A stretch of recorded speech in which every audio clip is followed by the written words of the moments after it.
Okay. Mr. Perlman?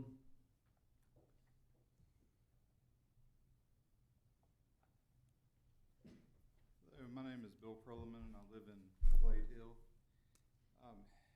Our great county has formally existed for 235 years. There have been 235 years of history amalgamated to form what this body can call the heritage of Franklin County. The Confederacy exists as part of that heritage. Franklin County saw casualties and survivors of the Civil War. Franklin County cannot deny that Jubal Early is part of our heritage. Jubal Early, after calling African Americans barbarous, went on to say that the creator of the universe had stamped them, African Americans, indelibly with a different color and an inferior physical and mental organization. Today, I hope that all of you find those words offensive. Heritage and history never change. What can and should change is how we memorialize that history and heritage. Those soldiers that laid down their life during the Civil War are already memorialized by name at the War Memorial by Pig River. The Confederacy existed for 4 years, or 1/100th of a percentage of our 235 years creating Franklin County heritage. Why is this 1/100th of a percentage of our heritage so important that it must be memorialized on the front lawn of the courthouse? You, the Board of Supervisors, govern the collective voice of Franklin County on county-owned property. Is your voice that the Confederacy, or 1/100th of a percentage of our heritage, surpasses the other 99.9% of our heritage in importance? Is the voice of the Board of Supervisors that the public display of the Confederate flag is appropriate, despite the ban on our nation's military and our own public schools from displaying such flags? This memorial displays the Confederate flag facing our courthouse doors. Motive is important to understanding our war memorials. The War Memorial by Pig River outside of town is a beautiful memorial where it honors our fallen soldiers. The memorials erected on Monument Avenue in Richmond were funded by a real estate developer that advertised no lots will be sold to people of color. Both war memorials are the same in that they're war memorials, but their roots are very different in motive. What was the motive behind the war memorial in front of the courthouse? What is contextually appropriate about the courthouse lawn? What battle occurred on the courthouse lawn? What defining moment of history occurred at the courthouse lawn? The courthouse is not a contextually appropriate location for this memorial. Erasure of history is the means of guaranteeing the repetition of history. We are not asking to disrespectfully topple the memorial in front of the courthouse.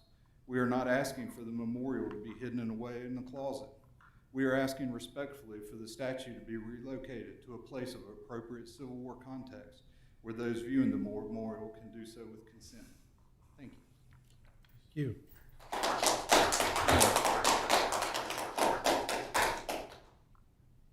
Hill Overstreet.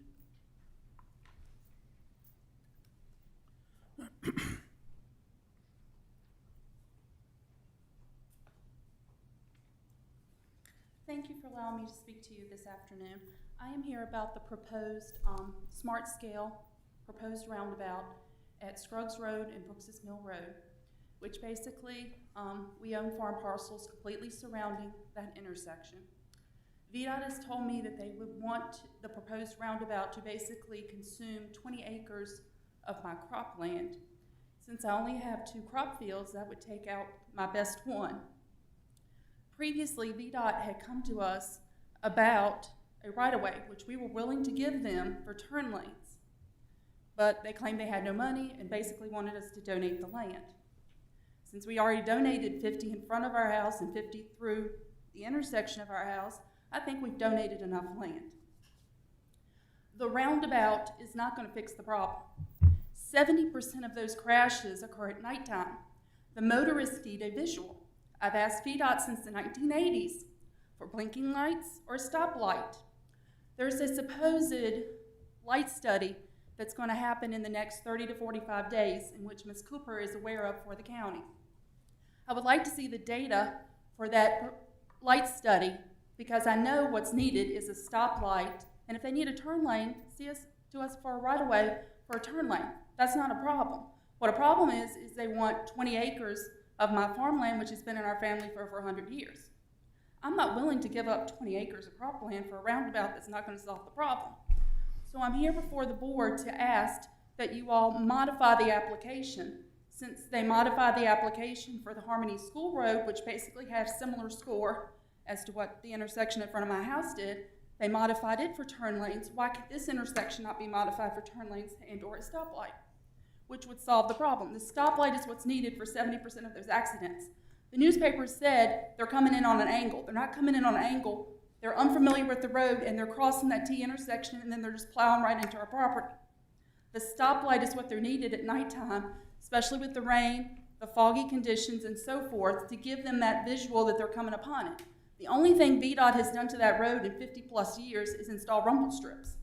The rumble strips work, but what happens is during the winter months, they plow them out for snow removal, and by the springtime when I inform VDOT that they're needed back, they don't come out until summertime or fall to repair them. And in the meantime, someone has missed those rumble strips and they've hit the bank again. So what I'm asking for you all is to please modify that smart scale application when it basically involves my family farmland. Thank you. Thank you. Klein Brubaker.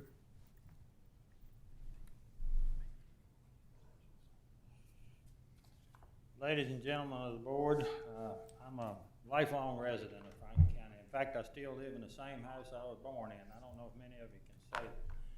But I've lived in the Blackwater District, and I have also sat up here with some of y'all. And I appreciate what all of y'all do, all of our staff. You know, staff is extremely important. Some people don't realize how important staff is to the 7 members of y'all. Y'all all know. But I want to express that appreciation first of all. The reason I'm here is I'm of the opinion, and it has been confirmed, that we have allowed people that are not residents or own property in Franklin County to speak.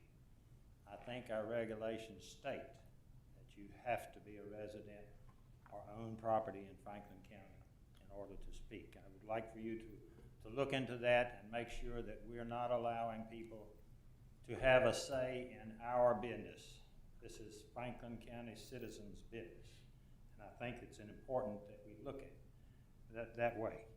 Another thing concerning the statue, and I don't know if Robert mentioned it or not, I think maybe he probably did. I'm very conscious of what we're talking about with this statue. And I don't know, Robert, if you said it, but Booker T. Washington, when he gave the contribution for that statue, it was in honor of the family that owned him. And that tells us that not all slaves were mistreated. He must have been treated fairly well to have that respect.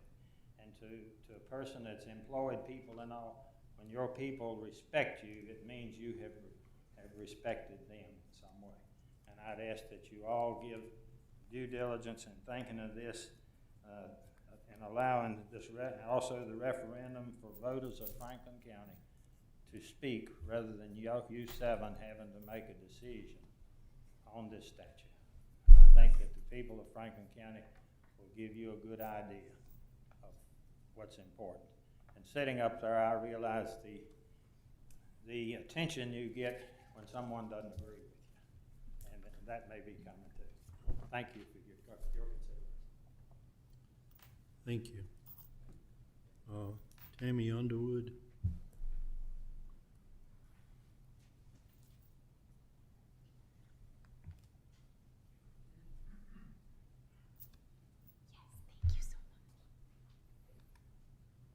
Greetings. Thank you for this opportunity.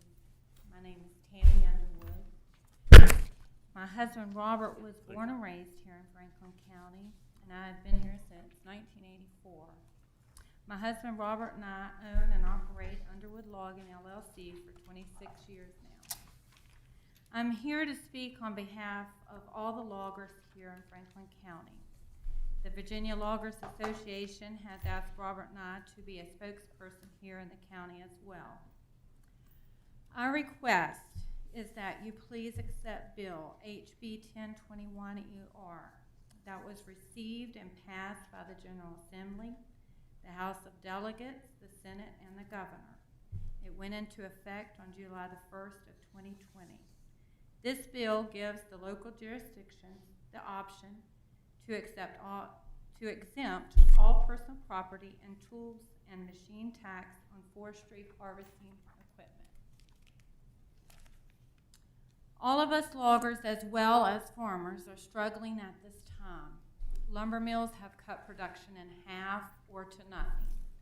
The paper mills have had us on quotas for years, and even more now with the coronavirus. And the weather also plays a factor in the logging industry. All of this brings great financial strain on the loggers here in your county. This bill that was passed would, of course, bring some financial relief in our future and help in keeping our businesses operating. Thank you for your time.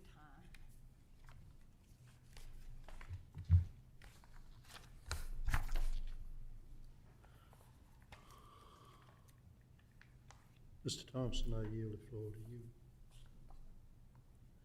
Thank you, Mr. Chairman. I'd like to take this opportunity to thank my fellow board members and members of the staff and you folks are out here for the kindness, the many phone calls, the many visits, the many cards that I've received in the last couple of weeks.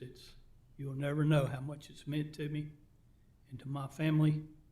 It's been a tough time, and I just want to thank each and every one of you for what you've done. I know y'all put up with me from missing a couple meetings, and you've put off some boats because of that, and thank you. Thank you. Mr. Thompson, it's a pleasure to work with you, and again, we want to extend our sympathy to you and your family. Thank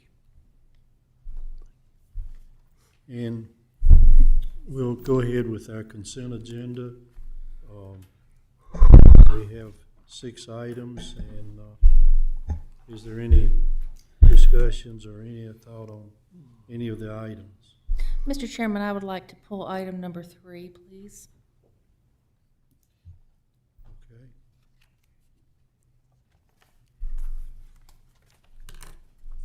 Any others? Okay, I'll take a motion that we approve all except item number 3, which we'll discuss later. And that is attachment number 3 in there. Mr. Chairman, I make a motion we approve the consent agenda with the exception of item number 3. Second. Okay, any other discussion? If not, we'll have a vote. Yes? All in favor? Yes?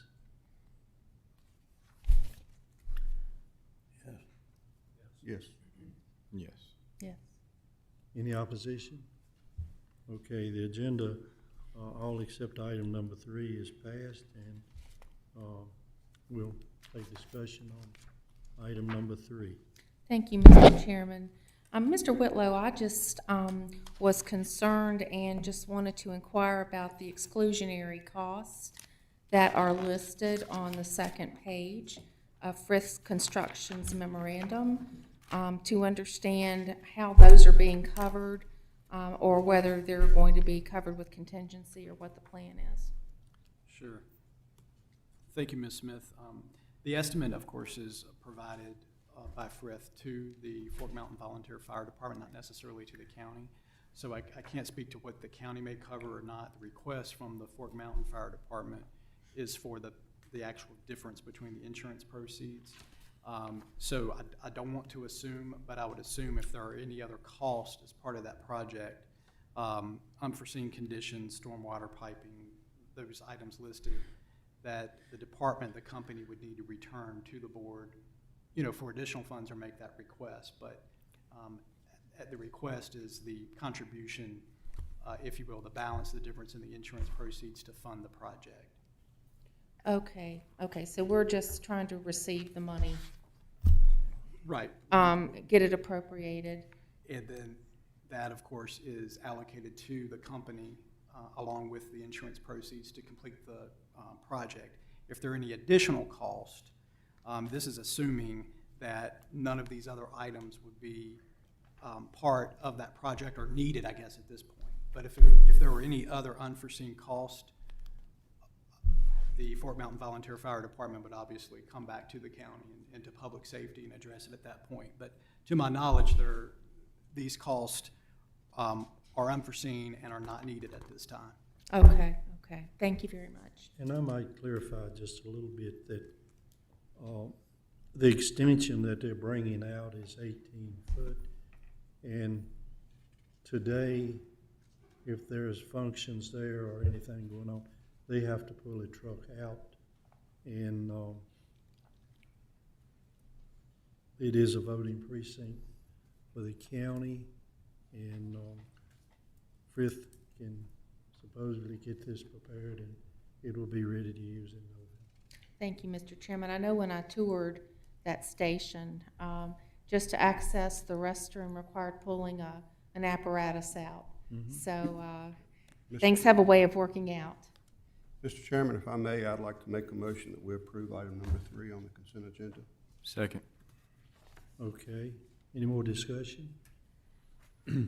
All in favor, aye. Aye. All opposed? Okay, so item number 3 on the agenda is approved, and Mr. Chairman, if I may, of course, next item on the agenda is VDOT. And VDOT is joining the county remotely today. Per VDOT policy, they cannot physically be with us today. As previously, at the beginning of the meeting, we took a small break. Previously, IT had coordinated a remote distance dial-in. If you recall from the Broadband Authority signing earlier, we had someone on the line that was a new component to the system. And of course, they were able to rectify that earlier. We took a small break after that to allow the continuation of the virtual online streaming, because I know we do have people watching online today. That being said, they're working through that now to remote distance in VDOT, that same issue earlier. And so VDOT is available, but they will, if we may, perhaps try the VDOT item later in today's agenda, if that's the pleasure, Mr. Chairman, of you and the board, if that will work. okay, I think everyone is okay with that. And as related to that, Mr. Sandy's items is also interrelated with the Smart Scale application to actually have VDOT on the line. So it may be more appropriate, Mr. Chairman, for Mr. Brian Carter. His item on the agenda today is the finance report. And if maybe we can pick back up with VDOT and Mr. Sandy once we have the online capabilities working again. Okay. Mr. Carter, are you?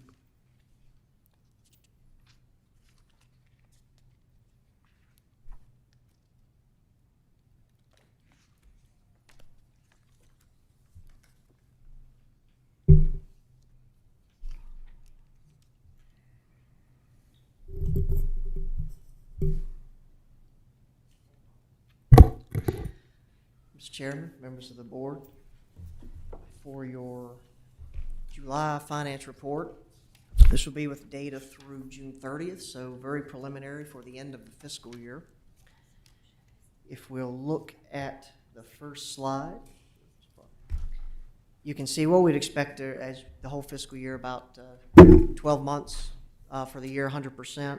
You can see just about all of our revenues are exceeding that.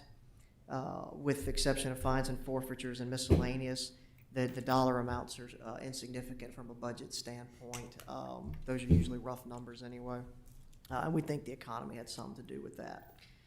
But as far as everything else and meeting the budget, the federal government budget is short $334,000. That's just a reporting delay. We'll get the social services portion for June. That'll be allocated to the federal side. So that's just the timing. Right now, it's sitting in the revenue from the Commonwealth, and we'll put it down to federal. So we're not concerned we're missing $333,000 in federal money. That actually will be in there. The CARES Act money is down below, if you'll notice that. That's the $4,889,448. That is federal money. We will treat it as such. We will be audited on that money through our county auditors and through what we call the single audit. That's what the federal government requires localities do for federal money that we receive, and our local auditors perform that audit. So as far as expenditures, with the onset of the pandemic, of course, shut down many services, asked departments to stop spending only essential items, and they did so. And you can see that percent of budget-wise, pretty much every category with the exception of health and welfare is under budget. We've said every month health and welfare continues to go up. Obviously, in a pandemic, you would expect some of that would increase naturally. Most of what is driving that is CSA. It's also social services, and it's more the program side of that. It is really centered around adoption. Foster care or adoption subsidy is where the line items that are really driving that. We do get reimbursed significantly from the federal government, but there is a county portion. So just to graphically show you, you can see the line. For the most part, June revenues came in pretty much compared to where they would have been last year. Break that down a little further for you. In the major categories, you can see general property taxes are up. That would be mostly attributed to personal property. We did see a slight increase. I'll give you a little more detail there in later slides. In real estate, which is our main driver, but personal property is mostly responsible for that, along with some of our other, like our merchants capital machinery and tools. Other local taxes did drop compared to last year. You can see it's about 12.6 million instead of 12.8, 12.9 million compared to the same point time last year. That is where you have mostly your meals and your occupancy and your sales. We expected that to drop off a little bit. Revenue from the Commonwealth is up, and that is expected. If you have expenses that are up from social services and CSA, the corresponding state reimbursement would anticipate you would also have revenues up in that area.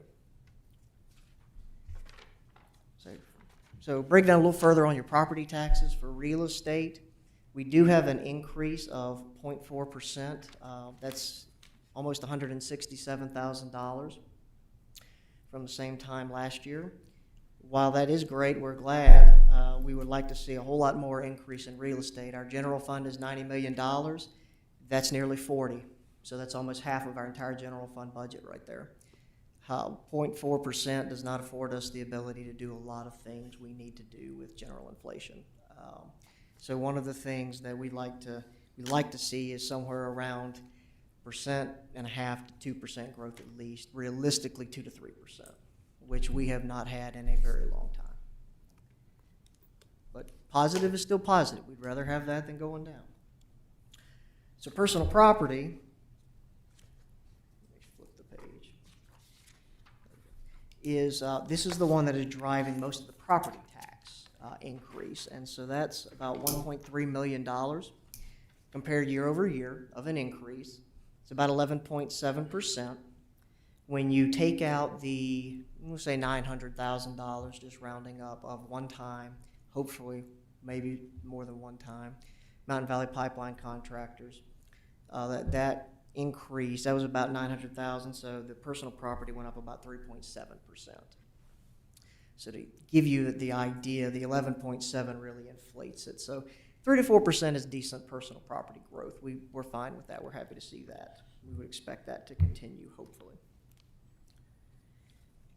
Local sales tax, there's a silver lining in sales tax. You can see it's down $125,000 compared to the same point last year. It's been trending down all year. We expected that. We did not think it would continue at the levels it was in the prior year.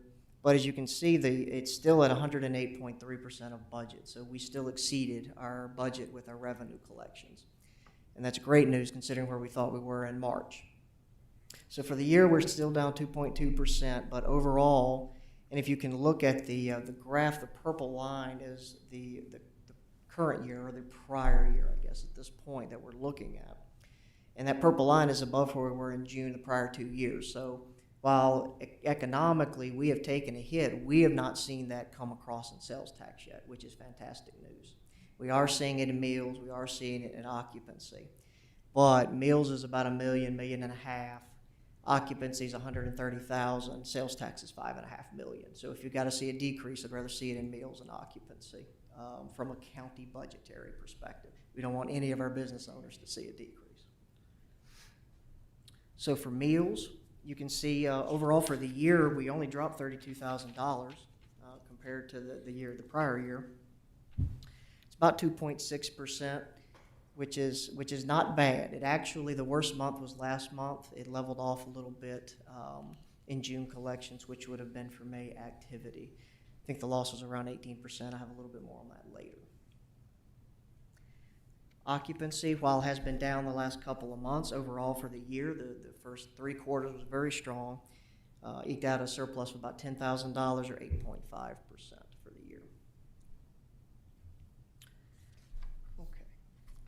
Expenditures, for the most part, have evened out. You can kind of see the line there. It's a slight uptick, but for the most part, most departments are level. Most general categories are level compared to prior years as far as expenses.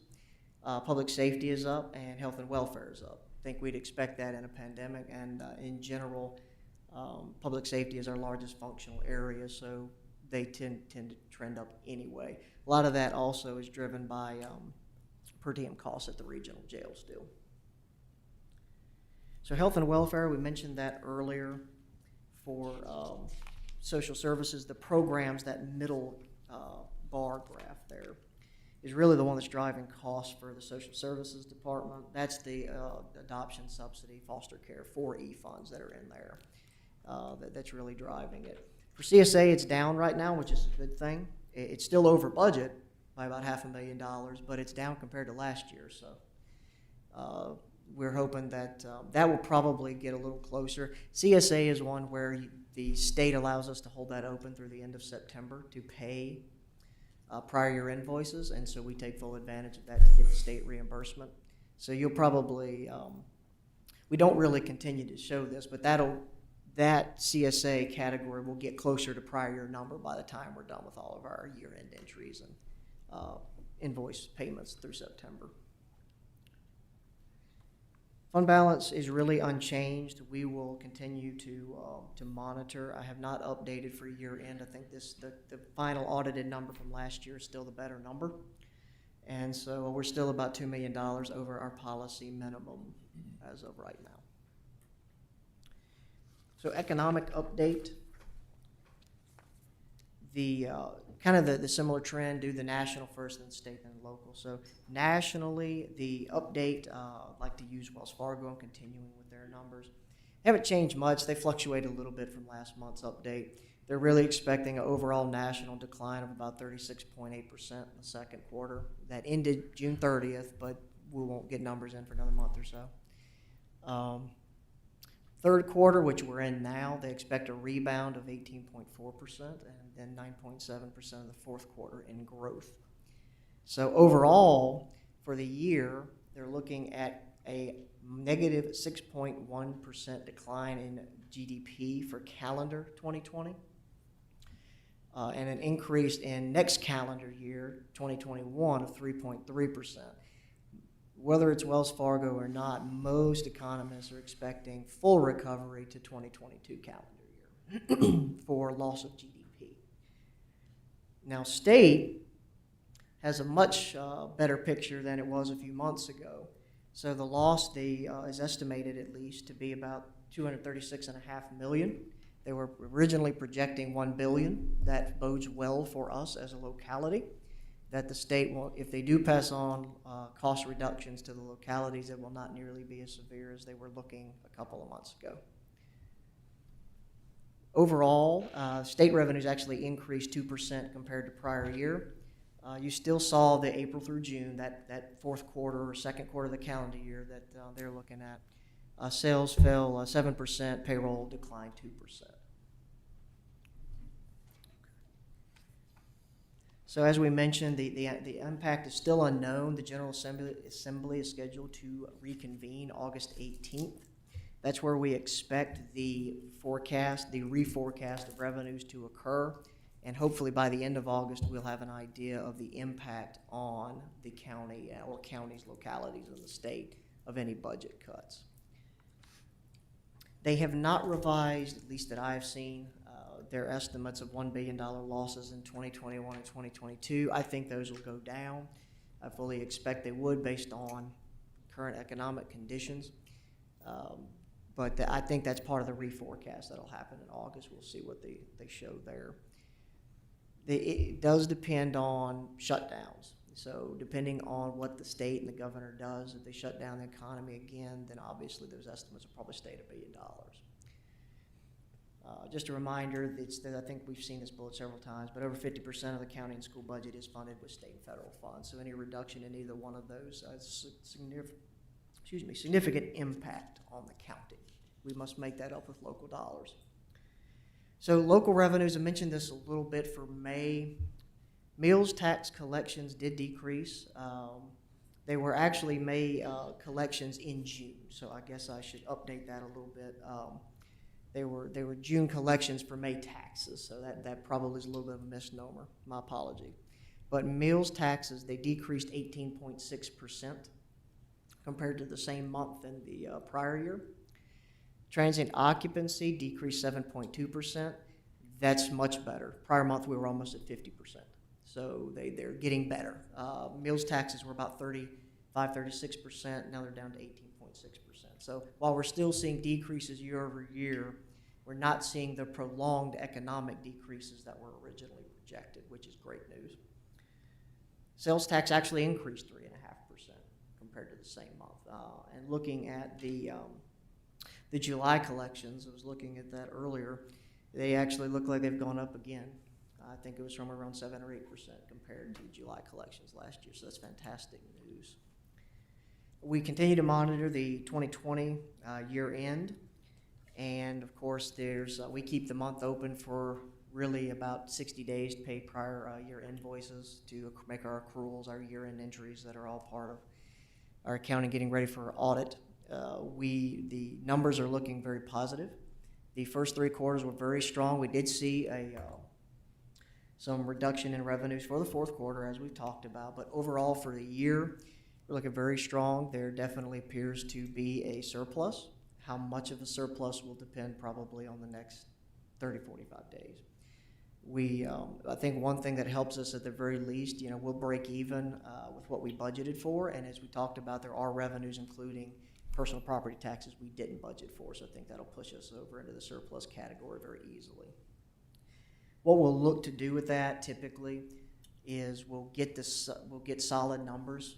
We'll look at the end of August, and then we'll bring back to the board probably September year-end numbers with what typically would be rollover requests or needs, especially unfunded needs, and bring that back to this board for that discussion and decision. With that, that's the end of the finance report. Be happy to answer any questions. Brian, what are we carrying in terms of encumbrances into the next fiscal year? Is that number known or? Not really. Okay. And the reason for that is we do not have encumbrances in our system, our financial system. How are they accounted for? We do not account for them.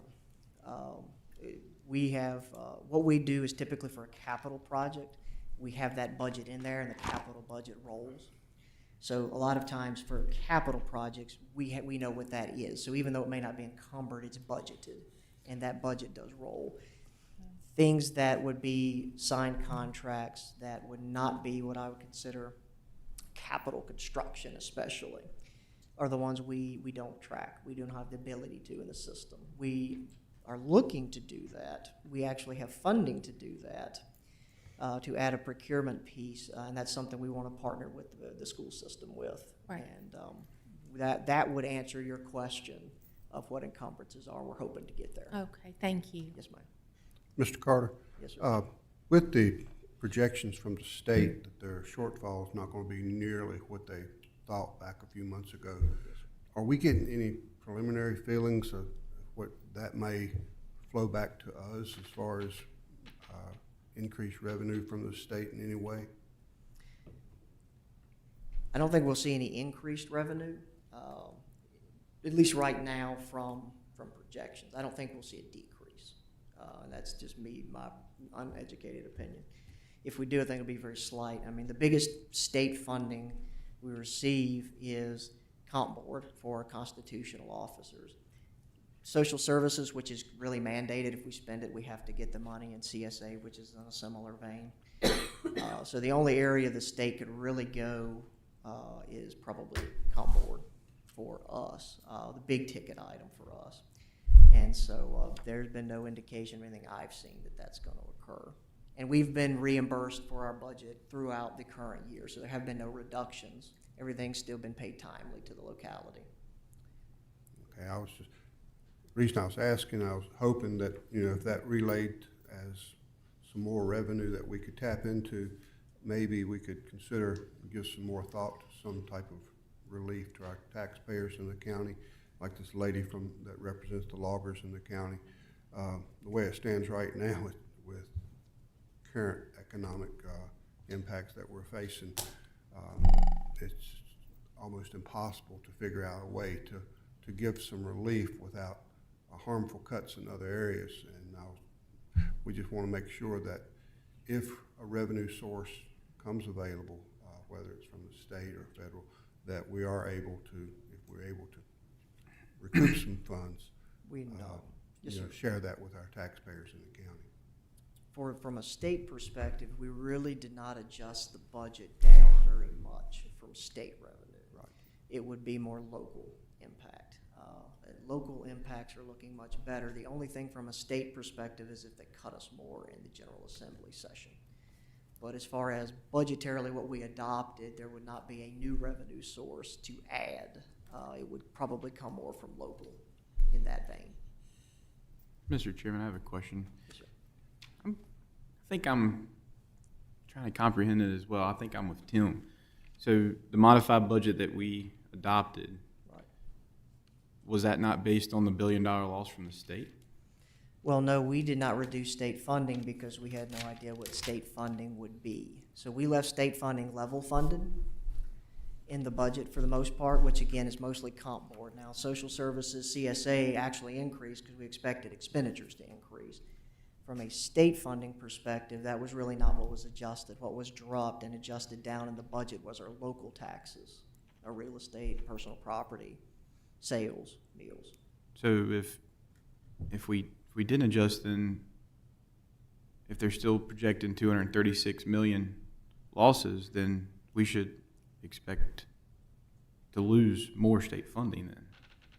Is that how I'm comprehending that? It's completely up to the state. They've been very tight-lipped about that. I don't think the state will cut us in the current fiscal year.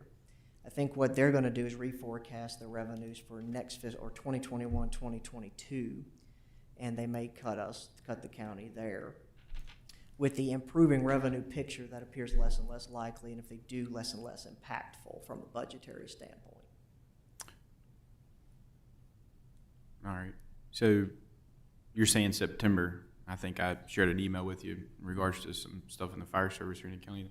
You're thinking September you'll have an idea of surplus, but you're saying that surplus is more than likely to come from local tax dollars as opposed to state and or federal? Yes, any state or federal money is dedicated for particular purposes. So anytime we're talking about a surplus, that's pretty much coming from local money. We don't have the ability, most all state federal money is on a reimbursement basis, so we have to spend it first and ask them for the money. So anytime we're talking about a surplus in what you're asking about for our, with the September timeframe would be what we would have left over from a local revenue standpoint, our local taxes and fees. All right. Thank you. Yes, sir. Okay, we thank you. Yes, sir. Do you want to do the other? Mr. Chairman, yes, we have one other item for Mr. Your call cannot be completed as dialed. Please consult your directory and call again, or ask your operator for assistance.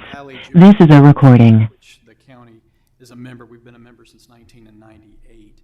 currently is updating their service agreement. We have a service agreement with the detention center, just like we have a service agreement with the Western Virginia Regional Jail. And all the localities are currently working with their respective boards and city councils on updating the service agreement. We thought today it would be best to introduce changes to this service agreement just as a brief introduction. And then if the board has any further questions over the coming weeks prior to the August meeting, whereby we would look for the board to take action. So that's a brief introduction, and I'll hand it off to Brian, who's currently a member, represents the county on the Roanoke Valley Juvenile Detention Center Commission, of which I have previously served, and of course, Mr. Jim Gwynn is also legal counsel to the commission. So, Yes, sir. For the most part, I wanted to give you a context of the discussions that have happened over the last several months, and then turn over to the technical aspect to Mr. Gwynn on the agreement. Basically, what's happened in the budgetary processes for the Detention Commission over the last couple of years is that the facility was originally slated for 81 beds. That is what it has the capacity to hold. That has not been the case for a long time. They have kind of closed, the way they constructed it is with pods, basically. So they're probably at maybe 20. They average about 20 kids in the facility that was built for 81. And so they've closed down the pods that they can. They have to maintain some minimal level of staffing to meet federal and state guidelines for the keeping those juveniles. And so right now they're staffed to about 32 beds, I guess I would say. So what that has meant is the localities have paid on a per diem basis, and the reduction was so steep that we have not adjusted the per diem. We have been using really what is a stabilization reserve. I'll call it a fund balance. It's very similar in aspects to what we would consider our fund balance. The commission has been using that over the last few years, 2-3 years anyway, to balance their budgets. And so we have increased the per diem as we went along. We've tried to tier it in, well, hoping that the population would increase, which would rectify that budget situation. Well, basically what has happened is the population has not increased. It's actually decreased, and with the current pandemic, a lot of judges are just not putting kids in detention centers unless they absolutely have to be there. So given that budget backdrop, the commission has pretty much spent most of their stabilization reserve, and so needed to adjust this year. And they did. We kept the per diem the same. It's about $299 a day.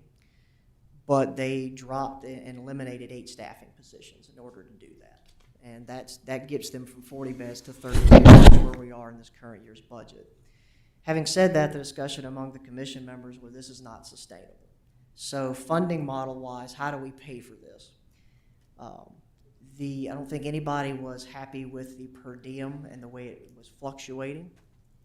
So what happened out of the agreement was that we needed to update. It had not been updated since 1998. There's a lot of language that was obsolete in there, so that was removed. The other piece, the two pieces that are critical, and the most critical piece is the funding. So what it does, it goes from a per diem model to a 3-year rolling average model, which is exactly the way the Western Virginia Regional Jail Authority is funded. And that way, as localities that are member jurisdictions, our population increases or decreases, it's factored into what you pay. So it's a pay for play model. It's a user model. If we have more juveniles in the facility over a 3-year rolling average period, eventually we pay more of that budget. The same way with the other localities. If our juveniles drop, we pay less of the budget. So what the commission members felt like that was a fairer model. The localities that were actually using the facility were paying more of the budgetary needs and a cost to manage and run the facility. The other thought process on the change in that model was that it was easier to budget for. And so the way that would work and the way it operates today, we as with any budget number, we estimate. but we pay on the actual kids in the facility, the juveniles in the facility. So that can fluctuate. So we can go blow through our budget, we can have budgetary savings.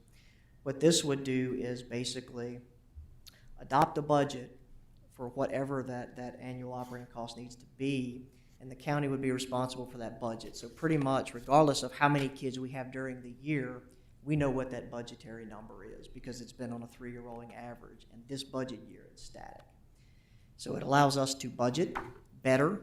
It allows us to budget without having the possibility of exceeding our budget in any given year. And so what we wanted to do with that, a lot of the commission members felt really strongly about that model. And I agree, because what it does is it allows us to budget for the facility in a reasonable method without worrying about using a stabilization reserve. So that's the biggest change. Budgetarily, as of right now, with the estimates, if we were to take the county's budget today and our 3-year average, it does not impact our budget. We have sufficient budgeted today with what would be estimated to pay our costs in the detention center. So we're not asking, and these agreement changes don't come with a big dollar bill and a price tag we're asking the board to appropriate.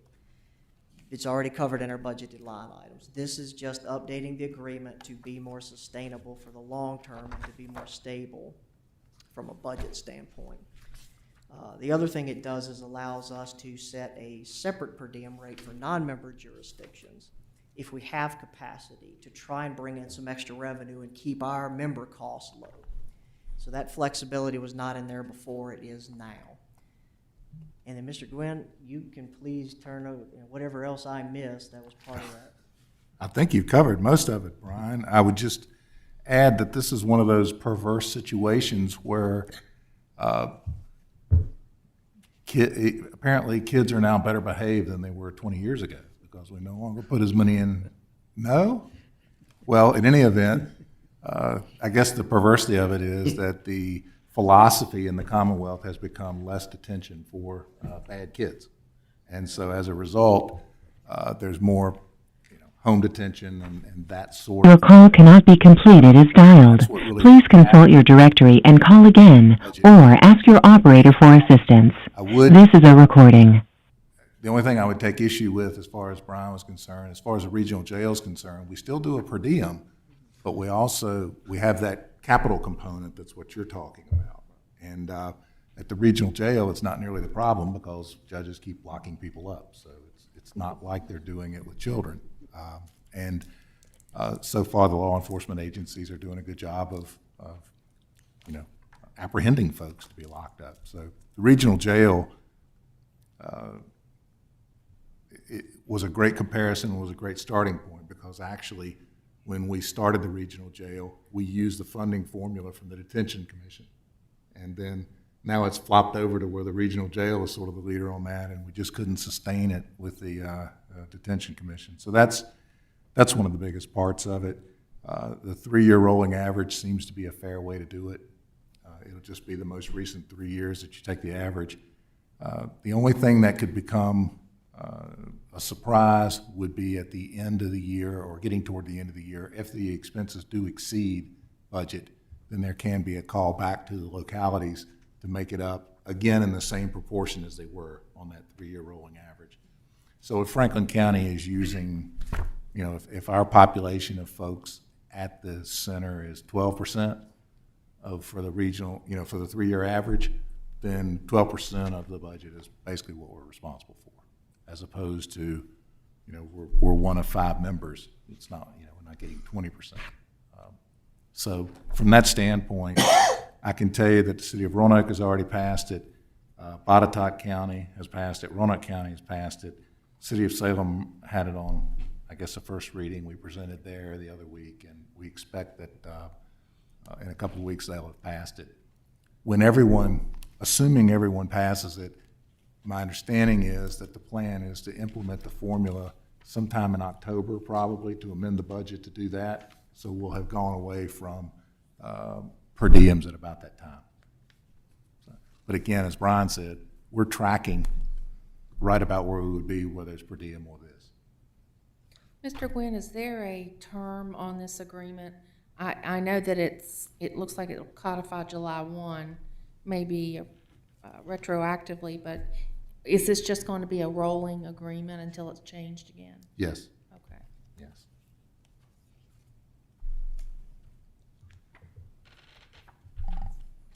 Any other comments?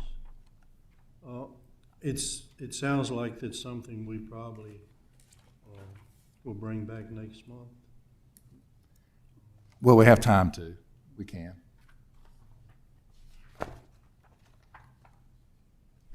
So, Your call cannot be completed as dialed. Please consult your directory and call again, or ask your operator for assistance.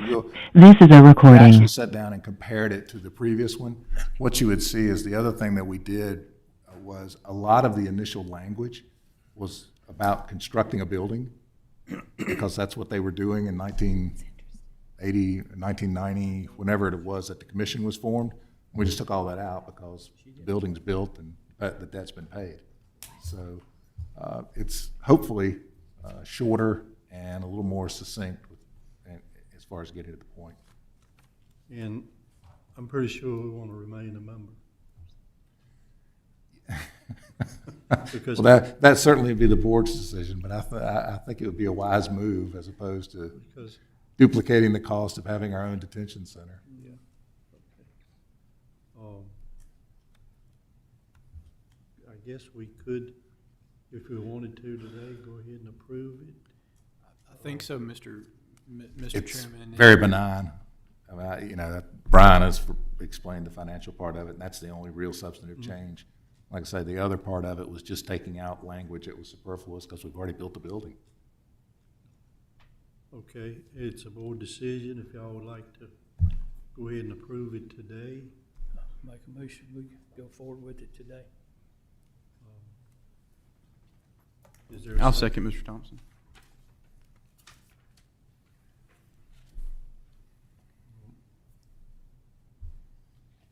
It's not an agenda item, but with consent from the board, we will accept that motion. And we probably should do a roll call for this. Okay, I heard Supervisor Mitchell seconded. Is that Correct. correct? Who made the motion? Mr. Thompson? I did. Okay.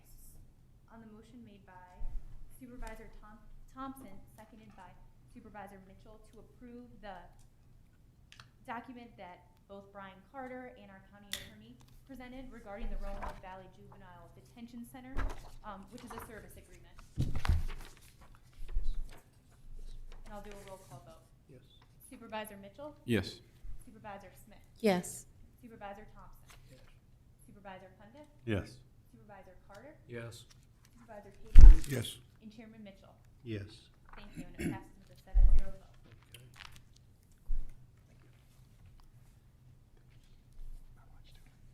Mr. Chairman, I do understand that VDOT, or I think we're going to try to get them on the phone now and to work through the VDOT presentation. That's the pleasure of the board, if the board's ready for that, or if the board needs a break. It's the pleasure of the board. I just offer that.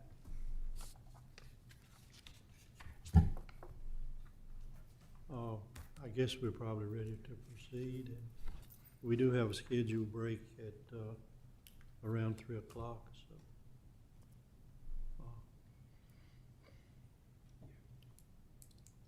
Okay. I've gotten the okay from IT that we're going to proceed forward then with VDOT, Mr. Chairman. Yes, ma'am.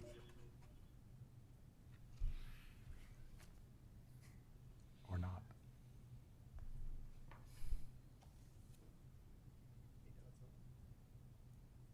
Mr. Daniel, can you hear us? Yes, ma'am, I can hear you. You can hear me.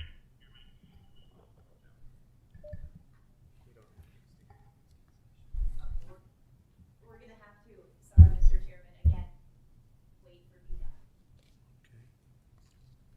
All righty. And the next item will be Sheriff Overton.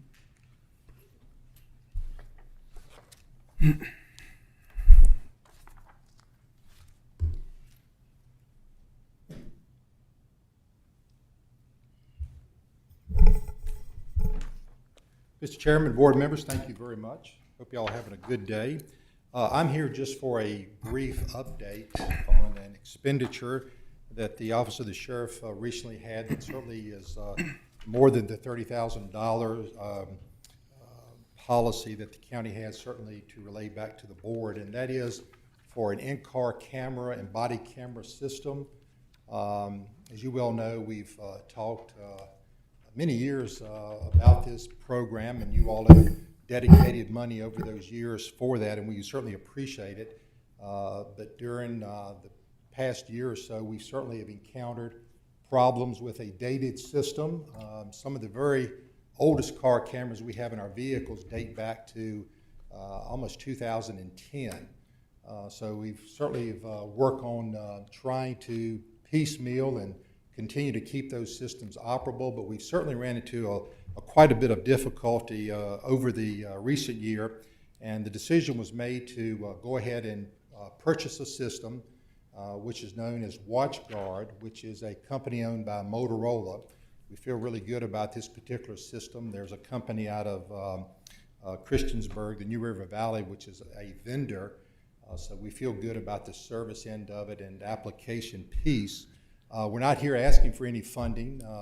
We entered a contract with the vendor, Motorola, in part in that this is a 5-year purchase, interest-free during those 5-year purchases. We feel we have money in our existing budget to cover those expenditures. So I'm certainly here to enlighten you about that and would answer any questions you may have regarding that purchase. Are they going to back you up as far as as technology advances? You feel comfortable that they're equipped to advance with it? We really do, and the system has got some really good features that we really don't have right now. The ability to sync up. As you well know, with a fleet, moving fleet that we have 24/7, cars break down. There's incidents where one deputy has to transfer to another vehicle. The old system, the problem with it is it will not allow the deputy to log on in that car with their body camera system. So we lose the ability to record. With this WatchGuard system, a new system.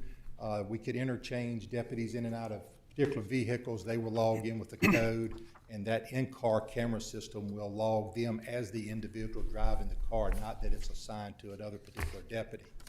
Another system that I'm extremely glad that we'll be able to continue to do was we instituted a policy sometime back of under 100, and we're trying to keep our speeds as we respond to calls certainly well under that 100, but we also have the ability with this new system where if speeds get to whatever we administer to be, and let's just say they're responding to a call, we set the system at 75 miles an hour. This system will provide data back, recorded data to let us know that the officers are operating, the deputies are operating within those parameters we have set as far as speeds, and if they exceed those speeds, there's documentation that has to be presented why they reach the speeds. It's a safety factor that we felt very, from a liability standpoint, that we really needed to implement and be able to monitor. Now with this particular system, it gives us latitude to do that in a much better way and it's more efficient in doing that, just that particular part of what we want to do. And as you well know, it's the system also, one of the things it does from a liability standpoint, the system we have now, when a deputy gets out of a vehicle, they have to mentally remember to cut those cameras on. With the new system, when they cut their blue lights on, the system automatically cuts on and they immediately start recording from the inside camera in the car, but also their body cameras start recording, and that's just another mental aspect that they don't have to worry themselves about of cutting it on. It's automatically on. Sheriff, I support whatever we have to do for the safety of our deputies. My question is, when we did this before and did that, when you originally bought the cameras and everything, right, is this new equipment going to be compatible with what we have presently in the Commonwealth Attorney's Office?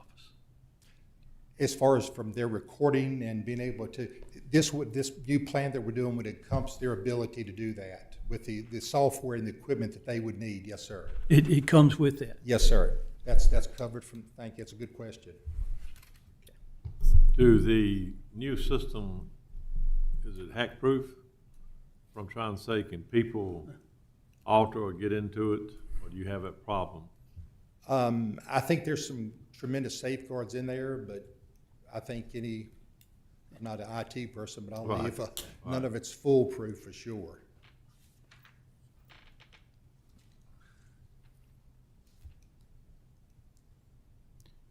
Mr. Chairman, I'd like to make a motion that we approve if there's no more discussion. Second. Okay, we have a motion and a second. Is there any more discussion? Where can, staff, is this gonna be available already in your budget, or are we gonna have to approve the money from somewhere else? Where's it gonna come from? I think the sheriff said he already had the money available. It's his in the own current budget, yes, sir. You got it in the current budget? Yes. Yeah. Okay, that answers my question. Sheriff, on a lighter note, I will say I'm glad to see this technology available as far I as am too. monitoring speeds, but I sure am glad it wasn't there 5 years ago. And I'd like to add just one more thing too. I briefly mentioned this to you with what's currently going on in our country. I would like for our sheriff's office, like I briefly mentioned to you, Major Sigmund, would like to go on public record. I'd like for us to look at some kind of a system for our deputies for when they're setting in their vehicles that prevents them from getting ambushed. I know there's a lot of police officers been ambushed here recently where people have snuck up behind them. I don't know if that would be in the form of some kind of alarm system on their cars, if there's a camera that can be mounted to the A-post that looks back so they can see who is actually coming up behind them. I think we owe it to our deputies right now to protect them any way that we can. I would really like for y'all to look into that technology as well. As a sidebar, as I could really, I mean, sometimes when you grab the hold of this microphone and have this great attention that you do in front of the group, I do want to bring to your attention, not that I'm trying to sound the dire alert, but I am concerned, and I want to express that concern to you all. August the 18th, the governor, as you well know, has called in a special session, and certainly I know the budget is going to be a part of that, but there will be a big discussion as far as police reform. We see that topic of discussion across our country. I understand it, embrace the dialogue and discussion, but I would be remiss if I did not report to you that I am really concerned about the aggressive agenda and some of those items. And I have seen the items and the agenda put forth. It's not something that's just been talked about, it's actually been put on paper. And one of those topics certainly get into the fact, I think it will be a concern of us being able to retain and recruit deputies in the future if some of these items were to come to pass. Again, I'm not trying to sound the alarm. I just want to make you aware of it. I think the 18th is actually your next board meeting on August, and we will know possibly some more from that. But I just signify that maybe now is a good time, whatever your thoughts on that matter may be, to have some discussion with both Senator Stanley and Delegate Poindexter. We'd appreciate it. And I'd be glad to sit down and talk with any of you all and relate to further as far as what my concerns are. Sheriff, I'd like to comment also. This past week in my community, in the western part of the county, we had a very big tragedy in the community, a very heinous crime, a break-in, a murder, malicious wounding occurred. I just want to commend your department on their swift action in solving this case and bringing those the men that were involved, making those arrests. And I just want to compliment you and your department on that job. And also, just to reiterate, anytime that you have an incident like this, you always look back and say, you know, we did a good job, but it could have been better if we'd have had this type of equipment or this type of training. If anything comes up, I know you had to borrow some equipment from another county, and it's great that it was available, but what if it hadn't been available and we still needed it? So if there's something, if there are needs there that you can identify, bring them. We can't promise that we can wave a magic wand, but we want to start working in the right direction to make sure that we meet those needs so that you and your department can better serve our county. And thank you again for that job. Mr. Tatum, thank you very much for your comments, because I know the men and women will appreciate that grant. They worked very, very hard on long, long hours, so thank you very And much. I want to compliment the ones that were in contact with me. I know in the community, people called me, and everyone that I spoke to, very professional. I know Holly, she very professional, and a lot of people in the community very complimentary on the way they followed up. The professionalism was outstanding. Thank you very much. Sheriff, moving forward. Can we hold I this just one a quick second? comment. As far as the governor's initiative, if you would like for our board to send a letter or a resolution of support, I'd like to go on the record as saying I would be in favor of us doing that if you need our help. Absolutely. Thank you, Mr. Carter. Thank you all very much. Thank you. We do have a motion on the floor. Yeah. Would you read it, please, so we'll... Right. It was a motion made by Supervisor Mitchell to approve the purchase of the WatchGuard camera system. And in your executive summary, it specifies that it's under a state contract and a financing agreement, a 5-year period, annual funding to be budgeted and allocated from existing capital account from the sheriff's in-car cameras of $30,000, with the balance of $16,700 being allocated from existing sheriff budget line items. So that's where it specifies that the money's already there. It was seconded by Supervisor Carter. Okay. Any other discussion on the motion? All in favor, aye. Aye. Opposed? Okay, motion Thank you, passed. sir. Mr. Chairman, Yes, ma'am. if I may, just to echo the sentiments, I would like to request that the board draft some very direct language in the form of a cover letter and resolution that states our unilateral objection to some of the things that have been codified as of July 1st that are going to have an adverse and negative impact on the safety of our citizens.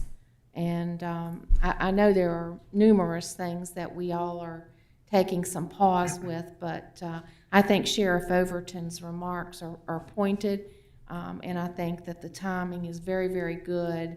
I know that I will be working with Delegate Poindexter on a few issues, actually, that I'm going to reemphasize with him, but I think that we need to have a presence and a voice on these issues and give our delegates and legislators give them some teeth, in terms of what's going on the local level.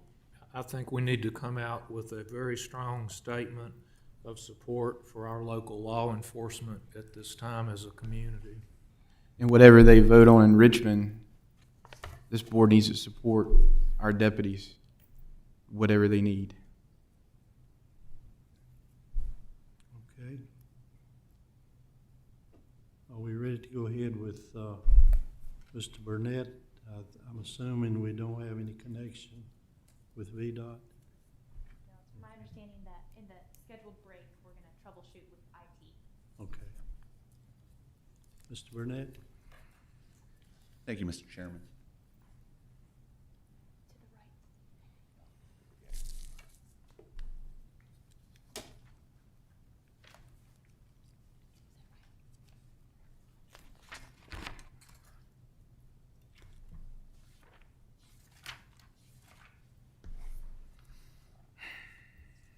All right, thank you, Mr. Chairman. Members of the board, we have an overview of the Local CARES Act funding. As you know, we came to you all last month with an overview and a proposed list of projects. The board asked us to go back and make some changes, some additions, and so we have done so. Wanted to kind of give you just a very basic overview again of what we know about the CARES Act, so that you have that as a basis. So of course the CARES Act was created a $150 billion pool for state and local governments. Virginia received $3.1 billion, of which 1.3 is slated to be coming to localities. They divided that up into two. $645 million was dispersed in the first round and has to be spent by the localities by the end of this year or be returned in this calendar year. Big item to know, funds cannot be used for revenue shortfalls. That is the glowing neon light regarding this program. Funds can only be used for necessary expenditures incurred due to the public health emergency that were not accounted for in the budget last year, and for any expenses between March 1st and December 30th.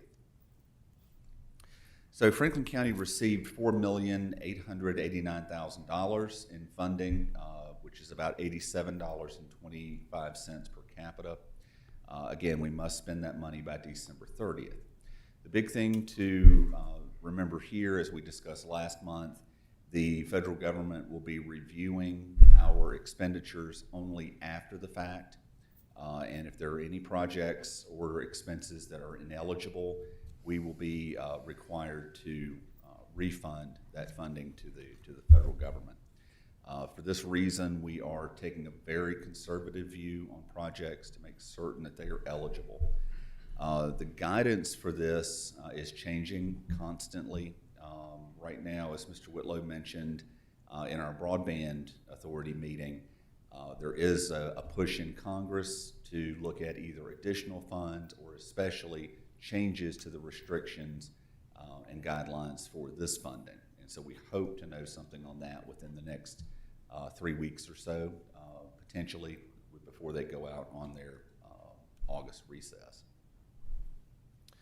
So the staff has been continuously reviewing those guidelines. We've been looking at other projects in other localities. We've been working, of course, with our county attorney. Mr. Carter has been working with the auditors at for us as well as within the state. And so what we've done is come up with an amended first round of recommended expense categories. And that's what we're presenting today. This would encompass the projects that meet that narrow view and eligibility requirement and incorporates the board directives from the last meeting, which were to specifically put some additional funding aside, put in reserve until a second round or more future rounds of funding as more eligibility items are changed, and then also to add more from public safety and the sheriff's office into some of that funding. So we have done that. We are bringing back to you today these categories, and I'll just go through them briefly. We have, again, almost $4.9 million in available funding. As you know, we have to provide funding to the towns of Boones Mill and to Rocky Mount. We're doing that on the same per capita basis of $87.25 as what we received. So the town of Boones Mill is using their $20,000 for a small business grant program. The town of Rocky Mount is using a substantial portion of theirs for a small business grant program. For those of you that have seen it in the last week or so, we have put forth a small business recovery grant from Franklin County. Originally, we had put $1 million into this program, but we amended that to bring it down to $500,000 just to see how the response was going to be. Mr. Thompson. Mr. Burnett, the distribution of the money to Boones Mill and to Rocky Mount, are we, the county board, Franklin County, are we liable for this money if it's not spent properly in accordance? So what is being done to safeguard that? So what we're doing is we've done a certification agreement with each one of the towns that requires them, if there is funding that is found ineligible, that they will refund that money to Franklin County. In addition, as an extra safeguard, we're doing it on a reimbursement basis. So the towns are providing the funding, going out and expending, and then we're reimbursing them for that if we find that it's an eligible expense. Thank you. You're welcome. The Small Business Recovery Grant Program went live yesterday at 9 a.m. As of about noon today, I think I saw Vince here somewhere. We've received 54 applications for approximately $200,000 in grant funding. So we look like that we're going to be spending this $500,000 pretty quickly, and hopefully we'll be able to get that out to the businesses within the next 7 to 14 days. Mike, how have we let them know about the availability of these funds? So right now, what we've done is social media, the press. We've done press releases as well as news stories. It's also gone out on the Chamber's website, and also gone out on some of the town websites as well. Is it on our website? It is. Yes, ma'am. I have one comment. Yes. Speaking with you yesterday, for the small businesses that may only have one employee and we require two to be, it'd be nice if those people know that if you have two part-times, that can count as one. I think a lot of small businesses in the county where it's just the owner have seen this and didn't realize that they could do that. I would like for you to put something out so that all the businesses know that that is, does give them permission to apply for the grants. Using the full-time equivalency that we Equivalency. If they got 20 part-times, 10 full-time. Got it. Yep. Yep. And we've got it on our application in some directions, but specifying that a little bit more would be a good idea. Thank you. Absolutely. So that represents about 40% of the money already potentially. We'll still have to go through each application and certify that they are correct, but potentially 40% of the money is gone within the first 24 hours. So good start. We also have program administration, accounting, and legal. Citizen assistance grants. This is a program that we hope to get going live within the next week or two. As you know, there are funds from the state for past due rent and past due utilities due to COVID impacts on citizens. And so what we're looking to do there is to find ways to assist those programs to enable us to help more people that are in those dire straits. We also have personal protective equipment at $350,000, sanitation equipment at $35,000, unemployment insurance recovery for $100,000, telework infrastructure, and this is one just want to make sure you all know. We've really focused in on how that we can make it easier if there is another outbreak here in Franklin County and we do have to go back to a lockdown situation, that we're able to continue our operations for the Franklin County citizens. So doing things like moving from desktop computers to laptops that employees can take home, a number of technology items in the sheriff's office budget, as well as in IT to make sure that our backbone infrastructure is able to handle some of this. Remote distancing equipment, again, other items that we're trying to do in this segment, $275,000. It's going to be things that help us to keep distance between the public and the county staff. Something is like the B75 and the boardroom streaming for your online meetings. As you know, we're having technology issues at some point, so some of that can be upgraded through this CARES program. So some things that we want to do there. Mike, can I interrupt you for Yes, just a ma'am. moment, please? Yes. I know the school system got about, I think I'm close, 1.4, 1.6 in CARES money. Are we doing are we having any discussions with them relative to distance learning and distance work, telework initiatives? Because as they interface with our plans, is there any communication there that their money's not going to go far, obviously? Yeah.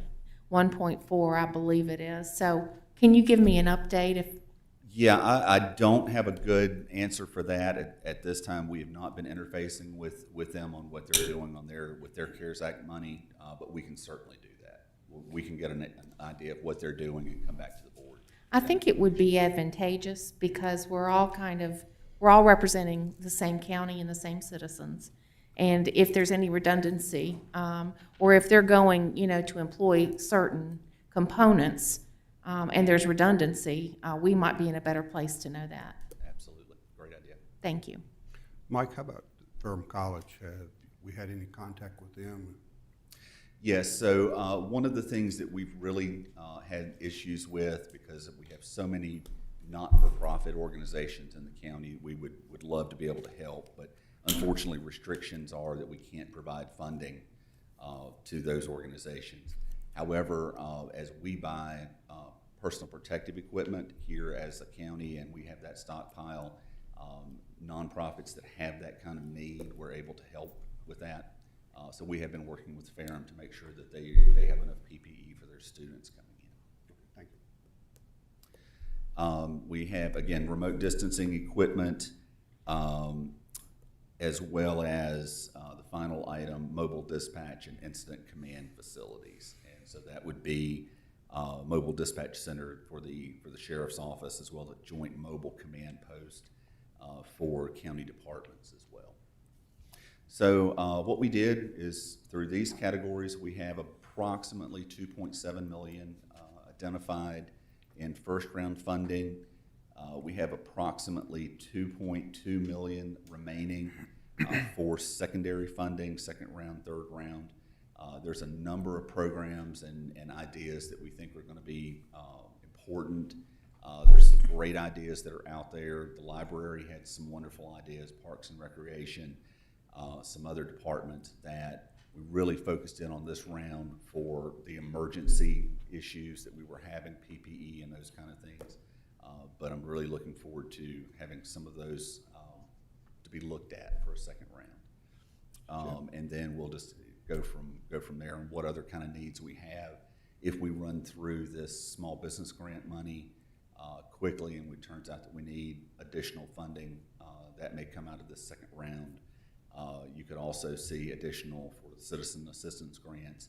But one thing we mentioned in the broadband authority meeting was there's a good chance that as some of these items change, the requirements and the restrictions, some other projects could be used, broadband projects that maybe we couldn't have gotten done in time.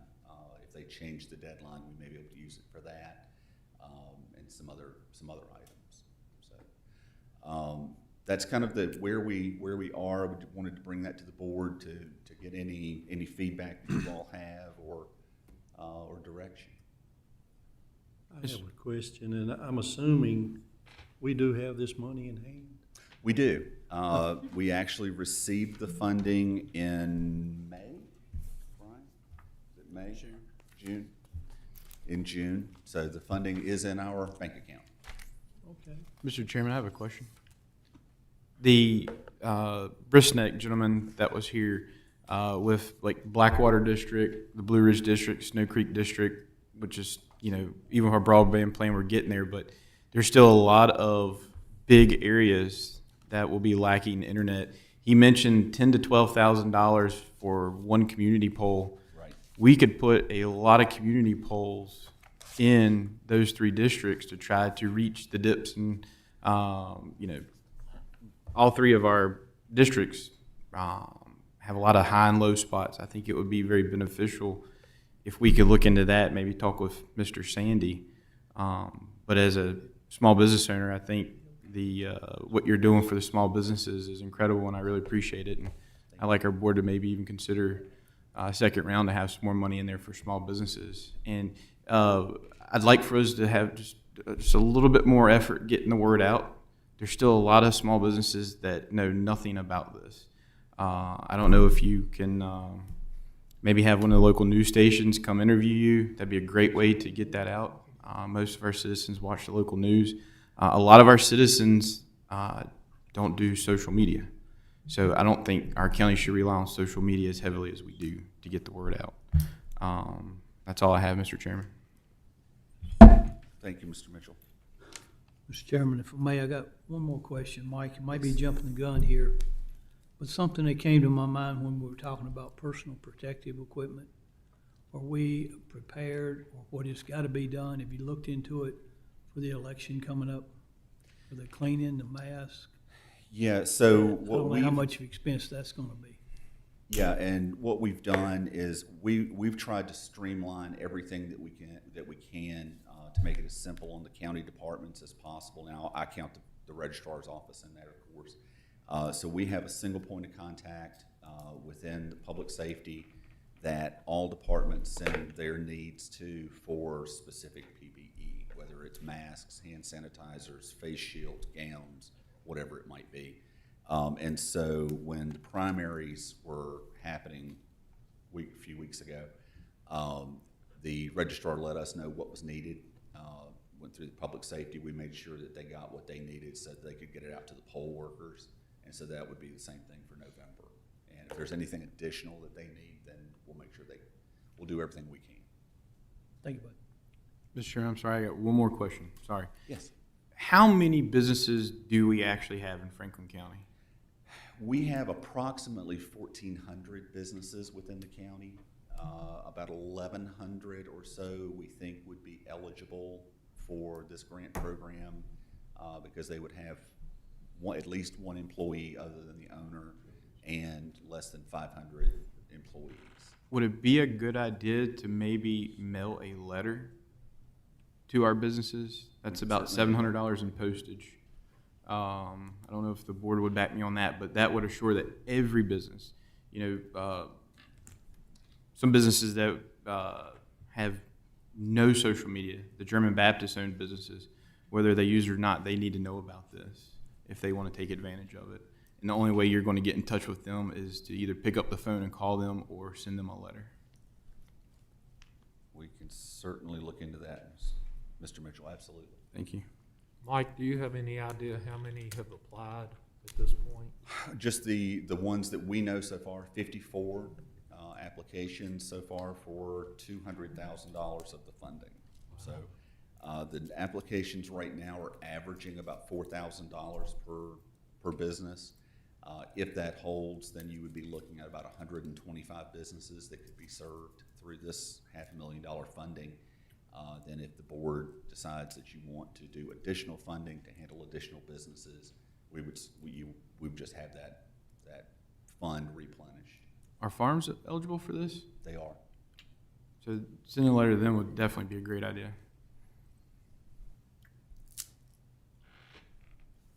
Are we looking, I know we had broadband meeting today, but will there be some things that we probably could work through broadband that this would cover?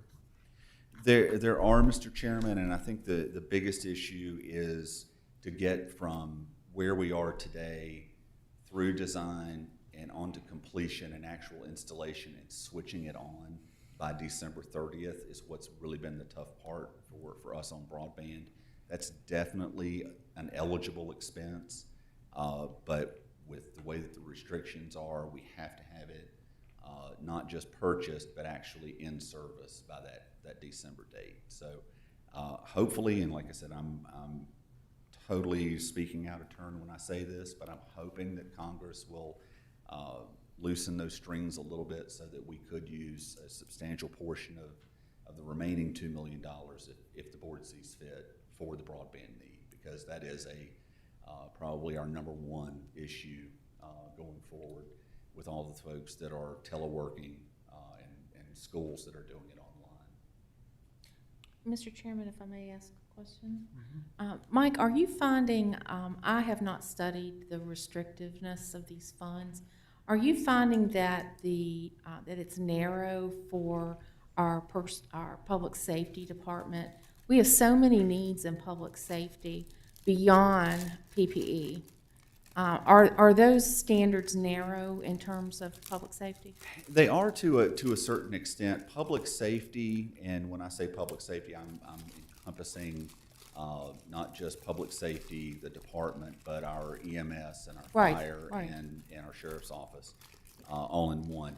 There's more available for those public safety needs than there are really anything else. That's probably the most talked about in the guidelines. For as to what's- EMS, EMS, fire. volunteer fire, I- even though they're nonprofits?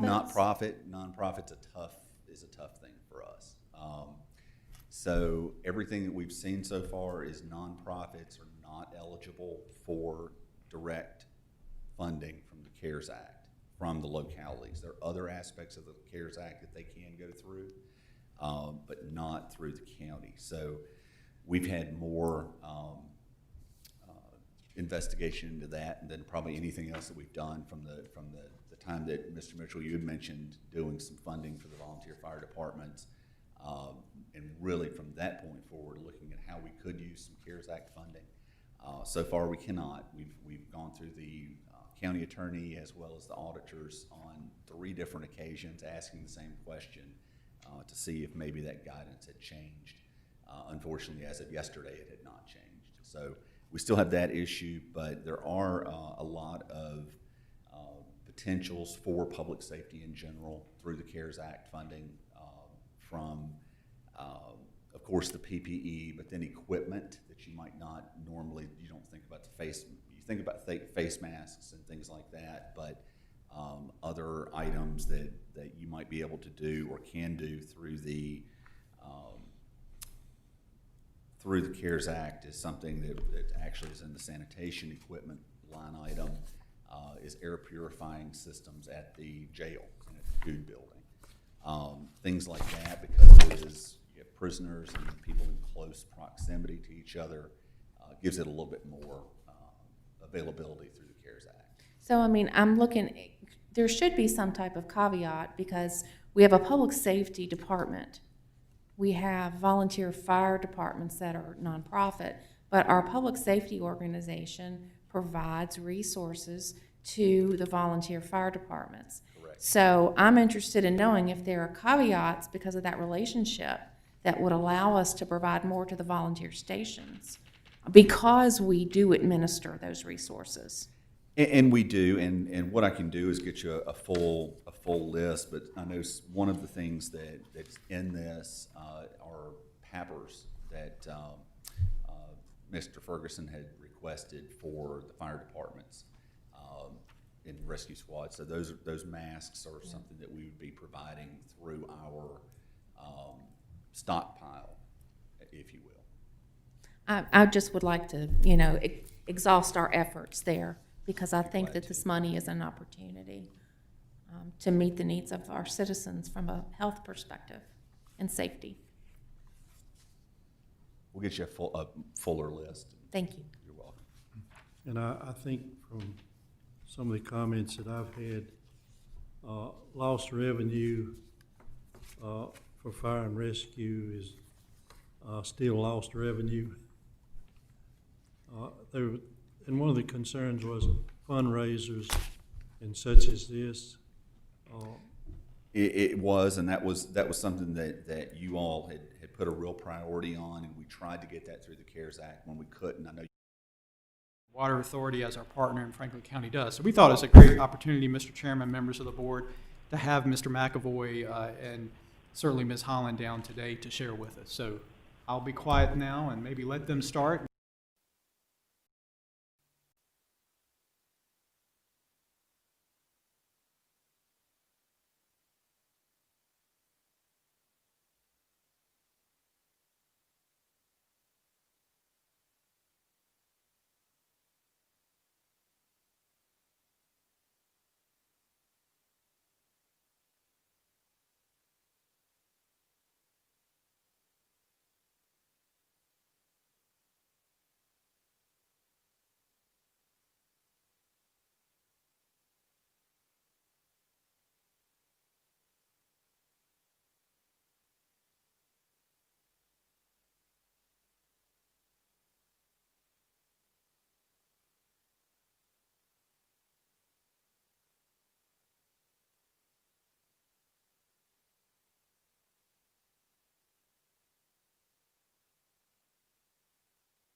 Summit View, but what this contract did is really provided sewer capacity in the 220 corridor. It just wasn't practical for us to bring sewer from 220 back up to the Roanoke area. It's many miles. And so the town allocated sewer capacity, which is now supporting the Summit View Park. We also, in 2017, purchased 19 water systems and 1 wastewater system from Petrus Environmental. These were all private systems. In 2018, we executed an operating agreement with Town of Boone's Mill.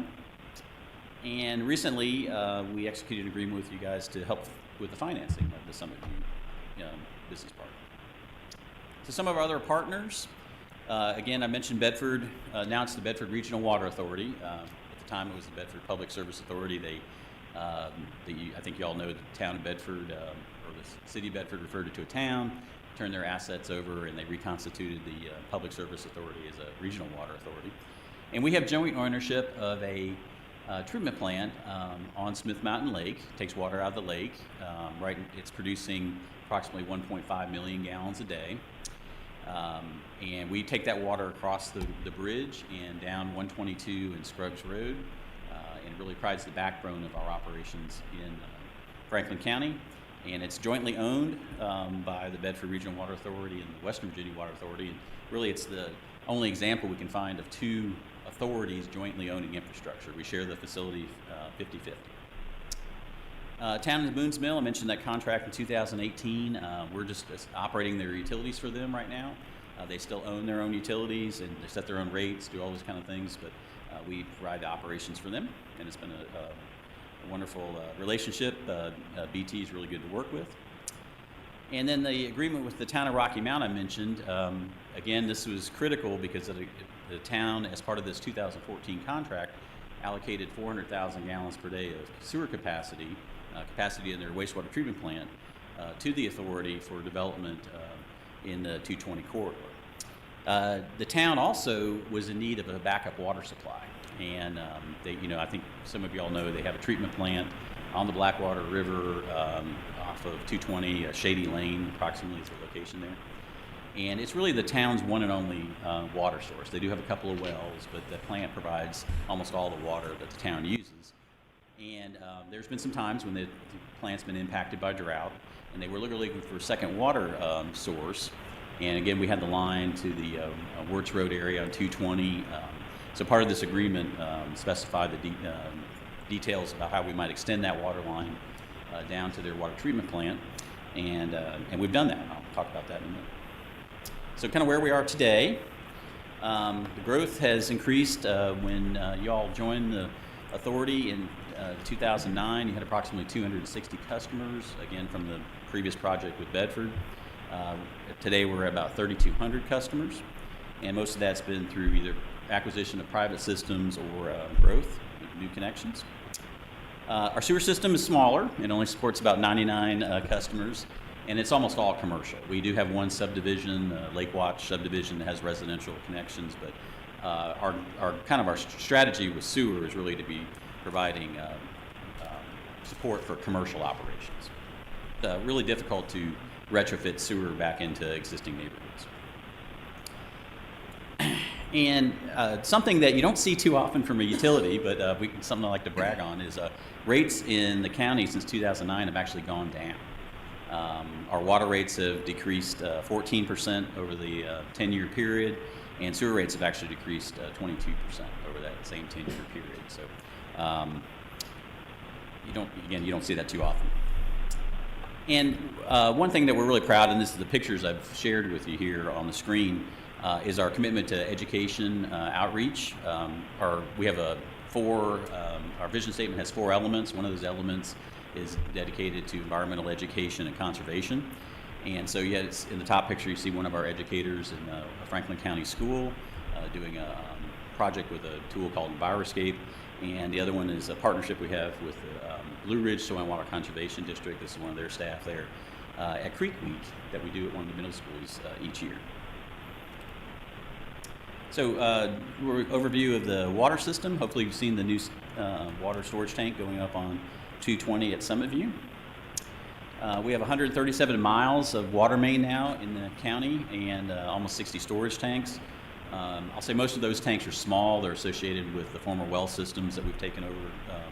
But 3 of those are above 75,000 gallons, which we consider a major asset. And again, the Summit View tank is under construction. All the steel work is done. There's some internal components that need to be installed, but really just painting is the main item, and you should see that starting in the next few weeks. And I think previously Mike Burnett has proposed kind of a painting scheme that'll have 2 different logos on the tank. They'll see depending which direction you're coming or going on 220. And then again, I mentioned our partnership with Bedford. The Smith Mountain Lake plant is providing about 1.5 million gallons a day of total production. Of that, about 600,000 gallons a day are used in 122 and Scruggs Road area. And again, it's the kind of the backbone of our system right now. So improvements that we've undertaken recently. We've completed about $2.4 million worth of water main improvements, and that also includes the Summit View tank that's finishing up. Again, this was a partnership with the county, roughly a 50-50 split on those improvements. And even though we had a water main in 220, we needed to bring the right connections across the road, install some new mains on Brick Church Road, and make some interconnections, make sure we had the right fire flows and things like that. And the Summit View tank is primarily for fire flow. At least one of the new businesses out there needed some increased fire flow, so we needed a tank to provide that storage. But building on that, the Uttermost company approached us in the county a while back about fire protection as well. So coming off Brick Church Road, you've probably seen some construction down there. We've kind of turned the corner now. We're heading down Grassy Hill. That's a $1.8 million project that's being split 3 ways. The authority, the county, and Uttermost have all put in approximately $600,000 to that project. And we're about 50% complete. And we're also installing fiber optic conduit as part of that project as well to further the county's goals with regard to broadband. And then we have some renovations planned for our Timberlake Crossing and Cherokee Hills treatment plants. Those are under design. We expect those to be about $250,000 together, and they'll be completed at the kind of late fall. We're just basically waiting for the health department to sign off on those. And as I mentioned earlier, one of the reasons the town of Rocky Mount was interested in working with the county and with us was to get a water main to their plant on the Blackwater. That extension has been completed.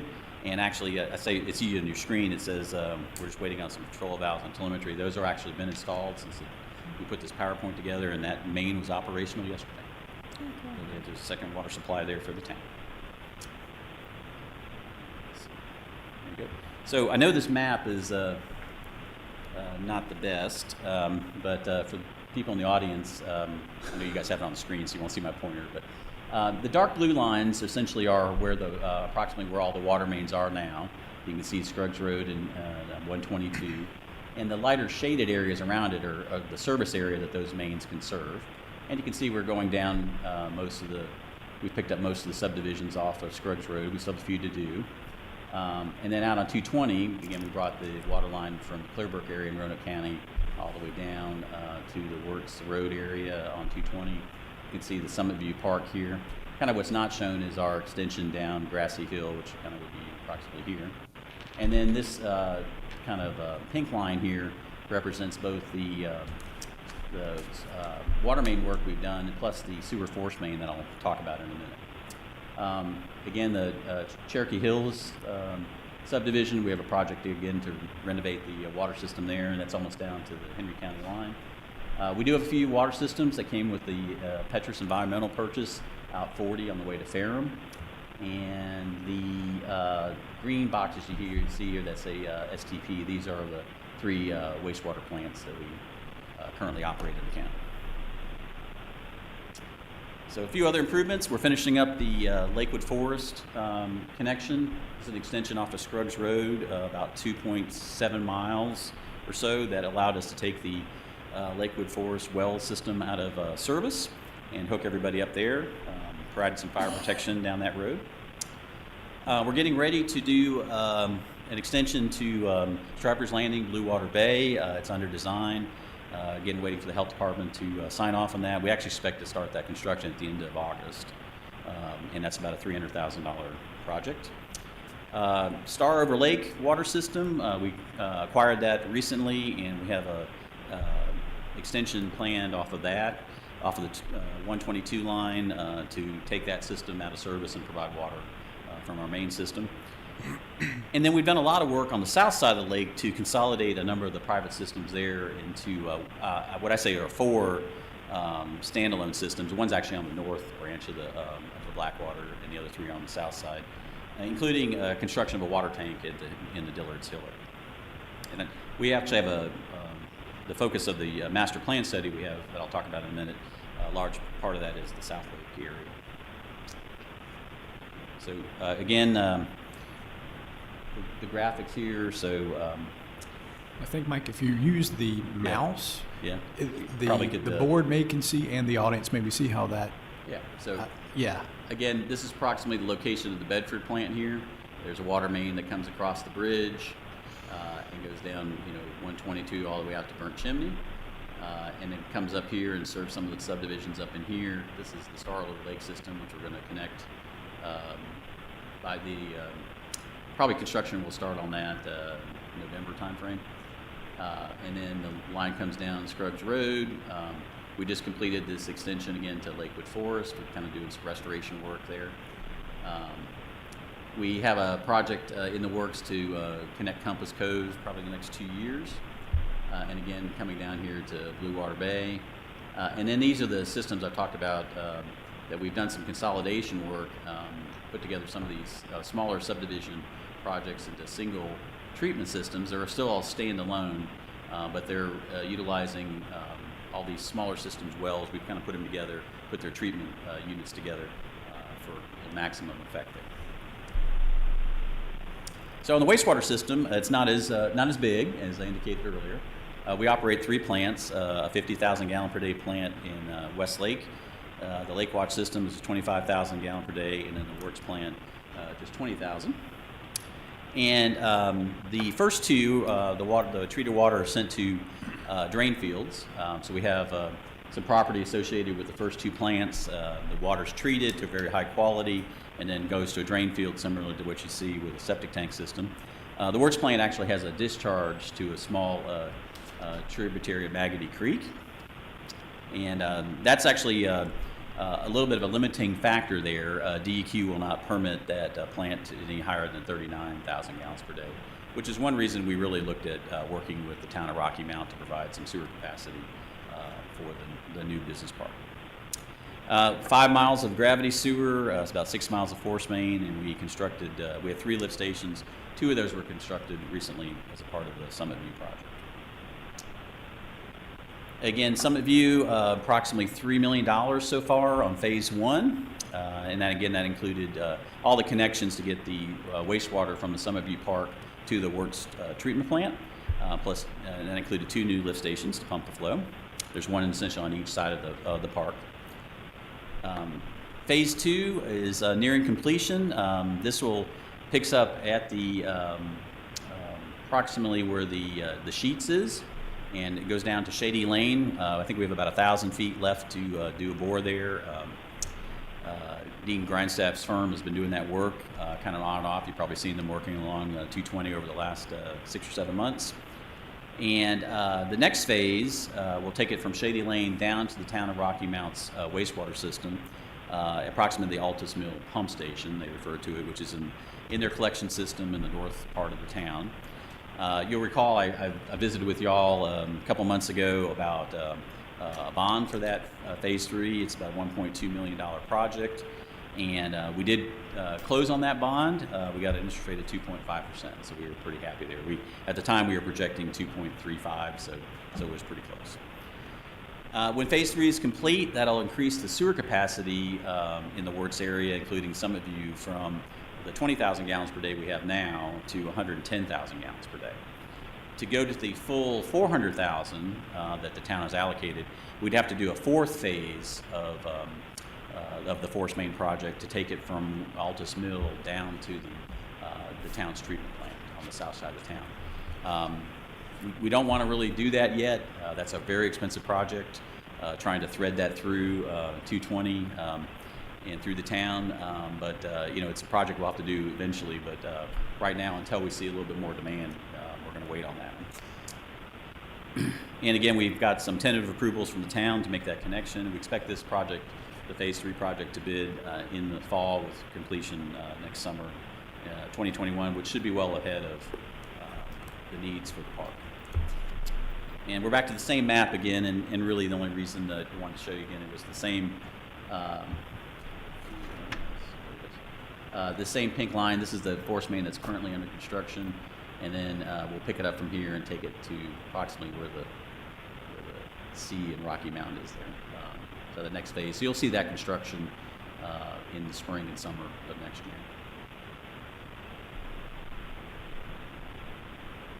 So some future projects we have planned.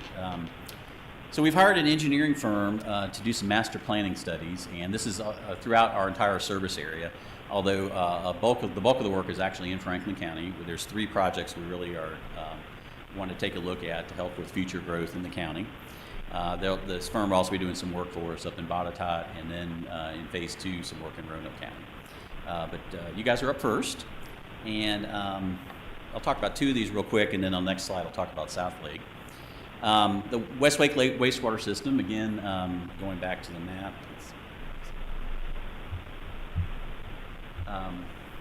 So we have the 2 treatment plants right here, right now. This plant is, again, the capacity is 50,000 gallons per day. We're actually running about 26 or 27,000, so we're about halfway there. This plant's 25,000 gallons per day, and we're running about 8,000 gallons. But there's a couple of intervening elevation challenges here. And so what we want to do is take a look at what's the best place to put in some additional lift stations and pumping capacity to try to maybe balance flows between the 2 plants and extend the service life there. And eventually, we might want to, there's a 3rd private plant here, might try to incorporate that, or somehow work with Bedford to maybe take water or take wastewater across the bridge to their plant, which is also underloaded right now. So they have plenty of capacity available. Back to future projects here. So again, that's kind of our wastewater component of the study. Wirtz Road, we want to look at the interconnect there, and that's a resiliency project, so I should have left it here. So you can kind of see on the map, this is the burnt chimney area, where we have a ground storage tank, and kind of the end of the 122 line. And then again, we have a water line coming down 220. We'd actually like to make this interconnection here. And the reason being is that we're kind of dependent on these mains coming from Bedford County, down Scruggs Road and down 122. So we'd actually like to interconnect this at this point. The elevations are such that water will come from the 220 line back into here without any problem. There's a pretty good pressure differential there, and provide a backup to this system should there be any kind of problem with the Bedford plant, or we have a main break somewhere along 122. We want to be able to backfeed there. Another option would be to come back out of the town up 122. That's one where we look at that also. Obviously it's a little longer there, but both of these we see is something we want to do. Maybe the next 5 years, 7 years possibly, as a redundancy kind of issue, just to make sure that we don't have anybody out of water. And then on the South Lake system, again, these are primarily standalone well systems, and we're relying on groundwater. We're starting to see some limitations of that. There's a little bit of iron in those wells that we're treating right now, and we want to maybe look at some alternatives to groundwater there. Still plenty of groundwater capacity, but we think over time as this area grows, we're going to need to look at a different solution. We've already previously looked at some locations for an elevated storage tank out here. We did build, again, a small tank, ground storage tank that we're calling our Dillard's Hill tank now, and that's in service. Our master plan really is going to look at kind of some maybe commercial growth possibilities in the State Road 40 corridor. Some of our operational costs, it does cost us money to have all these individual systems. each one, and the health department sees each one of these as an individual water system with its own permits, its own testing and requirements, and so we could probably save some money by some integration there. And again, we kind of need to identify what we think is a more long-term water source for those systems. That might be some additional wells, and there are some additional wells in the area that we might be able to utilize. Possibly a new intake on Smith Mountain Lake, although I really think it's unlikely DEQ would permit that. That was really one of the driving forces for us working with Bedford, is DEQ said they only wanted one intake on the lake and told us to kind of work together, and I'm kind of glad they did, because again, it's been a great partnership. It's worth asking the question, but I think it's unlikely that they would permit another withdrawal on the lake. Interconnection with the Scruggs Road water main. This could be accomplished a couple different ways, and I'll talk about it in a minute. And then possibly extending water just out State Road 40 from the town. Now, it's a pretty long extension. It's on the upwards of 15 miles, but it is doable, and depending on what your comprehensive plan looked like and where you wanted to see maybe commercial growth on State Road 40, that might be a project worth investing in. So. Mike, can I interrupt you there for just a second? What about, have you talked to Boone's Mill? They supposedly dumping a lot of water in Maggoty Creek from out of their springs and stuff. Yeah, so they, we operate the system for them right now, right. And the demand is not there. We do have an interconnection with them, which has been, when it was done, we actually thought that we might be a backup to them.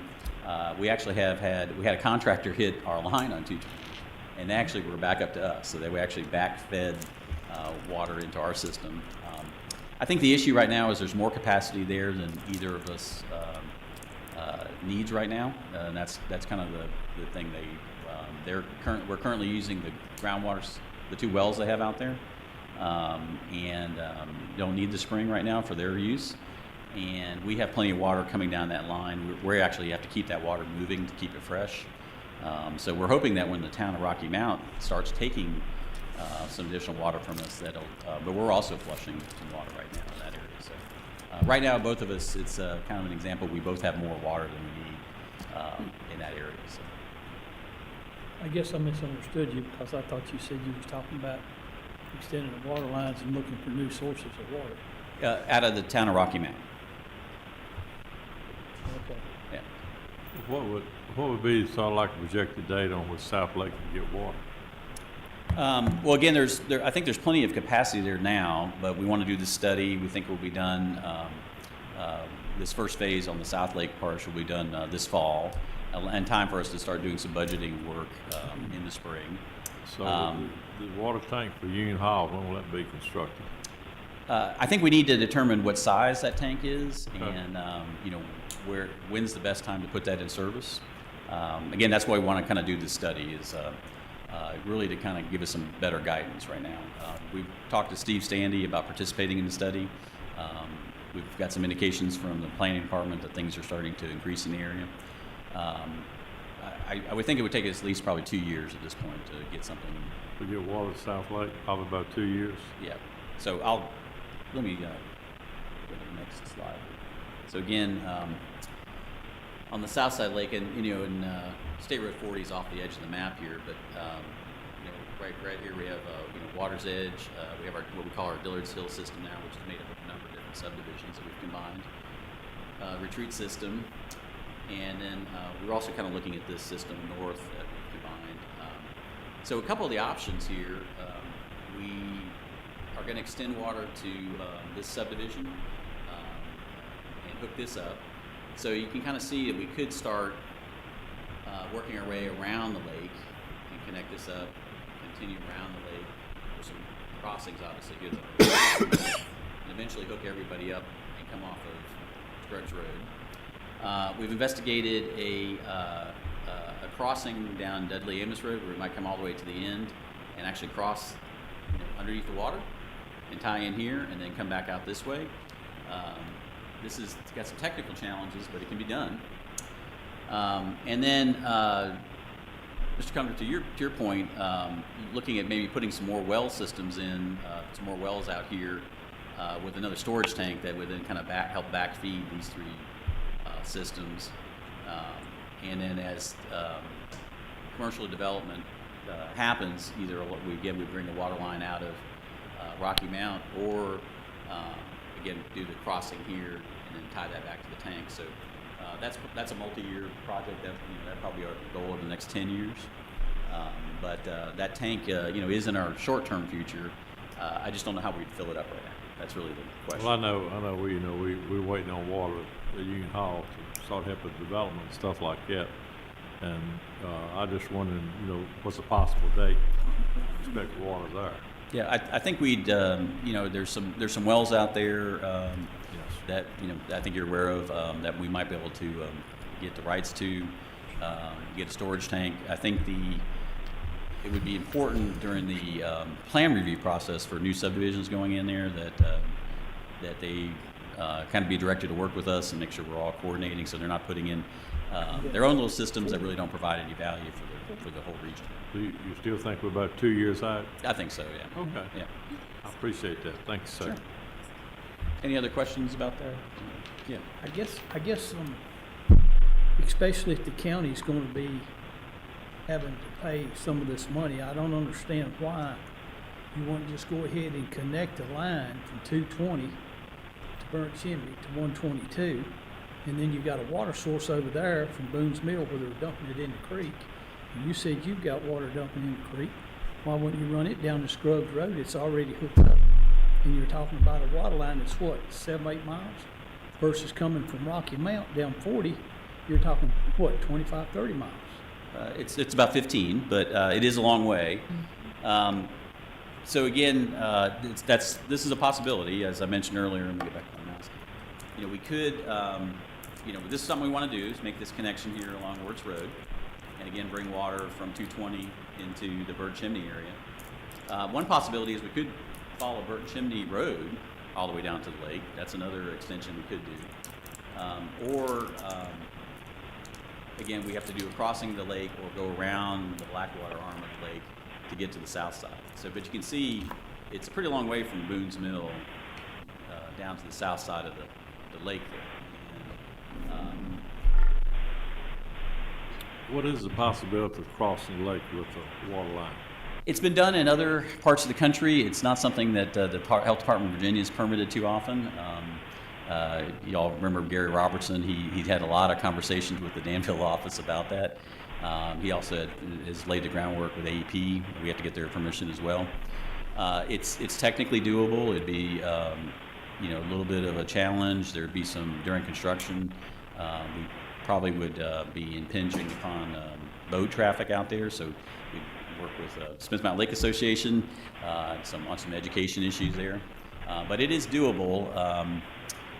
I don't have any numbers yet, and that's one thing we want to do with the study is put some numbers to that and see what that would cost. It's obviously the shortest route, and even though the pipe would be submerged, we think that's maybe a better option than these long runs where the water might get kind of stale if we don't demand it.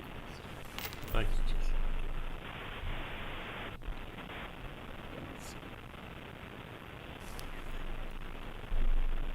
And that's all I had for you all today. I'd be happy to answer any questions. Mr. Chairman, I may just, if I may make a quick comment. Last week, a couple of weeks, I forget now, Mike McAvoy and Don Smith and, of course, Steve Sandy and Mike Burnett and I did a conference call and reviewed a lot of this data, and, of course, the timing is really good. We concluded that the Water Authority is beginning their engineering studies, their master planning studies, specifically for Franklin County, in that, in a time of COVID and hopefully post-COVID, the county is poised for a lot of growth, and we're starting to see that now. Our housing starts are up significantly above calendar year 2019 and calendar year 2020. We're hearing reports from the real estate market and the realtors that the inventory in terms of housing is starting to become low in Franklin County because a lot of the homes are turning quickly. There's opportunity, as we all know, in Mr. Cundiff, you had mentioned in the Union Hall area, specifically in South Lake area, and the fact that Appalachian Power and future plans for the Penn Hall property, we've already seen some of that property, as you all know, in recent years sold and now developed. So the timing has been very well in terms of the county's ongoing housing studies. We have a market study that's going on in the Ferrum community, but then also the overall housing market study that we're working with the region on.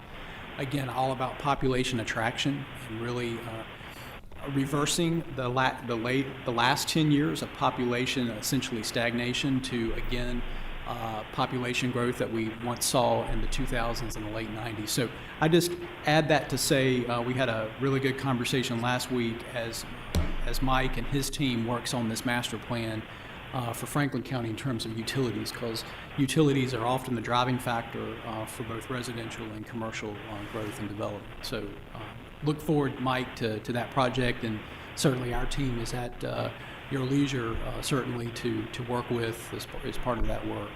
Yeah, we're hoping, again, Steve or a designee from his department will be part of the regular meetings.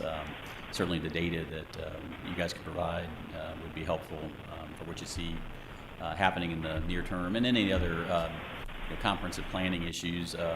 I didn't mention this in the history part of the presentation, but when you all joined the authority as a member locality, one of the agreement we executed included that we would comply with your comprehensive plan. And so, we don't run water lines places without, checking with you guys first to make sure that's okay, and that it's consistent with what you guys do from a planning perspective. So. Mike, what kind of capacity do we have in the Westlake area on both sides?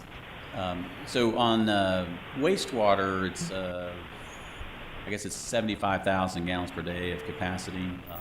We can expand that. Both of those plants are expandable, so I guess we probably could go to 150,000 gallons per day. Okay. And right now, again, that's adequate. Yeah. But again, we want to kind of look at, there's a apartment complex that's one of the reasons yeah. I'm asking. We've had some discussions with that developer about the best location for that lift station, and I'll just leave it at that. But we also need probably 2 other lift stations in that area and to really kind of utilize all that plant capacity correctly. But at some point, and again, I think it's many years down the road, we're going to need another solution out there, whether that's to go across the bridge back to Bedford or look at some additional drain field capacity and building larger plants. We are going to need a solution there. So again, part of the study would be to kind of lay out where we think that would be and how that might look. Kind of thing. Okay. And on the water side, it's really pretty unlimited. The Smith Mountain Lake plant, it's a great facility. It's running about 1.5 million gallons a day. We're bringing about 600,000 across the bridge right now. That plant is expandable up to 8 million gallons a day. We have 4 million allocated capacity there, so we have a lot of capacity in that plant. Okay. And I guess all of this goes without saying is that the joint venture between you guys and Bedford, you're not the reason that the lake levels went down. We're not. If you look at the just evaporation off the lake in the summertime. Much to your chagrin. Yeah, it's more than what we take out of the lake every day. It's kind of funny we're talking about that now because back in May, I think we were having high warning levels at the lake. I know up in Roanoke we had some severe flooding. So it's amazing how we turned off the flooding and now we definitely need some rain today. So. Yeah. Thank you, Mike. Sure. How deep do you bury these lines? So our water lines are typically 3 feet deep, unless there's some kind of concern about like heavy truck traffic or something like that. Sewer lines really follow gravity, so those can be anywhere from 4 to 15 feet, depending on where you have to cut through. So, Mr. Chairman, I did want to mention one other thing. Right now with the COVID outbreak going on, we have been suspending any terminations for non-payment. So we're trying to help our customers out. We understand, the economic conditions, and right now we haven't been doing any disconnections since mid-March. It's not really too much of an issue here in the county, but I was glad to see that you all were going to allocate some money to help people that might be struggling with their utility bills. So thank you for doing that. And at this time, we don't really have any plans to start disconnections for non-payment. The State Corporation Commission which actually we're not really regulated by. We don't have to comply with their rules, but they've issued a moratorium to companies like Appalachian Power and Roanoke Gas until August 31st. We had a board meeting last week, and we actually deferred any decision on lifting that moratorium until the next board meeting, which would be until the middle of September. So your customers here in the county should not really have it. If they're struggling to pay their bills, they've lost their job, that's probably, they have a few more months yet to kind of deal with that. Any more questions? Okay. Mr. McAvoy, we appreciate you very much, and Ms. Holland, we thank you for being here today, and we certainly appreciate the efforts and the water demands that we're meeting. We thank you. Yeah, thank you, Mr. Chairman. Thank you, Mike. Thank you, Shirley.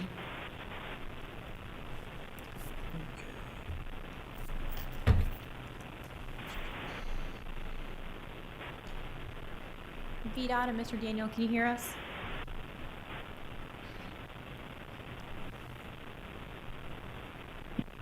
Hey, Madam, this is Todd. I can hear you. It's pretty broken up in the telephone.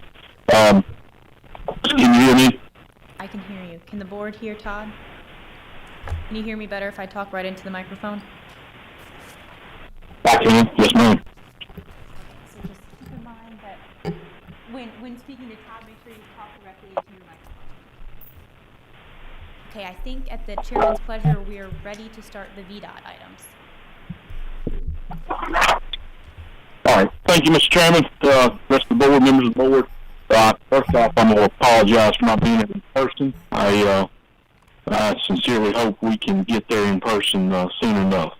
We've got 2 items on the agenda today.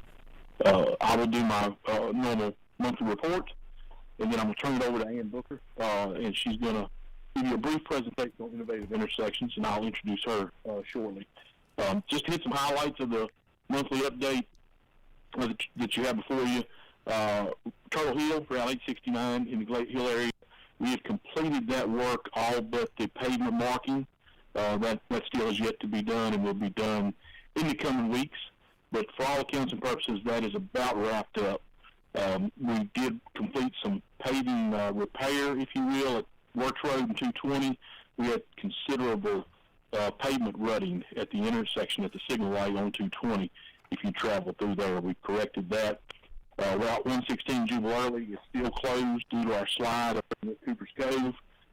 We hope that we'll get that open by the end of August. We're targeting prior to Labor Day. The project is going well. Our last update was on last Thursday. We do weekly updates, and the soil nailing was 57% complete. Now, that doesn't equate to our total percent complete, because after the soil nail contractor is finished his work, we will have some work yet to do. Route 640, 6 Mile Post, so I've got a couple corrections, and 6 Mile Post being the first one. We had it slated to begin in June, and we were hopeful that would happen. And this is adding end walls to an already repaired pipe on 6 Mile Post. But because of 116 and some other priorities, we've had to slide that to this fall. We're also working with the upstream property owner to allow us to do some work. So that's still coming, but it's going to be a little bit later than we thought. There's no impact to the road or to the structure. We just need to get those end walls in place. Muddy Fork Road, we installed some head walls. That is complete. And Algoma Road, we are going to replace a plot pipe and close Algoma. We had hoped to begin this month, but we're probably going to be mid to late August before we begin that project. Moving on to page 2. Route 643 Coles Creek. We've got a low water structure that we're going to replace on Coles Creek. We wanted to begin that in June. We've had to slide that as well. The flooding and the damage such as 116 has caused all these schedules to slide a bit. But we will begin that this fall at worst early winter. We'll close it for about 5 weeks, but that is absolutely still on the schedule. And then one thing I wanted to note, it's not a big deal, but we're doing some tree trimming on Hardy Road and Boone's Mill Road and some areas in the Hardy roadways in the Hardy area. Why I mention that is we've got a plethora of needs when it comes to tree trimming across all of our counties. So I did want to point that out. We're actually getting some of that done. A lot of times in the summer we get requests from RV owners and the like about the tree limbs and the roadways. So we're working on that. We've been without a contract in our district for a while, but hopefully that is corrected, and we'll get some tree trimming, needed tree trimming done. We'll move over to page 3. For our traffic study request, it shows there are none on the report, but I did want to just remind the board that in June we did send up a request for Scruggs Road and Blue Water, study that intersection. We also sent one for the speed limit study for 220 north of Boone's Mill, and Scruggs Road and Brooks Mill 616 and 834. We sent a request in June also to look at that intersection. So we've got 3 studies in the works. They generally take, depending on workload of our traffic engineering section, I'll say 90 to 120 days. We could get it back quicker than that, but I don't want to overcommit on their study timeline. But they are in process. On the project status, I highlight 718. As many of you know, Colonial Turnpike is closed and construction is underway finally. We've got the detour in place. Mr. Mitchell did ask about the contractor last month, and Brian Casella did send an email with that answer, but for the board, the contractor is Crossroads Bridge. They're out of Rural Retreat, Virginia, and they've done several projects in our district over the last few years, so they are a known contractor to our district. The 641 superstructure replacement right there at Callaway Elementary School is also underway, and we'll maintain 1 lane of traffic while that is in progress. The same contractor is actually doing that project as well. A couple answers to last month's questions that aren't on the answers aren't on your report, but Ms. Smith, you asked about raised pavement markers or reflectors on 122 and 40. Obviously, we don't have them in place, and we do have some guidance out of the some federal guidance out of our manual of uniform traffic control devices. That's a federal guidebook. We have a supplement to that. And the placement of pavement markers is guided by traffic volume and engineering studies. Route 40 definitely doesn't have the volume that reaches the point of we shall install them, but it is in the range for part of 40 anyway that we could do an engineering study and look at it. 122 is close in the Westlake area. The further you go south, the traffic volumes do drop off, so it would also require an engineering study. That's something we'll talk to our traffic engineering group about. I don't want to commit to the board that we will install them, but I just wanted to answer the question you had. We've got some documented guidance. It's available to the public if you want to see it. But we'll review those routes for the need and also our ability to install them. Thank you very much. Yes, ma'am. Mr. Mitchell, Supervisor Mitchell, you asked about New Plant Road. Brian Casella has reached out to our utilities coordinator in Salem District and is doing some early work on that, if you will. There's a difference in New Plant and some of the other easier site distance projects we recently completed in the county. For example, Landmark off of 116 and Copperfield, I think it is, off of Lurch Road. And we also did Novelty Road down off of Route 40 in the last couple of years. Those were generally pretty easy construction projects. No utilities in the way, fairly easy excavation, that sort of thing. 3 to 5 day projects, basically. The difference in New Plant, which is taking a little bit longer, is the power pole that is immediately to your left when you pull out of New Plant. That is a significant power pole that's got quite a few guy wires coming off of it.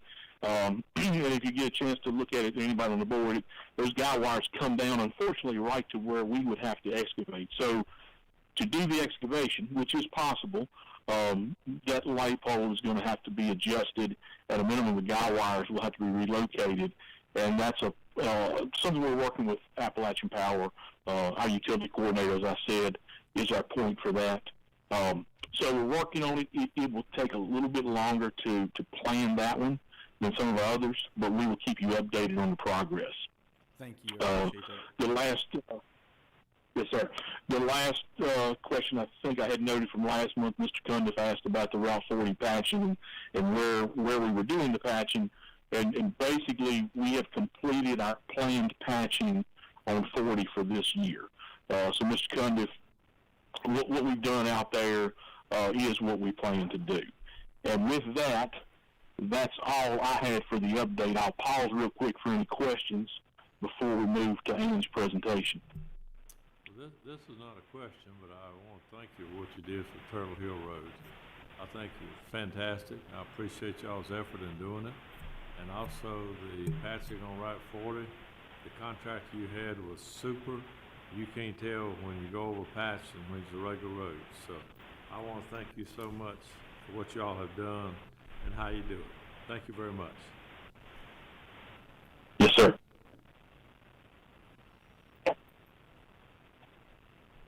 Okay, hearing no other questions, I'll move on to Ms. Booker. Many of you know Ms. Booker. She actually filled in my seat for a short while in early 2018 when I was in Salem, and I understand she did a fantastic job.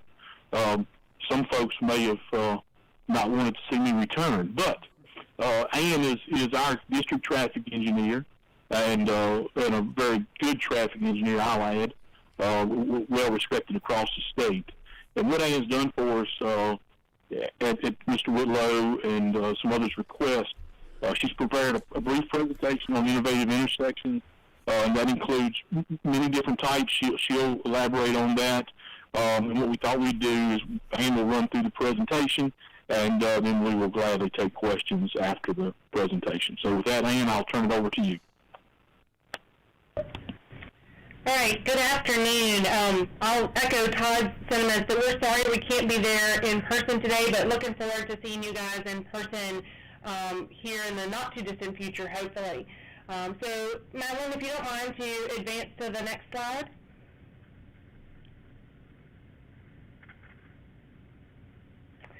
So, as an overview, when we say innovative intersections, what we're talking about is basically a different way to control traffic at a particular intersection. These can be both signalized or unsignalized intersections.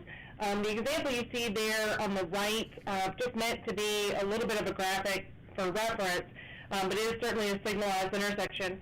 And essentially what we look to do is modify the travel pattern of vehicles, pedestrians, or bicycles through the intersection such that we can improve safety for all of the users, and also reduce delay for the folks who are using the intersection. And we're doing that to increase efficiency, of course. The benefits are safety, first and foremost. These intersections do tend to reduce conflicts, which I'll show you in just a second. They're very efficient in terms of how they operate. They allow us to add capacity and handle more traffic and development patterns at the intersection. They're very cost effective. They often end up being smaller than what we would need to do with traditional widening. You think about a signalized intersection where you've got long traffic backups or excessive volumes, we tend to add width to the intersection in terms of additional lanes. But by using innovative designs, we can keep those intersections a little more narrow in terms of their footprint, which is better for pedestrians, of course, and then also good for land use around the intersections. And they do tend to help promote land use along the corridor. If you think about our typical format, the four corners at a signalized intersection are very valuable, but the ones that are, say, 2,000 to 2,000 feet to a mile away are maybe not quite as valuable because they're not at a signal. Using innovative intersections can help us to facilitate traffic flow in the area such that all of those pieces of property can be developed. And who benefits? It really is all users at the intersection. Madeline, if you wouldn't mind to flip to the next screen. And just as a summary of that, the things that I'd really like you to remember about innovative designs are that our goal is to improve safety, reduce delay, and to increase efficiency. Just as a note on what we can do with these types of designs, we can reduce delays and crashes by as much as 50%. Sometimes more than that, but that's a good average to keep in mind.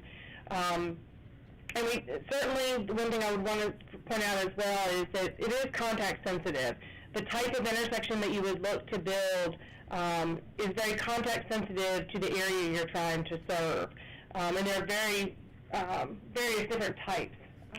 So now we've moved on to the next slide there. We have a program on our website that really, our Innovative Intersection program is housed on our website. You can look at a variety of information. I've provided the website there. On the next screen,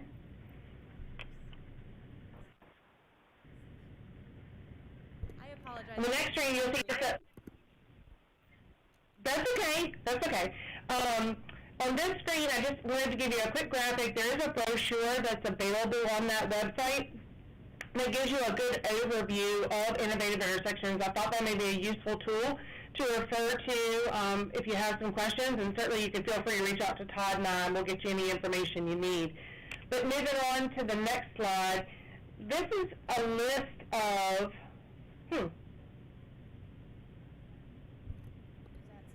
Can you go one more, Madeline? One more forward, yes. Yes. Thank you.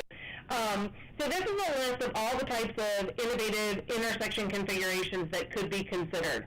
You'll see a few names on there that you'll recognize, like the roundabout. You may recognize continuous green T and the restricted crossing or R-cut intersection. Those are the three that I'll talk about in a little more detail, as they've been things that have been considered in Franklin County, either their current consideration or we've talked about in the past in terms of some projects. So let's move on to the next slide. Well, it backed up again. There you go. So each one of those intersection types, there is a individual brochure and a web page that'll show you really what is the design, when should it be considered, what are the characteristics of an intersection where you might consider a particular design. It'll summarize the benefits. On the back page, or the second page of those brochures, it'll show a graphic of how to navigate the particular intersection. Talks about conflict points, which I'm going to define for you in just a second. And then there's also some reference resources that are available. Federal Highway Administration has a lot of information as well, as this has been a trend that's been happening across the country. And so there's a number of resources out there for additional information. You can move on to the next one, please.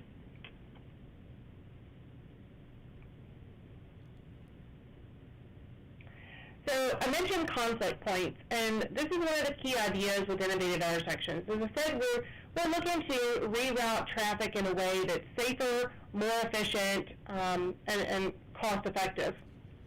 And conflict points is an easy way to start to measure that. What you see on the left is a typical four-legged intersection, and it highlights with those circles and the shading all the different places where two vehicles could interact or have a crash. So we think of those locations as where two travel patterns intersect. There's three types of conflict points.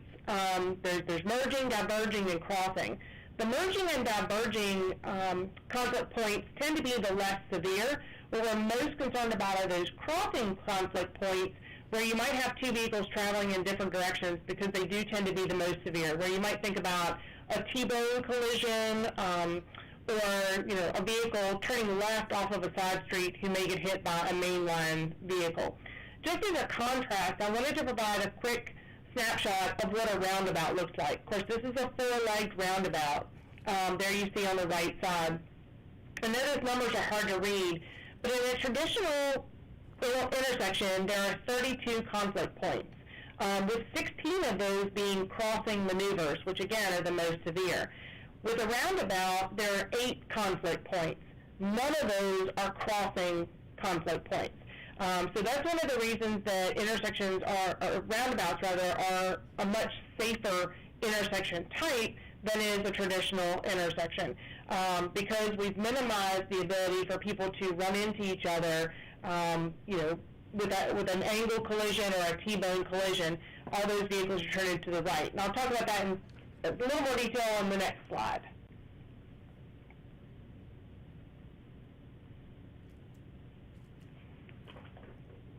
There you go. Actually, I forgot. Roundabouts are a couple down. Let me do continuous green T's first.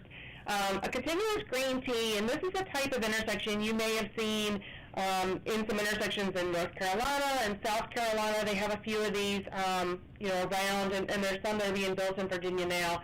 But essentially the idea is that at a T intersection, so you have a mainline roadway and one side street, you have the ability for somebody to pull off of the side street, making a left turn, and they do so into a channelized left turn bay that then they merge with the mainline traffic.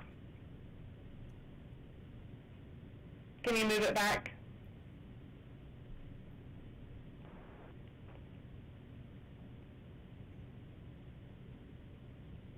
There you go. So a vehicle turning off of the side street will turn left into that channelized acceleration lane, and then they have the opportunity to merge into the through movement of traffic.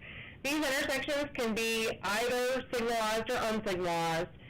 If they're signalized, what occurs is that that movement of traffic on the main line, there's one movement of mainline traffic that doesn't have to stop.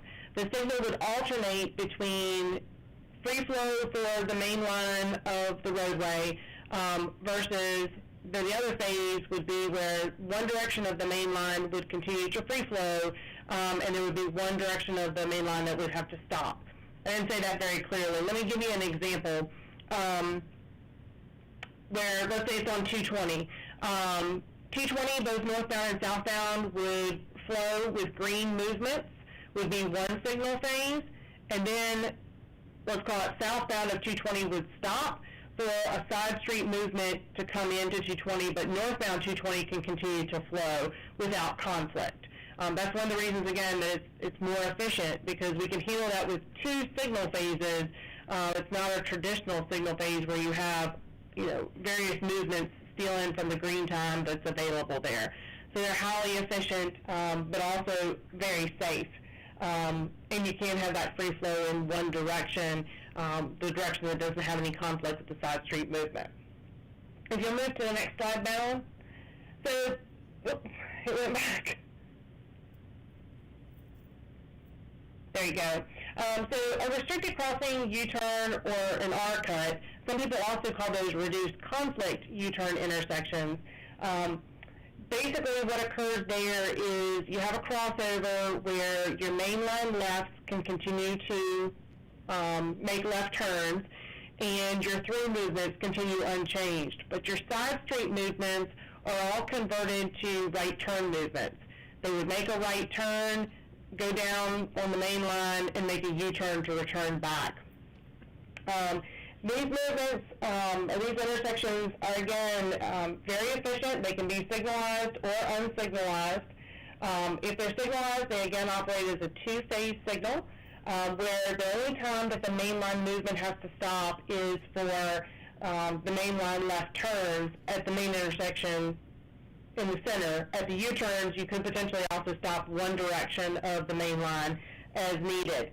Again, we've greatly reduced the number of conflict points. Instead of those 32 conflict points we had at a traditional intersection, we have only 18 conflicts.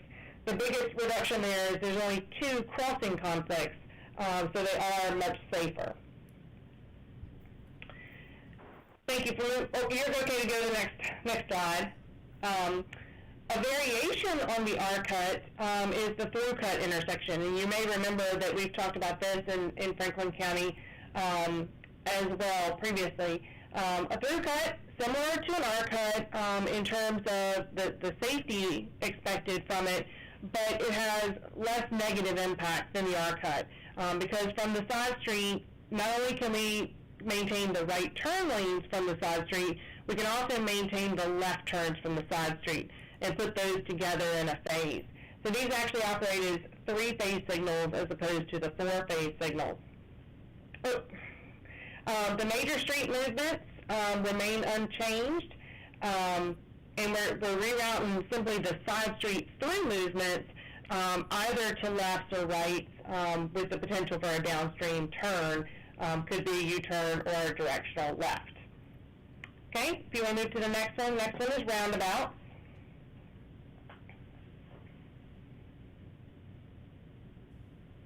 Okay, and a roundabout is a circular, unsignalized intersection. The key characteristics there are that traffic enters the intersection, they slow down to enter the intersection, and they yield to traffic that's already circulating in the intersection. All the movements are converted to right turns, which, as I mentioned with the conflict points, instead of having 32 conflict points, the roundabout only has 8, with 4 merging and 4 diverging, and no crossing conflict points. So the safety experience, for a roundabout is dramatically improved over a traditional intersection. They do have the benefits of, as I said, safety, efficiency. They are cost effective, and when you look at the long-term cost of other options, particularly if you compare them to a traffic signal, there are long-term costs in terms of the maintenance of the signal. The other thing I would compare and contrast a roundabout and a traffic signal to say is they're efficient in terms of the users. Often you have the experience of sitting at a traffic signal where there's nobody in the intersection and you're waiting to get the green on your approach. Roundabouts will serve that traffic much more efficiently throughout various times of the day or any kind of seasonal fluctuations, as opposed to a traffic signal, which does increase the amount of delay drivers using the intersection would experience. And it does give you a chance to have some amenities or place making, so that they can be used as gateway features as well into a developed area if desired. The next slide is one that I pulled. This is the next slide is a slide that you've seen previously from the Hardy Road public information that we had back in January timeframe. And I just wanted to bring this back to show again those key points to remember about why you might choose a roundabout.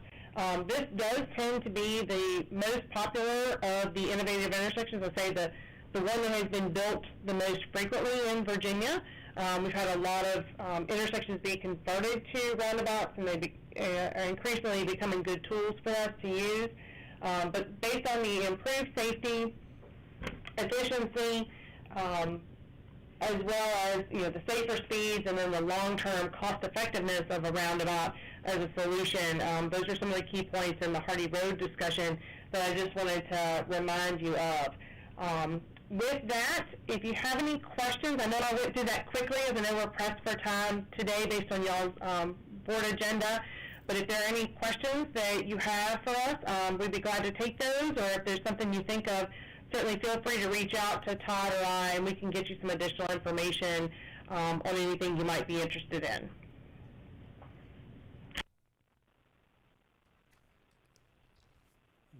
Any questions?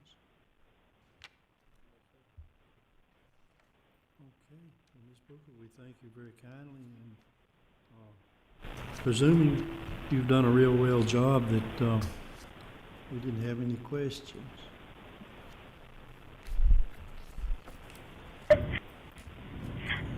Okay, well, like I said, if there's something that you think of later on, please feel free to reach out to Todd or I, and we'll be glad to get you some more information or resources as might be needed. Thank you for your time this afternoon. Thank you. Thank you.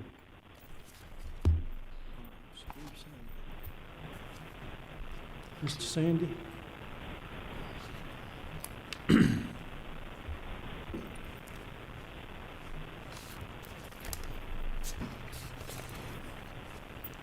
Yes, Mr. Chairman, I have 2 items. I wonder if we might switch those for the benefit of the VDOT folks that are on the line in case there's any questions relative to the smart scale item. The second item listed under my items, would that be acceptable since Todd and Ann are still on the line? Mm-hmm. Okay, that would be fine. And then we'll do the special use permit following that. Okay, and so if you look at attachment number 9. I'm going to let Ms. Cooper present some of this information for you, and I'll also be available.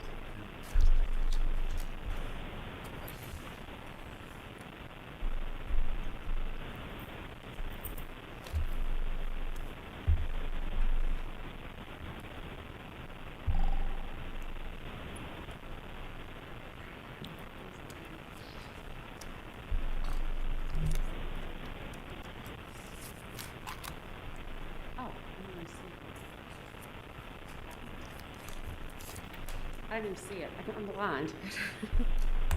Mr. Chairman, members of the board, I'll be honest with you, it's kind of nice to take this off for a few minutes. But I understand why we have them, and I'm glad that we do. But anyway, I am here to talk to you about Smart Scale. We've been in front of you a couple of times. We came and talked about pre-applications that we submitted. It's time to start doing the full applications, so I'm back in front of you today to find out which ones we're going to be working on. Basically, Smart Scale is a Virginia process to prioritize transportation projects to the best use. This is our fourth round of Smart Scale, and we have been very fortunate in being successful to getting money to come to Franklin County. Projects are scored based on objective and outcome-based process. Our biggest one is economic development and safety. In the West Piedmont Planning District, we actually get 35% for economic development category and 30% for safety. The other categories are environment, congestion, and accessibility. Basically, the funding sources that we have district grant funding. What that means is we only compete with the people in the Salem district, the VDOT Salem district. So it's a way to get funding. All of our projects so far in Franklin County have been funded through district grant funding. But there's also high priority funding that we can get. That we compete statewide, so we compete with everyone in the Commonwealth of Virginia. All of our projects that are approved by the CTB, the Commonwealth Transportation Board, VDOT administers those projects. We do not locally administer those. And the good part about Smart Scale is we don't ask you for any type of funding. In May, if you will recall, we came and discussed pre-applications with you all. One of them was Bondbrook Mill and US Route 220. Basically, what was proposed there in the pre-application was an unsignalized green T with an acceleration lane going southbound. That project has stayed as an unsignalized green T for the full application. Henry Road and Route 220 was another one. That was the pre-application was an unsignalized green T with an acceleration lane and a realignment and widening of a northbound left turn lane. However, once VDOT traffic engineering and land development started looking at crash data closely, this project, if goes forward, will be changed to a northbound horizontal realignment of a curve, but we'll still have the widening and the realignment of the north-left turn lane. The reason for this is the conflict points that Ms. Booker was talking about. The continuous green T did not get rid of a lot of those contact points, but this horizontal realignment will help the crashes that have been happening in that area. Oops, I didn't mean to turn that. Lake Mount Road and 122 is another one. It's proposed to be a roundabout. That one has stayed. If it moves forward, it would be a roundabout. Brooks Mill Road and Scruggs Road was put in as a pre-application as a roundabout. It has also stayed as a roundabout. Another one is Harmony School Road and Route 122. That was proposed as a roundabout, but when traffic engineering and land and design started looking at it, it did not meet get rid of the conflict points that needed to be. So it would, if it goes forward, it would be changed to an eastbound left turn lane and a small realignment of Route 122 to improve the existing curve. And we are very fortunate. The county is associated with 2 planning districts, and West Piedmont Planning District is going to be submitting an application for us. And they are doing Iron Ridge Road and Route 220. It would be the unrestricted R-cut. You can remember the slides that Ms. Booker was talking about for that. There has been an R-cut, unrestricted R-cut approved in Franklin County. The last go around, it was at Pleasant Hill and Route 220. Also, Roanoke Valley Allegheny Regional Commission is doing a project for us at Naff Road and US 220. It was put in as a pre-application as an unsignalized green T with improvements to the existing acceleration lane and also the construction of a southbound right turn lane on US 220 to Naff Road. Again, because of the crash data, this one was changed. It is now going to be just a southbound right turn lane on 220 onto Naff Road, and then increase the storage and taper of the existing northbound turn lane. So there will be no restrictions at the intersection of Naff and US 220. So this is where the part comes where the board has to make some decisions. We have 7 projects that screened in so that we could apply for funding. The county put 5 pre-applications in. We can only submit 4 full applications. The PDCs, if the board wants them to and staff thinks it's a good idea, they can go ahead with your support to do their full applications of the 2 projects that I discussed. VDOT and their consultants are still working on sketches and estimates for all projects for Smart Scale. That is one reason why they are extending the deadline. The more we do Smart Scale, people find out that it's, fully funded. They get a lot of applications. The Salem district alone, and Todd and Brian can probably attest to this, I think it was either 60 or over 60 applicants that they're working on and trying to help with sketches and cost estimates. Staff's recommendation to remove the project not to go forward with would be Harmony School. It advanced, didn't it? I wasn't ready for that one. Basically, well, yes I am, I'm sorry. Basically, there's certain reasons why we would not choose to submit Harmony School. It comes back to that economic development and the safety percentage. The economic development is 35%, the safety is 30%. Harmony School intersection did not have as many crashes. They only had 1 severe crash. The other intersections had more severe crashes, and that goes into the score. The other projects had more, there's more criteria to get more economic development points in the score. So that is the reasoning for us as staff to ask you to drop Harmony School and Route 122. Staff also will be back to ask for a resolution for the projects that you support today to move forward. Basically, the deadline for our full applications have been extended to August 17th at 5 p.m. But they also VDOT has also requested that for each of the projects that go into full application, we have to have a draft support resolution from this board to be able to continue with those projects. And like I said before, the final resolution will probably come back to you in August or September. We do have until October 30th to get the full resolution in, but I do need the draft resolution to be voted on today. So staff is requesting these projects, and VDOT or the Smart Scale portal makes you prioritize them. So staff is your first priority would be Bondbrook Mill and 220. The second would be Brooks Mill and Scruggs Road. The third would be Lakemont and Route 122. And the last would be Henry Road and Route 220.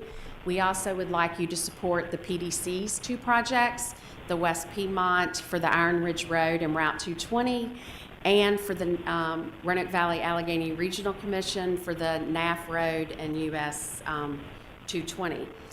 I can answer any questions about the projects of why we picked the priorities that we did, why we picked the projects that we do.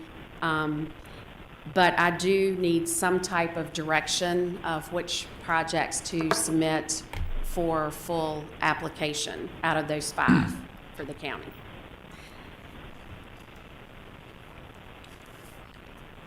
I have a question, Chairman.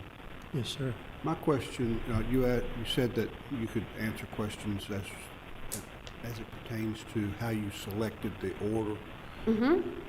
I was looking on there, and if you could go back a slide. Mm-hmm. You have Bonbrook Mill Road, US 220. You have Mill Road, Scruggs Road, Lakemont Drive, and 122, then Henry Road and US 220. I don't know how Brooks Mill Road and Scruggs Road would score higher than Henry Road and 220 with the number of crashes and tractor trailer trucks and the amount of property damage that occurs at that intersection. I'll be honest with you, one reason why Henry Road is last, because it is a non-zoned area of the county. More than likely, we will not get any economic development points because it's based, it has to be zoned. We may get a few.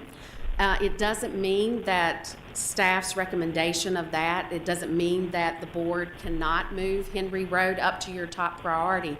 They just like us to prioritize them. I guess it gives the CTB members, if it does score to be funded, how the locality felt about it.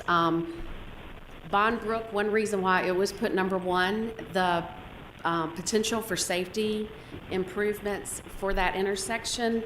It is number, if you hold on, I have my notes here. I want to tell you, out of 100 intersections in the Salem district, what it's ranked. I understand that one because the traffic volume and the location, but some of these others, like the Brooks Mill and Scruggs Road, I can't see how that would score higher than the Henry Road and 220. And we could switch them if you choose to. The Brooks Mill and Route 120, Brooks Mill and Scruggs Road is ranked 73 out of 100 intersections in the Salem district. So lots of times you, because of the severity of the incidents, you can score more, the economic development because of where that intersection is located. But that doesn't mean that you cannot switch this priority. If you remember, we do it for revenue sharing.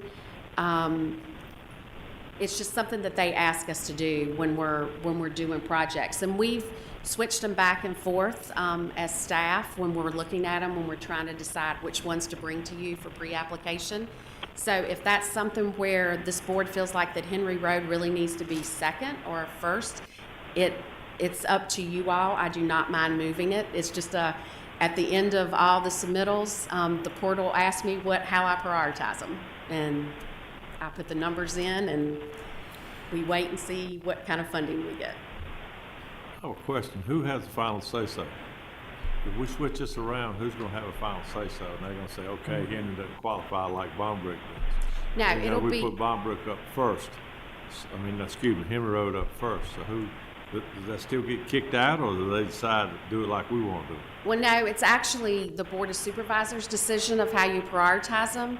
What will happen is once it goes through the scoring system after we submit the full application, and the people in land and development score all the projects, that's when they'll send it back to the localities, and we'll come back to you to tell you if any of our projects scored in the top percentage of what's going to get funding. So it's just something they ask us to do. They're not going to change it, but the score of the project will affect if it is funded. That's what Not I'm the saying. priority. Even though we may shoot it up forward to number 1, they can still shoot it back down from 1 to number 4. Yes, actually, they could, and it could do the opposite. I mean, like, Bonbrook Mill is a strong project, but because of the score, Henry Road might get funded. And there's a lot of things that go into it. It's the cost Also, some of the lower projects are easier to get funded because they score higher. If it's a higher, one reason why NAF Road and US 220 did not get funded in the last go-around, it was a very high project. It was a lot of money attached, and there were other projects that were just better. And actually, Franklin County did very well in the last round with our projects. It's hard to say how they will score because the projects that I know about are the ones that are in the West Piedmont Planning District. There's 20 projects that I know of. I don't know of any of the others in the Salem district or across the state, so it's hard to put our projects against them until after they all score. Let me ask you this. I trust your expertise in your selection. If we were to change this around, would we be taking a chance on jeopardizing losing one of these projects to be funded? If you change the priorities, or if you decide to do Harmony School If of we one of them. change, if we change, like if we moved Henry Road up to second in line and moved Brooks Mill down to 4, if the committee that reviews this if it doesn't score high enough, are we jeopardizing getting the project funded? No, because it's all going to be based on that score. Lisa, if Yes. I may, I have concerns about Brooks Mill Road and Scruggs with the suggestion for a roundabout. Yes, ma'am. And looking at all of these designs, I'm curious as to the rationale for a roundabout there because I travel that road every day. I cannot envision that simply doing some decel lanes, or left or right turn lanes there, or even a T intersection might be a better solution. I know Ms. Overstreet spoke to us very eloquently earlier this afternoon, and there was amount of private property that she would be asked to sacrifice. And so I'd like to kind of know the rationale. What would happen? How would I, as a supervisor, bring that into question in terms of what's being recommended? And is that part of how it landed in the top 4? Basically, the Brooks Mill Road and Scruggs Road, one reason why it was in the top 4 is because how we think it's going to score. We think there is a safety need there. VTrans, the VDOT's, like their 20-year plan, thinks that there's a safety need there. There are economic development points that can be scored around that intersection. Our office, and I know VDOT, of course they get complaints about a lot of intersection. We do get calls about this intersection, and ever since I've been here, this intersection has been talked about to do improvements. That's how it gets up in the staff's top 4. When we go to do these projects, we work very closely with the Bedford Residency and with the planning staff of the Salem district. And we usually have a list of projects and how we think they're going to score, how they're affected in VTrans. And that's how we come up with these projects, and then we talk about what's going to go there. Roundabout was what was suggested to go there in the pre-application, and probably the VDOT folks can talk more about it because they're the traffic experts, not me. But I know one of the things is trying to eliminate those conflict points either at the intersection or away from the intersection, because we do crashes away from it. And it also, roundabouts and other alternative intersections help the flow of the traffic better than some of the traditional things like a stoplight or stop signs. Brian Casello, I know, has been working very hard with traffic engineering on all of our projects. He possibly could still be on the line. If not, I think Todd said he was going to stay on the line, and Lisa Lewis might be on the line too, where they can tell you what kind of discussions that the VDOT groups that work on these smart scale projects to get them finalized for the county, and why they choose a roundabout for one intersection and maybe turn lanes for another. or another type of innervated intersection. Yeah, I'm very concerned about that option for that intersection, in my lay judgment. Okay. Is Todd or Brian or Lisa still on the phone that might can help us a little bit of why the roundabout was chosen at Brooks Mill and Scruggs? Yeah, Lee, this is Brian. Can you hear me? Yes. Or Todd, do you want to answer stuff? Go ahead. Okay. So yeah, one of the things about this particular project is, and I'll back up, all the projects that we looked at, the crash data, the crash data was taken from January 2014 through through December of 2018, so it's a 5-year period. So that all of the projects and the crash data, it's in a consistent time period. Just to give you some background on this particular intersection, there were 19 crashes at this intersection, and I'm going to break them down for you. About 9 of them are fixed objects off-road where someone is running off the road. We had 5 angles, 3 rear ends, and we had a few others. I think there was a deer crash in here, which is not significant, something we're not going to fix. But looking at those, and as Ms. Overstreet even pointed out, she brought up the fact that some of those crashes are occurring at night, and there are folks that are traveling along Brooks Mill approaching the intersection, and they're actually running to stop and crashing into her property on the other side of the roadway. The other predominant type of crashes we saw were the rear ends and angles, where folks were pulling from Brooks Mill and either having a car traveling, say, west on Scruggs or even east on Scruggs, hit them in the angle crash. So the roundabout situation will definitely improve that because it has some realignment of each approach. So as you approach the intersection from, say, the West Lake side, there's some realignment of Scruggs, and as you approach the intersection along Scruggs from the lake side, again, some realignment which slows the traffic down. That's part of the roundabout design. It also, the roundabout would be constructed on the lake side of the intersection. So if you think about it as the southeast quadrant of the intersection, what that does is that helps shift that intersection, so to speak, and bring it upgrade to a point where we have some improved sight distance.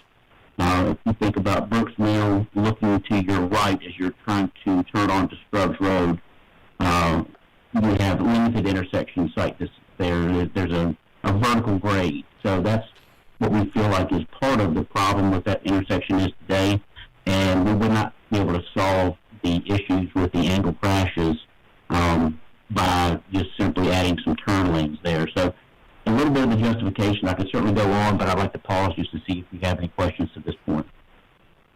I'm listening. Thank you.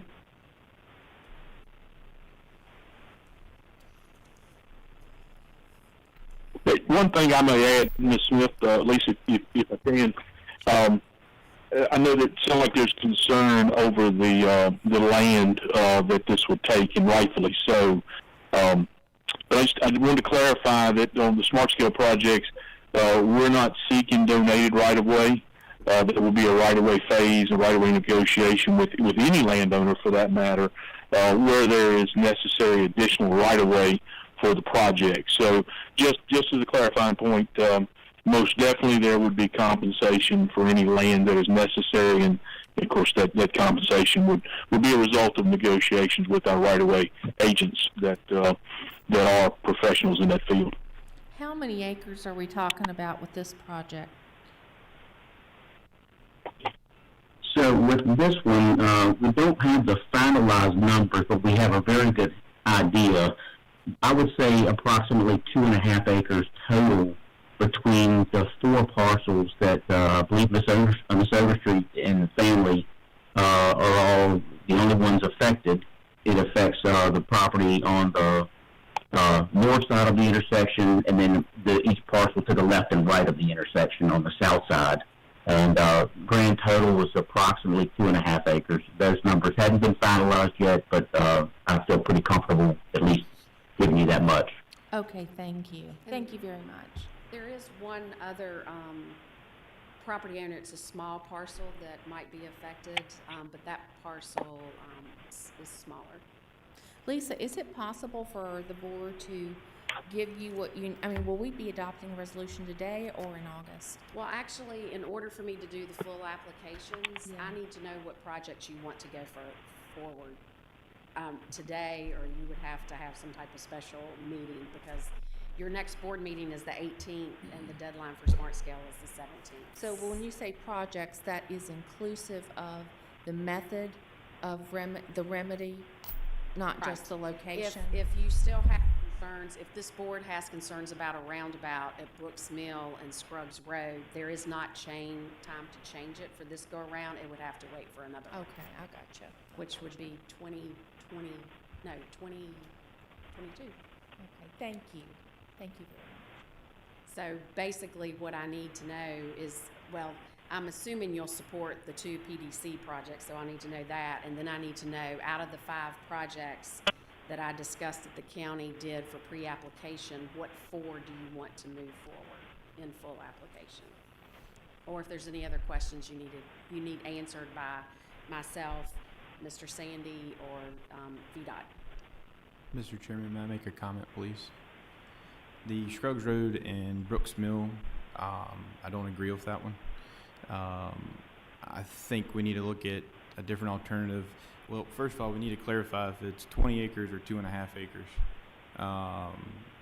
Ms. Overstreet seems to be pretty adamant that she's losing 20 acres, but y'all are saying 2.5, so I think we need to have that cleared up before we move forward at all.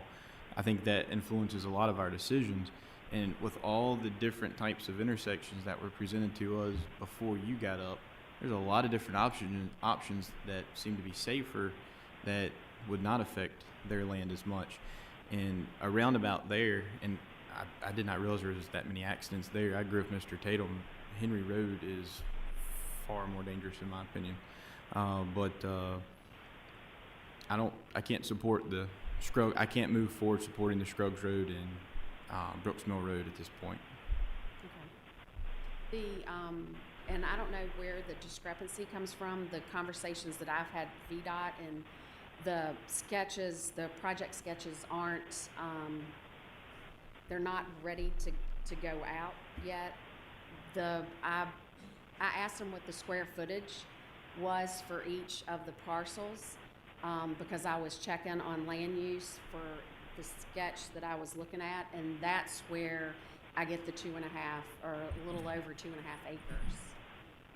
Because we were checking to make sure at what we were projecting this today at this time, would it affect the land use of the property owners? And I sent it to the Commissioner of Revenue, and it will not with that amount of acres.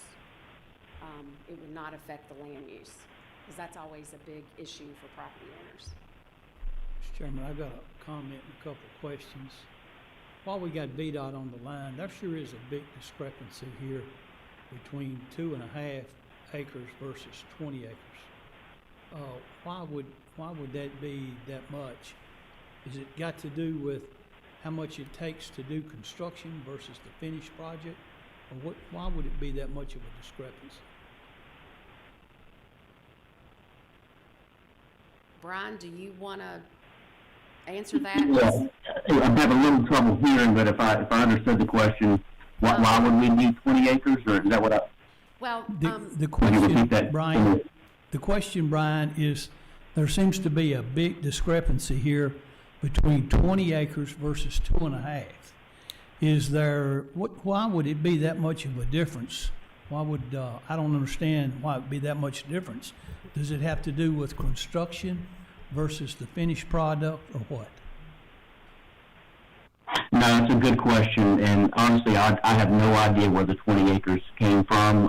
That's not something that I have been privy to or shared, so I'm honestly not sure where that number came from, but certainly this project would not impact 20 acres. Roundabouts can get a little large as you start to spread out and you take some transitions in, but from the numbers that I have seen on the concept that have been prepared by our consultants, I can tell you that the right-of-way itself is approximately 2.5 acres. It may even come out a little bit less. We've got a little bit of temporary construction easements beyond that, but those are not a take from property. So again, I'm not sure where the 20 acres came from, but I feel pretty confident telling you it's certainly not that order of magnitude. Well, okay, that answers that. Mr. Chairman, if I'm right, I gotta ask Ms. Overstreet a question. And I know it's a little bit out, but where did 20 acres come from, ma'am?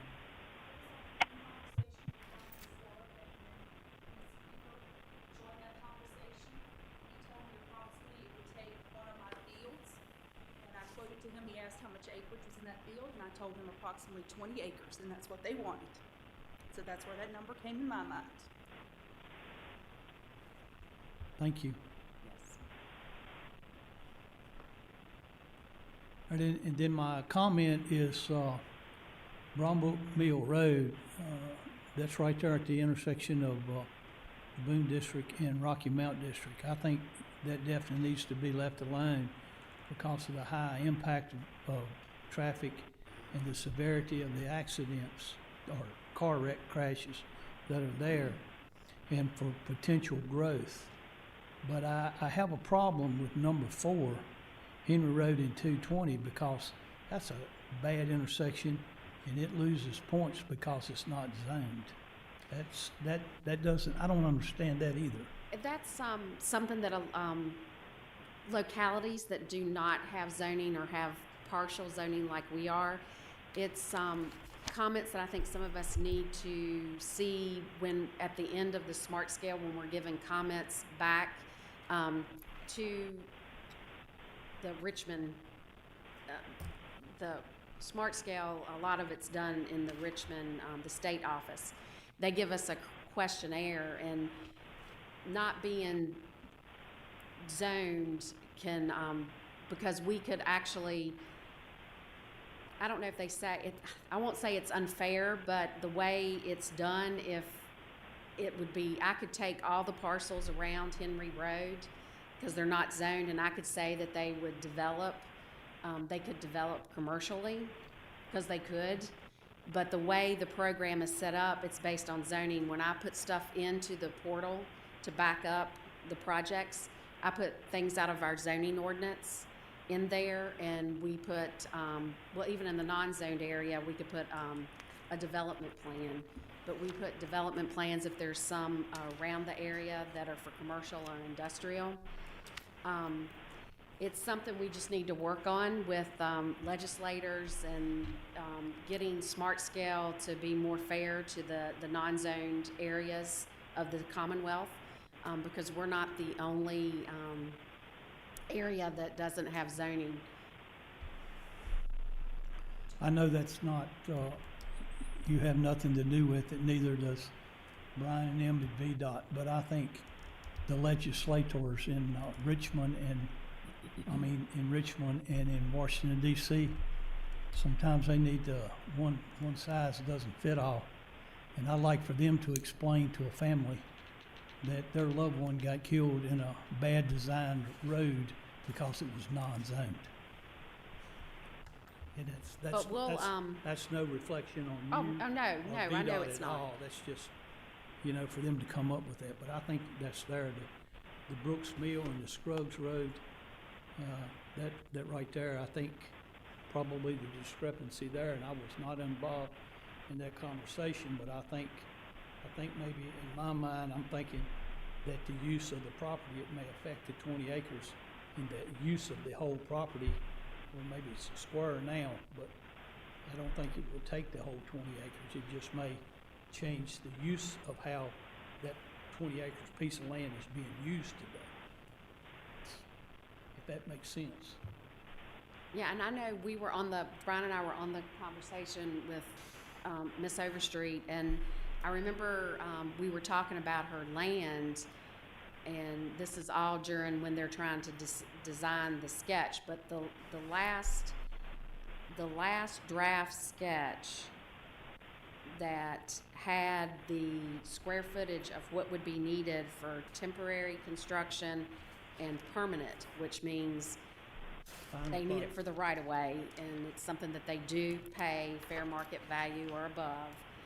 My calculations are like VDOT's, and mine include even the temporary construction of around 2.5 acres. So if Brian and I misled Ms. Overstreet, I apologize. Mr. Chairman, could I make a comment? In the interest of time, where I'm at on this, I would like to move the Henry Road project up. I would like to eliminate the Brooks Mill Scruggs altogether and then put it off till 2022 so we can get clarification on this project. Fair market price, and Ms. Overstreet's gonna have to deal with these land agents. They'll do her just like Mountain Valley Pipeline did people in this county. She'll have to hire an attorney and fight them back and forth, and that's where I'm at if moving forward. Was that a motion? Well, before we make a motion, if you pull 1 and 2 out totally, we can have 4. And if we eliminate 2, we'll only have 2 to carry forward. You're gonna take out one? My understanding was to take out Brooks Mill Road, and in other words, 1 and 2. No, take out Brooks Mill Road, but move the Henry Road project up. Up to 2. Yes. To number 2. Yes. Okay. And would you, and it's up to the board, would you add Harmony School as number 4? So we would have Bondbrook Mill as 1, Henry is 2, Lakemont is 3, and Harmony as 4? Yes. Yes. Yes. Now, I've got one more question Sure. on the PDCs. Sure. I think I already know the answer, but I just want verification. It is not going to change the left turn coming off of Naff Road onto 220. No, sir. No, It 'cause will these not. are No, costs. basically that intersection would stay the same. You will only have the short To the acceleration right, lane that going you have towards Boone's now. Mill. Pardon me? Turning to the right. Oh, turning to the go right. go towards Boone's Mill. Turning to the left, it stays just like it is. Right, basically, yes. The only improvement, if it's funded, would be to 220 South, right turn lane onto Naff Road. And then the left turn lane going northbound needs to be brought up to VDOT standards, so the taper and the storage would have to be extended. And that's the project. I got plus that, and I'll tell you that, if that was to be changed. All right. I'll accept the motion. No, I'll make it. I'll make a motion that we keep Bondbrook Mill Road, US Route 220 as number 1. Make Henry Road, US Route 220 number 2. Make Lakemont Drive and Route 122 number 3. And make Harmony School Road and Route 122 number 4. And will you still support the 2 PDC projects? And support the 2 PDC projects. Right, Mr. Thompson? I'll second that motion. Okay. I'm afraid to ask, is there any more discussion? Okay, we have a motion. On the motion made by Supervisor Mitchell, heard multiple seconds, but seconded by Tim Tatum, to keep, he just listed them all out, the smart scale projects, number 1, Bondbrook Mill Road in Route 22, number 2, Henry Road, number 3 stays the same at Lake Mount Drive, Route 122, number 4 is now the Harmony Square, road, and also to support the 2 PDCs as presented. Yes. Okay. And Supervisor Mitchell? Yes. Supervisor Smith? Yes. Supervisor Thompson? Supervisor Cunningham? Yes. Supervisor Carter? Yes. Supervisor Cleaver? Yes. Chairman Mitchell? yes, Thank you, sir. Thank you. Thank you. Thank you, Yes, sir. Lisa. I just want to make one quick comment, Mr. Chairman. Our success with our projects from last year are due to the work of Lisa Cooper and Steve Sandy and the exemplary nature of our applications. And Lisa, you're to be commended. You do a tremendous job, and I thank you, the board thanks you for all of your work. Okay, yeah, we have to do that one. VDOT too. I have Thank to you, say VDOT. VDOT too. I forgot.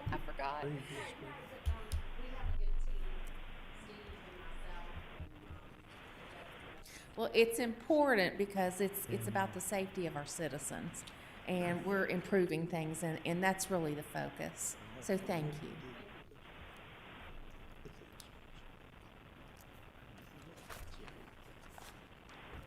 Okay.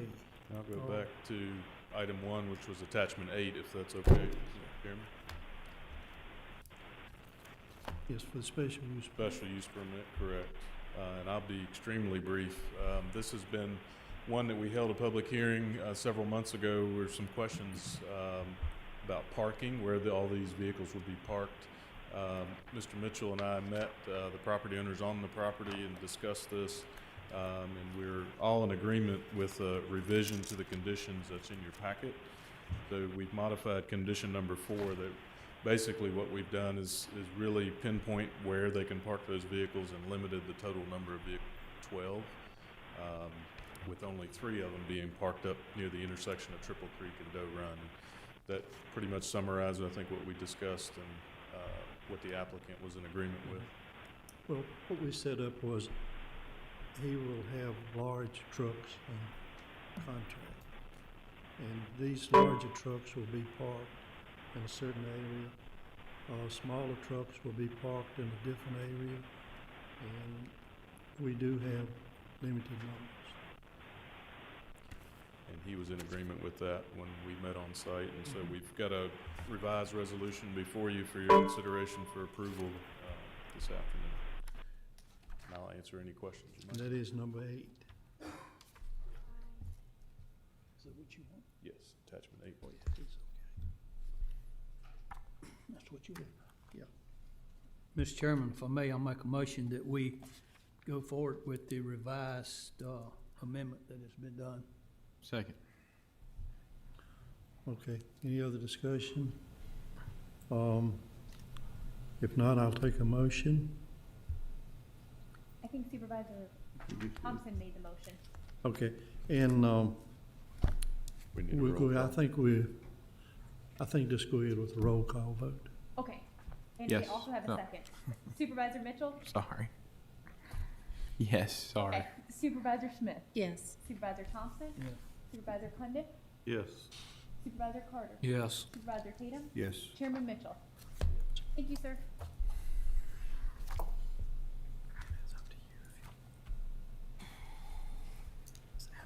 Okay.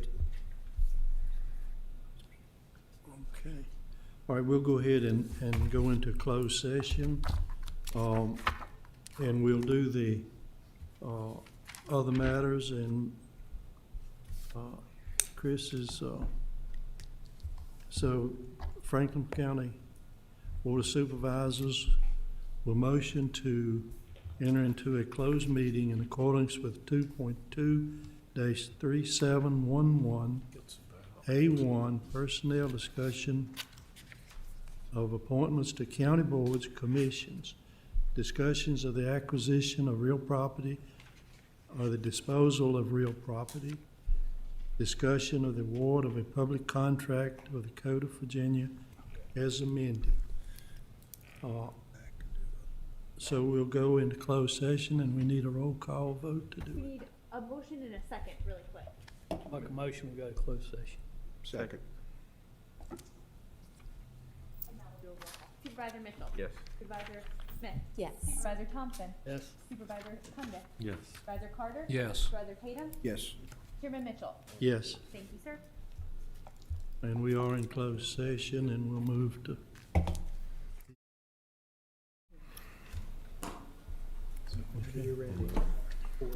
Okay, I'll call the board back in session, and we had just had a public, I certify that only public business matters lawfully exempt from an open meeting requirements under the Freedom of Information Act were heard, discussed, or considered in a closed session to which this certification applies.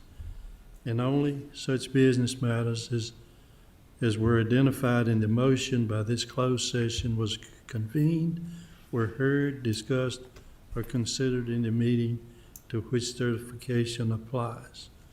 Do we have to vote out of this? I need a motion in a second. Okay, sir. So we need a motion, Make a supported. motion. I'll second that, Mr. Chairman. Need a roll call. And we'll do a roll call. Yes, sir. Supervisor Mitchell. Yes. Supervisor Smith. Yes. Supervisor Thompson. Yes. Supervisor Cundiff. Yes. Supervisor Carter. Yes. Supervisor Tatum. Yes. Chairman Mitchell. Yes. Thank you. Are there any appointments tonight?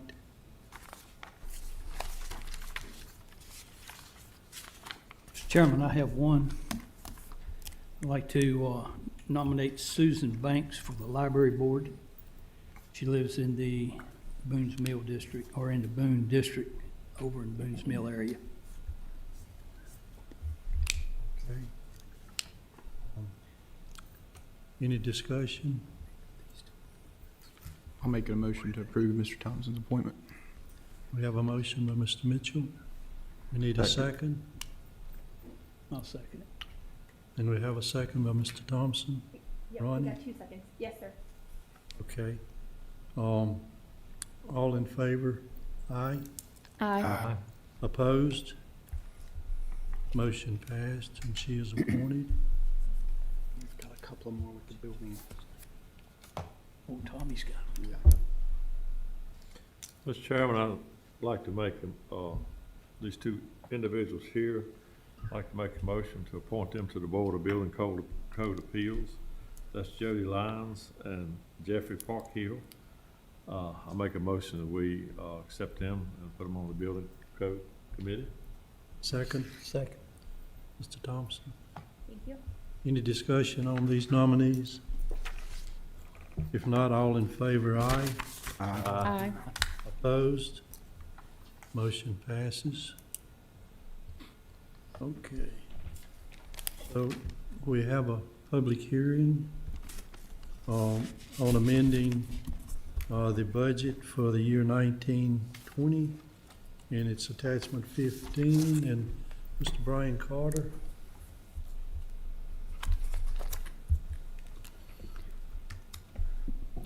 Yes, sir, Mr. Chairman, members of the board. So the main purpose for the public hearing, State Code of Virginia requires that every time we have appropriation that exceeds 1% of the budget, we are required to hold a public hearing.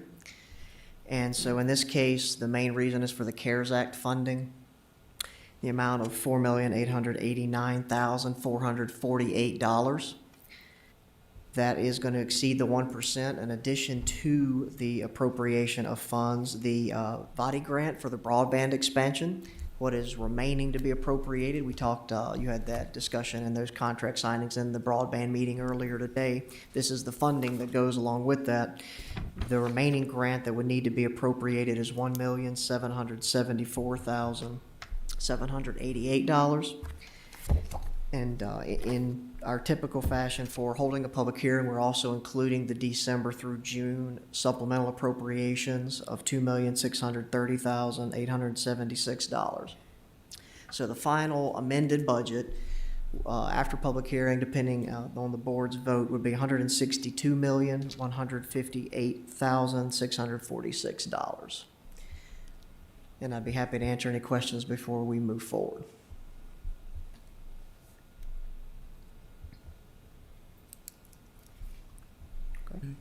If there's no question, is there anyone from the public that would like to speak?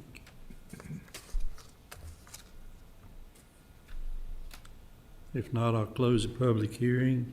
Mr. Mitchell, just to cover all bases, I'm going to ask out front to see if anybody is here to speak on that item before we Okay. close the public hearing. That'll be fine, thank you.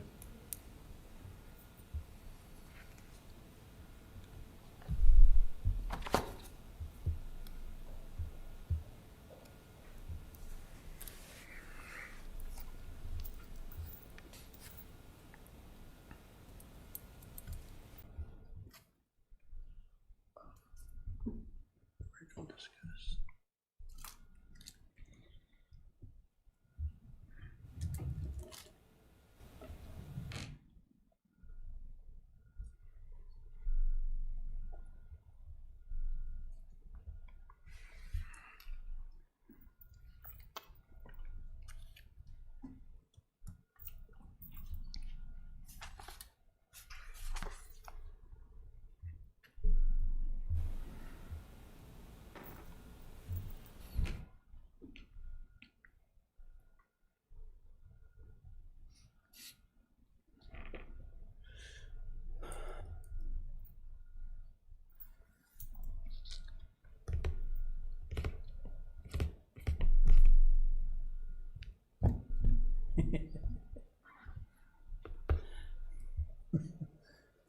Mr. Chairman, while our clerk is returning, I know it's kind of a silent pause here, awkward pause as she's coming in, but I personally want to, on behalf of the staff, thank our clerk today. She has juggled many things, from ribbon cuttings to broadband authority meetings to IT interface today, and I think she's done a great job in so many ways. As you're coming back into the room, Madeline, thank you for all your work today.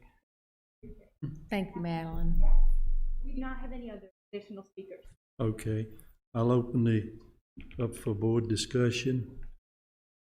Mr. Chairman, in light of the recent adjustments for the CARES Act and the broadband grant, I make a motion that we amend our budget to allow the $9 million to be included in our budget for the amendment. I'll second that. Okay.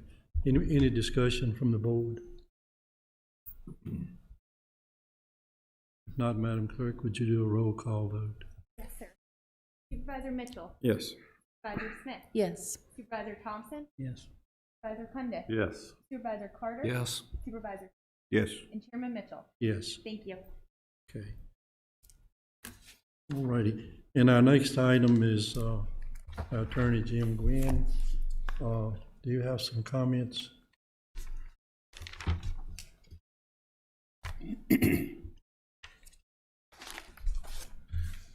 Mr. Chairman, in response to request from the county administrator, I have provided the board with some information with regard to the amendments that were passed by the legislature to Virginia Code Section 15.2-1812, which is otherwise, I guess, known as the statute regarding monuments.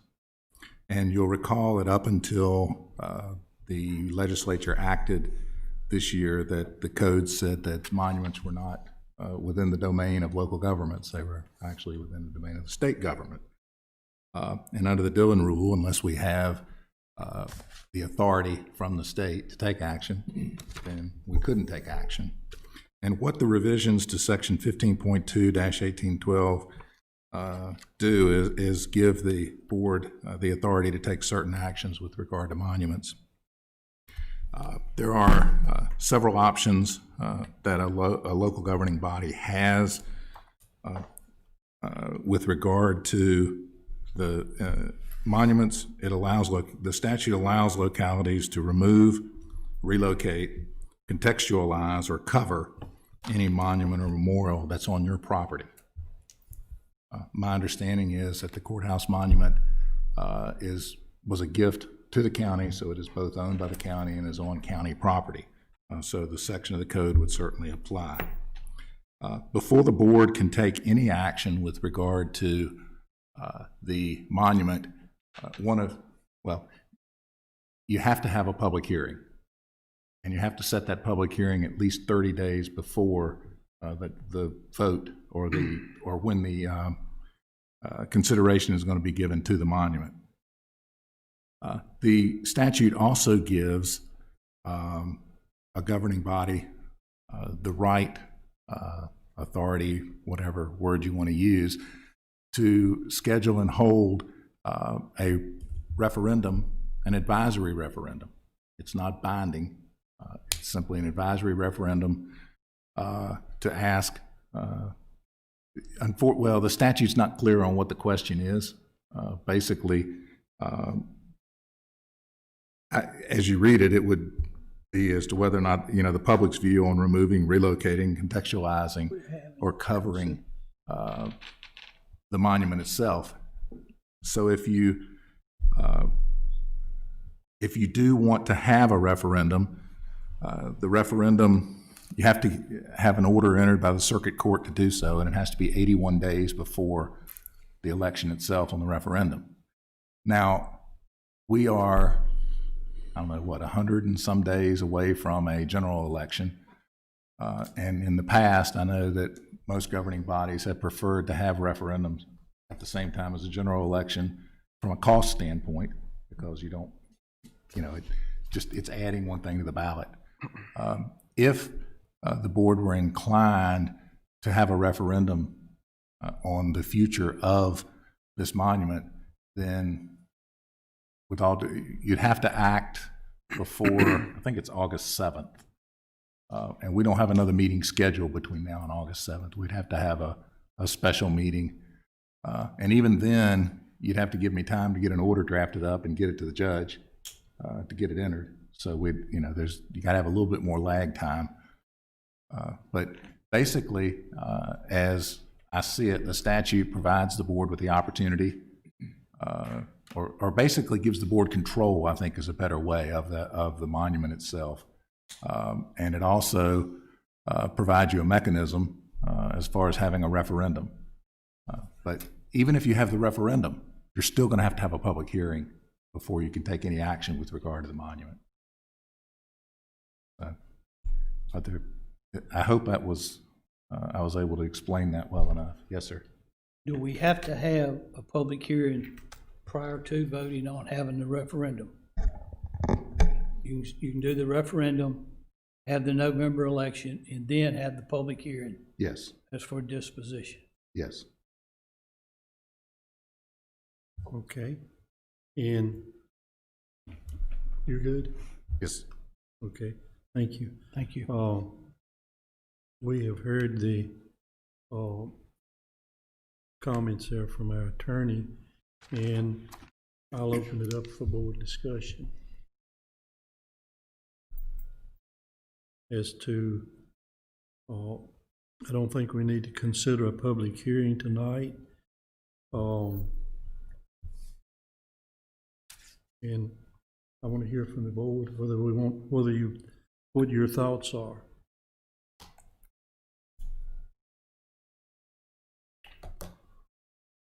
My thoughts on it are very plain. I think we need to open it up as a referendum, let the county people vote, and they're the ones that, in the very beginning with the statute, and see what they got to say.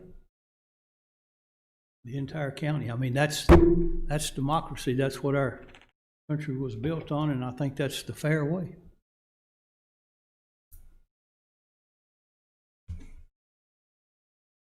Any other discussion? I'll speak, Mr. Chairman. It's a very difficult topic. I've listened to a lot of conversation, both sides of this. I get both sides of this. The one thing that struck me, if I was an African American and was going to the courthouse, would I receive justice? And not being African American, I'd never thought of about that, but I get that. Then I have historians calling me, and we find out Booker T. Washington contributed money to this statue. It's in a letter that's in the Library of Congress. I saw a comment on social media where an African American lady compared this board to walking down the aisle at Kroger's and I saw nothing but mayonnaise. Now, how much more racist can you get than that? I personally think it's a democracy. I think the people of this county should vote on it. Okay. And what we would be looking at, and here I'm just speaking as to the referendum itself, it would be non-binding upon this board. Am I correct, Mr. Attorney? Yes. So I don't know whether we want to take a vote on it now or whether y'all want to bring it back next month. We don't have time to bring it back. We've got to make a decision. That is right, yeah. By August the 7th, correct? Yeah. You got, if your inclination is to have the advisory referendum, please let me know as soon as you can, because I have to go through some steps. I would like to hear from my co-board members, Mr. Mitchell and myself, or Mr. Thompson and myself have made a statement. I would like to hear what the rest of you all have to say about this. We were elected to represent these people, so put it out there. I'd like to comment to that. I have listened to a number of different people, and I've listened to a number of different ideas, and I have responded to the majority of the emails and comments as much as I can.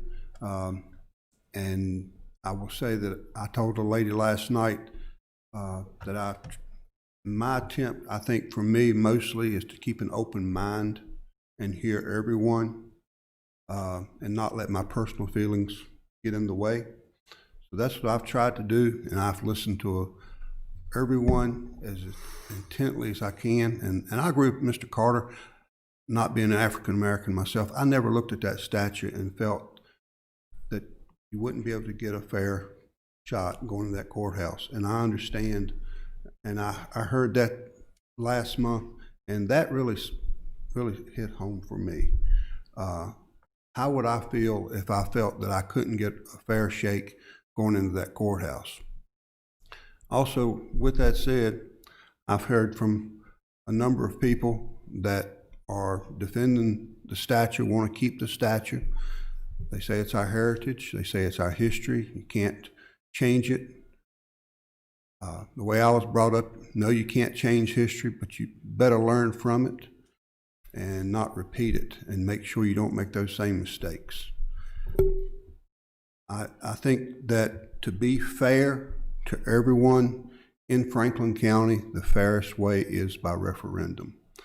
If we held a vote right here tonight whether to take it down and move it or leave it, and if we voted to move it and take it down, then all the people in the county that want to keep it where it's at would felt like we had ignored them. If we leave it where it's at, then everyone that wants to take it down feels like we ignored you.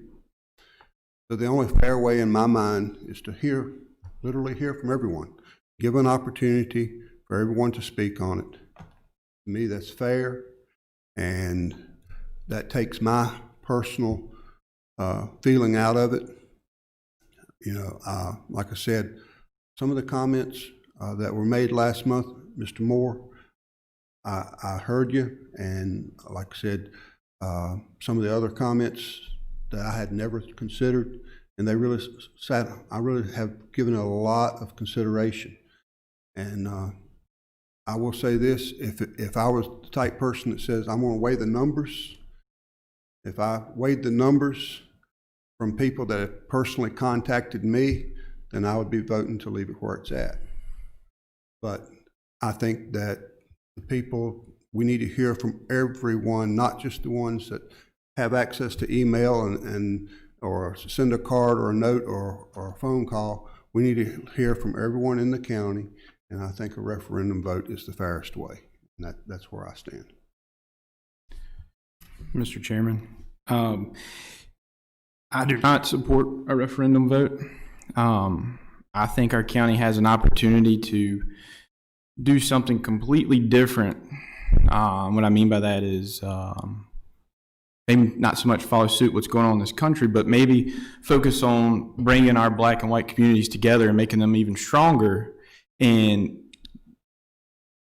try to find a winning solution here. Winning solution being let one side keep their statute, and the other side of the argument, let's try to do something really incredible for them as well.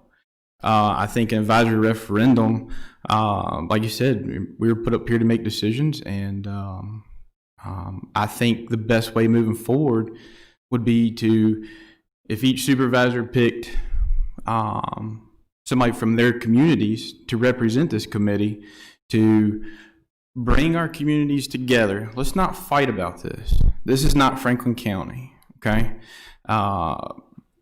The citizens in this county have always loved each other, and it breaks my heart to see that, you know, some of the comments I've heard and, you know, how certain people think about this. It's really discouraging to me. It's made this position really tough. But I think a committee, if we pick 2 people from each district to represent your district, where we could have good dialogue and talk about this situation and try to find out what's best for Franklin County, that's what I would support. But I do not support an advisory referendum. Okay, I guess it's my turn. I can freely express the heavy heart that I have with respect to this issue. I have a heavy heart because everybody that has communicated with me in various means have done so honestly and candidly and with compassion and with conviction to what they believe. And that's important to me. I've tried to be as responsive as I can to all your emails and phone calls. May have missed a few along the way. I apologize if I did. I have literally gone back and forth on this because I see both sides very, very clearly. I have some friends here in the county that, you know, are so convicted to moving the statue. And I have sat and intently listened to them. And, you know, if I have to empathize and sit in those shoes, I get it. I totally get it.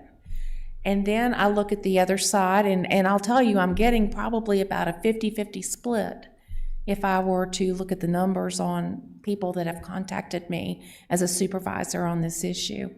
So I have, like my colleagues up here, listened very, very intently. A referendum, in my foremost thoughts were, it's important to me to know what the citizens want and what the citizens think. The downside of a referendum for me is that it prolongs a discussion that's hard on everybody. And there's enough this is a polarizing issue not only at the local level but at the state and national level. And our county is a peaceful county, and we are a loving people. And to have an issue tearing at the very fabric of all of us is really, I think, what has caused so much problem for us as elected officials trying to represent almost 57,000 people up here on a given issue. So it's tough. I can support sending this to referendum. I know that it's a non-binding referendum. I think it's important to hear what you all want. It's important to me that we hear Franklin County's voice and not necessarily the voice of outside influences and people that don't live here in Franklin County that, you know, we need to own what we do here in Franklin County.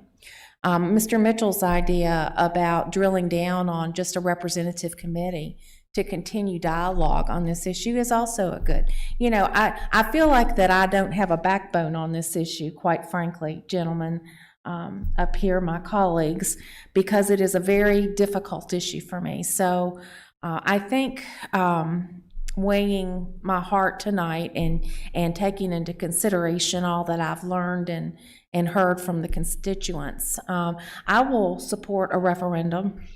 I will support it for the sole reason of making sure that we're hearing Franklin County's voice. I want to know what you think, and it's all going to be in the question that we put on this referendum.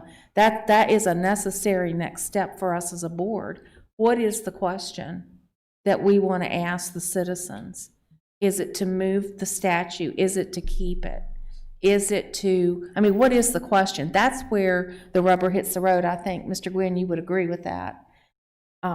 Without question. Yeah. So I will support a referendum, and if that's the will of the board. And I can also, Mr. Mitchell, I applaud you for your idea. I think it's definitely has huge merit for me. I'm a big proponent of stakeholder groups and working through issues. So I commend you for bringing that up. Frank, the citizens of Franklin County have always worked together. Yeah. And I think that's the most important thing we need to focus on. And just to remind you guys, an advisory referendum, we still got to make a decision probably come December or January. So, yeah. The idea of the committee allows our citizens. We basically make our citizens and the leaders of these communities to sit down and talk about it. And you never know, we might just come up with something absolutely incredible for Franklin County that really puts us on the map to show, hey, this is how we do things in Franklin County. We keep our citizens together. And because what I see across the nation right now is communities not coming together. And that's what I don't want for Franklin County. Mr. Mitchell, I would like to add to that. I think regardless of what happens to that statue in front of the courthouse, if there is a way, whether it's by forming a committee or whatever it takes, if there's a way to draw our community closer, Franklin County as a whole, then we need to put forth every effort to do that. And if it means putting together a committee to do this, I'm all in favor of it. I think if it moves us forward, I don't like seeing conflict in our community. One thing about all of us from Franklin County that we all have in common, whether you think about it or not, we're all Franklin County Eagles. We all went to the same high school. That creates a bond that can't be taken away from any of us. But if it's something that is creating a fracture and hurting our community, I don't like it. I want it remedied. And like I said, whether we go to referendum or whether we take the statue down or whether we leave the statue, if we can come together, I think we need to take the opportunity to try to draw this community together stronger, because standing together, we're strong. Fractured and broken up, we get weaker as a community. And I think America is seeing these fractures occur across our country, and nothing good is coming from it.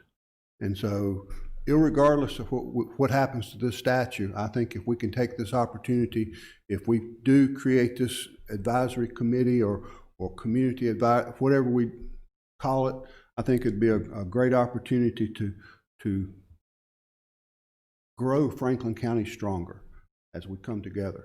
And I hope and pray that is something that can happen, because Franklin County has always been a close-knit community. We're families. I don't like seeing the fracture. So irregardless of what we do with that statue or what comes with that statue, I like to see this committee that you've spoken of move forward in some fashion. Well, my comment on this is that the past always follows the future. When people says you're crazy, I said, well, I'll give you a point. If you get a drunk driving ticket at 18, if you live to be 100, that's still going to be on your record. So I can't undo the past as far as that's concerned, but I can learn from the past. And if I was a different color, and if I had children, I would go to the stats and say, okay, this was the past, but we're leaning towards the future. But no civilization can exist without a past. They can't exist without history. So, I can't see taking down history as far as that's concerned.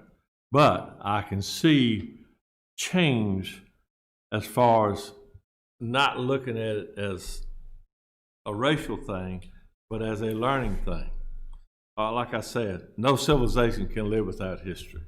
I don't care who they are, because we need to go back to our roots no matter what we do. And we got entwined into this, and I was raised up, blacks and whites. My daddy never told us disrespect nobody. As long as they prove they deserve respect, and that's the way I look at everybody today. I don't see a color, I just see an individual. Now, with that being said, like I said, you can't live without the past. You can try to erase it, you can try to wipe it out, but it's always going to creep back up because you got a mind, and your mind tells you right and wrong. So, as far as taking statues down, I really can't see it for the simple reason, like I said, we need to learn from the past. And if that requires looking at that or looking at whatever, it's just like the swastika for the Nazis. Every time I see it, I associate that with Germany. But I can't stop that because that's in my mind. So, but I think that it's like Mr. Tatum said, Mr. Mitchell said, Ms. Smith said, I think we can overcome this. We are true Franklin County people. We've come together on several different items, and I think it shouldn't be left up to seven for 157,000 to decide. So I'm all in support for the referendum, and then we'll just see where it shakes out. But like I said, you know, I feel for everybody. I really do, because a lot of stuff you even light my eyes on. By talking about going to the courthouse, see if I can get a fair shake, stuff like that. That's stuff I never realized. But see, the past brought that up, so I got to realize it. So, you know, you can't live without history. But like I said, I support the referendum, and I'll let the 57,000 people decide it, and then we'll take it from there. Anyone else? I will say, speaking for myself, I'm very mixed on it, and I've learned a lot. I went home and told the wife. When I got home, I said, I respected everyone that spoke, and I still do. We are a county that's always had a past of uniting together, working together, and we can do it.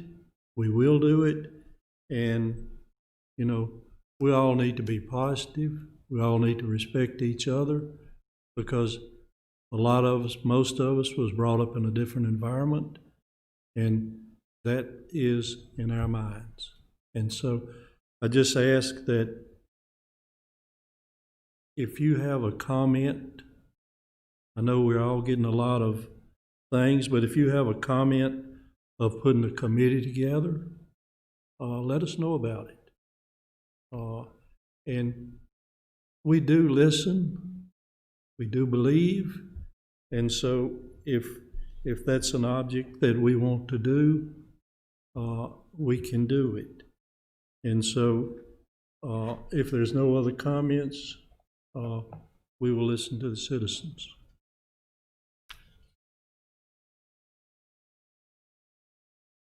Doug Minix.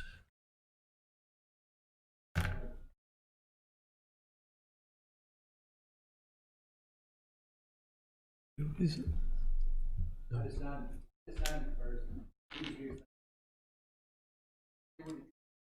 Okay. Mr. Campbell. And now I will read this because we have went back and researched some of the board procedure, and public comment period gives the citizens or property owners of the county an opportunity to address the board on matters appropriate to the responsibility of the board. And so we've already had some public comments today, and we'll continue to follow up tonight. You have a green light there in front of you. You have a yellow light, and we will do 3 minutes, and we'll allow you to identify yourself before your green light comes on. And so as you speak, we'd ask you to leave the room so that other people could come in, and we're doing our best to follow the governor's orders to separate our people, and so we hope we've done a good job of it. Mr. Chairman, may I interject before we begin public comment? I think the board is going to have to make a determination by a resolution or vote on the referendum, unless you're purposely holding it until after public comment. We've got to give some direction to Mr. Gwynn. Well, with speakers coming and going, probably it'll be up to the board decision. Do you want to do it now, or do you want to do it later? Well, in my opinion, if we're trying to vote on whether or not to do a referendum, I think we need to listen to the people first. We'll do it now. All right, let's do it now. I'll make a motion that we move forward with a referendum for the November ballot for the people to decide the fate of the statue. Is there a Okay, here's- second? Here's my problem. There are 4 different things under the code that can be done.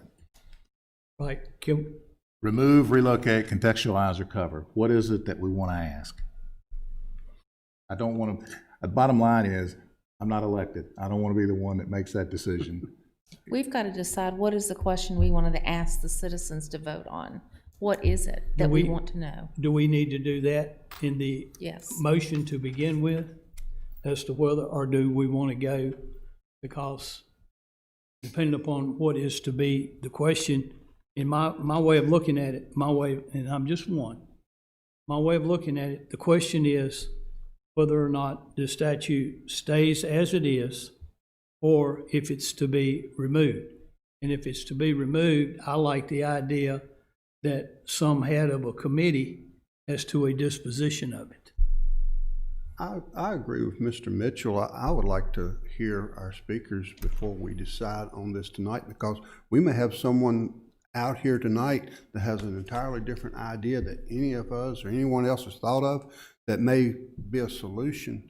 And if we decide we want to have a referendum to do whatever, then we cut our hands off before we heard from everyone. I'd rather, let's hear from our speakers and then vote. I will rescind my motion. I'm like this, our agenda says people can sign up and speak, so we can't cut them off.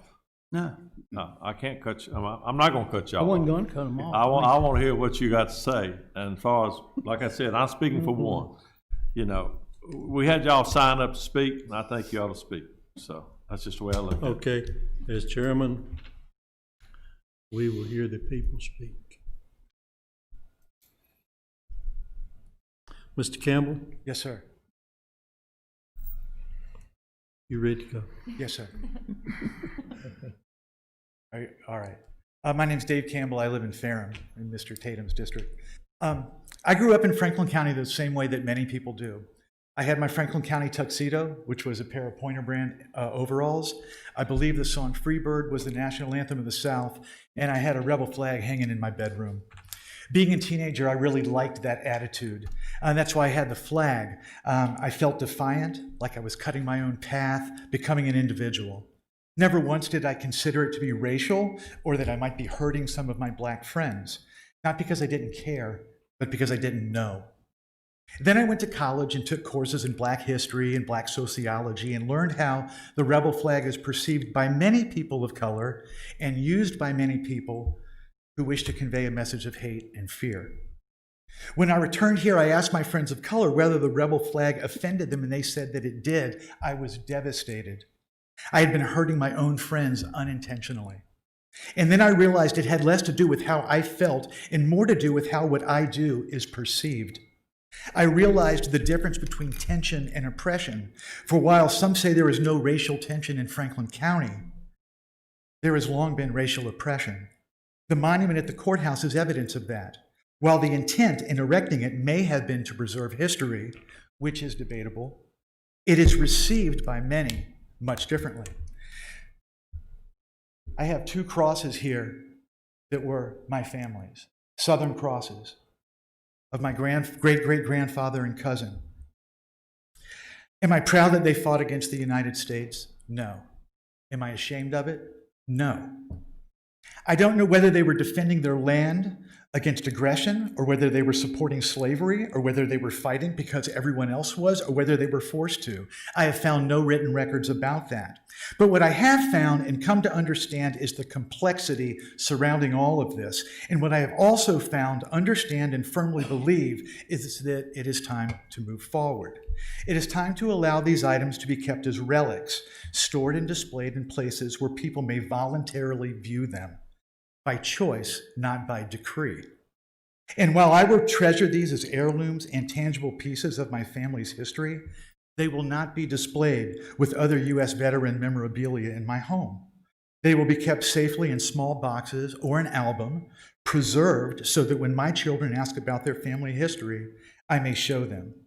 And as you are asked to take into account the history and heritage of Confederate symbols, I ask you to take into account more so the way in which these symbols are viewed by those outside of that perspective. You have a tremendous opportunity here. You can take a position that will move this county and its people forward. Equality and inclusivity may not only fill the hearts of your citizens, but also places like the business park. Emotionally and economically, we can't afford the alternative. Thank you very much.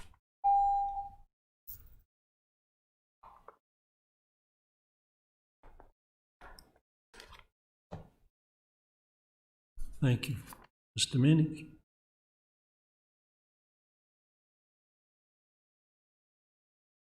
Not much to say, just that I'm for keeping the statute or putting it up for referendum. All I got to say. Thank you. He said he didn't have much to say. He said he didn't have much. Madam Clerk, can you turn it up just a little bit louder, please? Sir.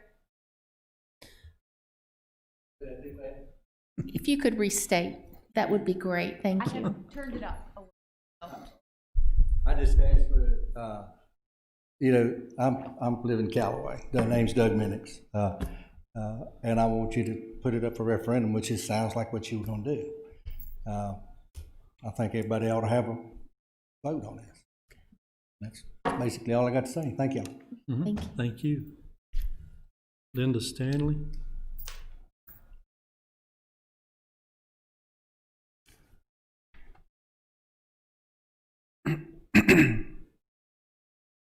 Go. My name's Linda Stanley, and I live at 50 Harley Court in Rocky Mount. I'm here to ask that the statue not be moved from the courthouse. I do not believe in removing this important part of local history will solve any perceived problems that are being talked about in other places and here.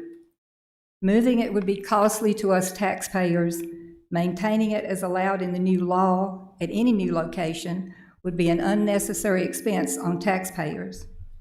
In 2007, when the pickup truck hit the original statue, many people of all colors asked that it be put back up. And it was put back up at virtually no cost to the citizens. Insurance money and a donation paid for the cost. This monument to brave Franklin County soldiers is a tribute to our local patriotism, which continues today. No matter what a person thinks about the war between the states, its causes, and its aftermath, none of us can change what happened. History is just that, history. If it were not for the current health crisis, COVID-19, I'm sure there'd be many more local citizens here to make their wishes known. I do, of course, support the referendum because I think that's the best way to do it. I ask that you carefully consider all aspects of any request concerning the monument and sincerely hope that it will remain where it is. Thank you. Thank you. Mr. Perlman?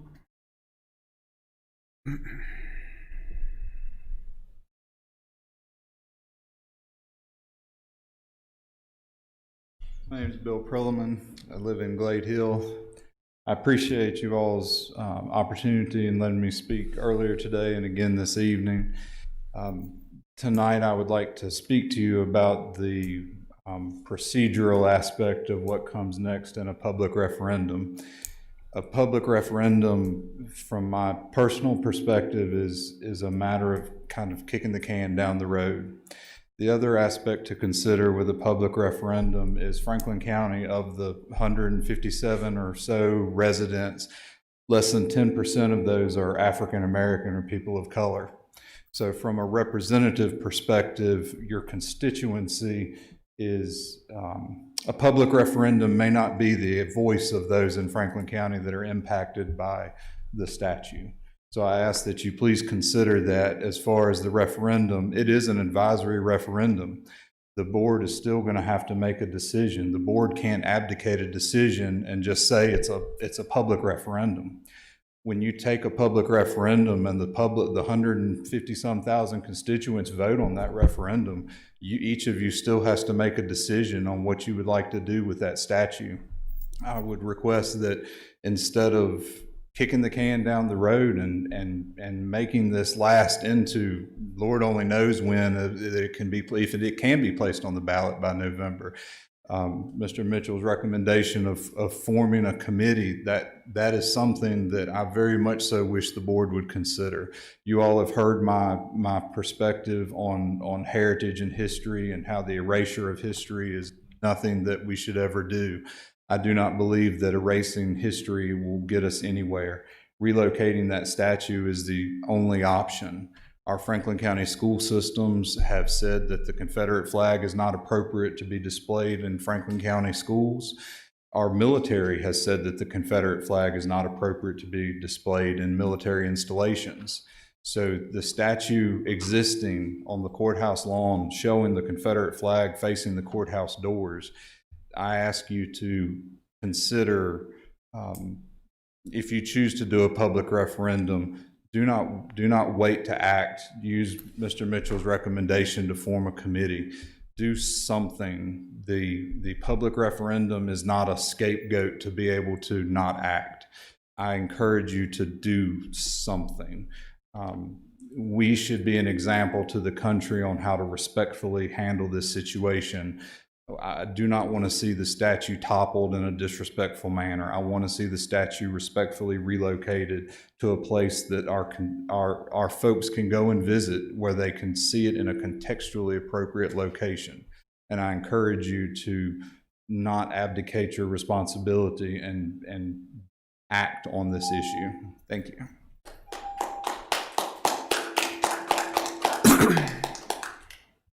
Shannon Moore.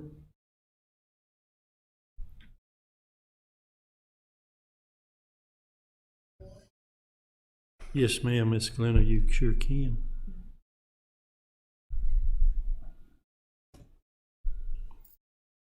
Thank you. Good evening, my white leaders.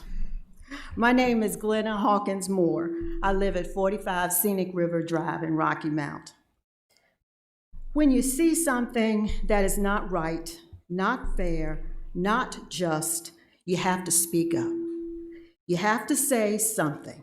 You have to do something. Congressman John Lewis. You may think the statue perched on its high pedestal is telling the whole story about the Southern Confederate experience, but something very important is missing. The Confederate statue on the courthouse lawn does not acknowledge the 185,000 Black men who fought on the Union side during the Civil War. They wanted to secure the promise that President Lincoln made with the Emancipation Proclamation. Let me tell you about patriotism. There's record now that 60+ Black men left Franklin County and volunteered to serve their country in the newly formed United States Colored Troops. They fought for their liberty and the liberty of their families, and they fought for your liberty. I'd like to give those names, please.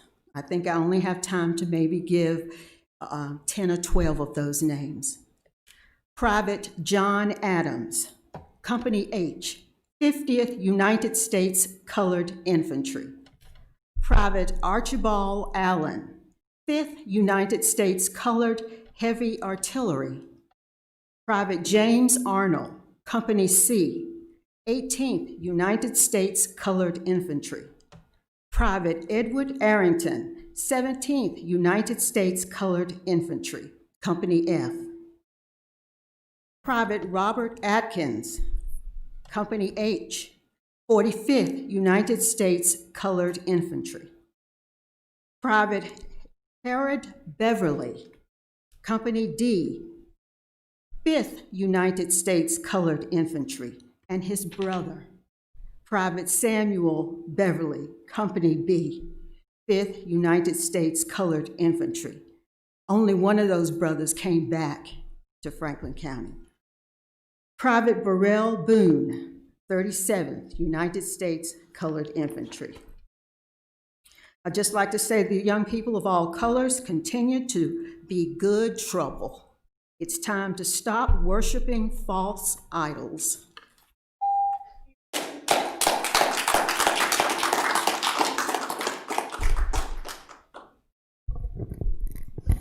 Shannon Moore.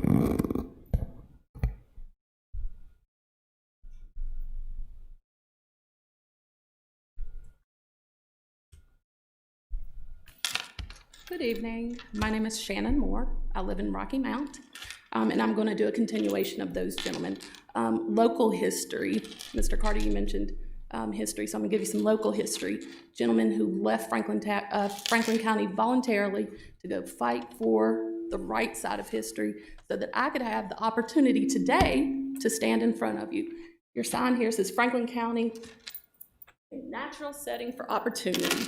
I wouldn't be here if it weren't for some of these men. So, Private Reuben Boyd, Private John Briggs, Private William Brown, Caswell Calloway, James Schaefers, James Cherez, Daniel Corbett, Henry Dodd, Samuel Dudley, Buford Early, Corporal Samuel Franklin, Private Richard Giles, Lewis Gill, Henry Helm, John Henry, Jordan Holland, Corporal George Holland, Private Smith Holloway, Private Peter Hooks, Private Charles Houston, Private Jordan Hughes, John James, Private Edward Jones, Private Andrew Jones, Private John Jones, Private Charles Lawrence, Private Sandy Lewis, John Lynn, Private James Monroe, Private Samuel Monroe, Corporal Stephen Nolan, Private George Patterson, Private Paul Pearson, Private Lloyd Phillips, Private Henry Pulliman, Private Peter Radford, Private Peter Rivers, Private Jordan Roberts, Private Paul R. Robertson, Private David Robinson, Private James Ross, Corporal Jeremiah Sanders, Private Sam Smith, Private Samuel Smothers, Private Robert Stevenson, Private Robert Stokes, Enos Stokes, Private Henry Sweat, Private Josiah Tate, Private Granville Tate, Corporal William Thompson, First Sergeant Geo Thompson, Private John Triplett, Private Louis Turk, Sergeant Richard Vons, Corporal Wesley Wades, Private Edmund West, Private Edmund West, Artificer Isaac White, Private Philip Williams, Private Jesse Woods, Private Squire Woods, Dawson Wright, and First Class Boy Broyce Prince. Again, when you see something that's not right, not fair, not just, you have to speak up, you have to say something, you have to do something. John Lewis.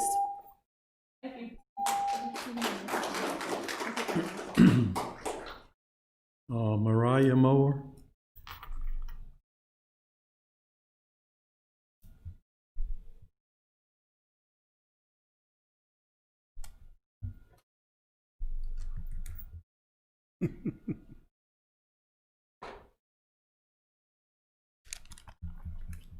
Hi, my name is Mariah Moore. I live at 131 Beverly Hills Circle, Rocky Mount, Virginia.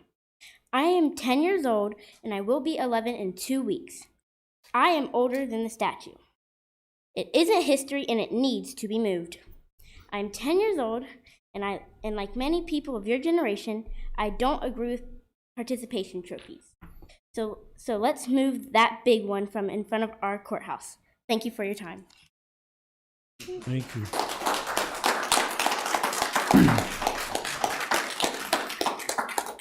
I'm sorry, but she's just too cute.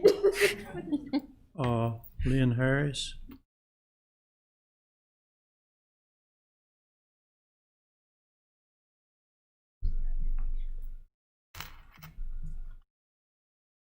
My name is Lynn Harris. reside in Rocky Mount at this time. I don't want to take up 3 minutes and too much of you all's time, but I just feel as though that this is extremely ridiculous for this to be 2020, and we have to come in front of you all and plead our case of removing something. We're not saying destroying it. We're not vandalizing it or anything of that nature. We just simply want it moved from the courthouse. And for it to take all of this, for things to be pushed back further than what it is, and Mr. Cundiff, I think you said you can't live without the past. And you're right, you can't live without the past, but you don't need a constant reminder of your past when the past was never in your favor. So my thing is, 2020, if y'all want to make change, y'all want to do the right thing, just remove it.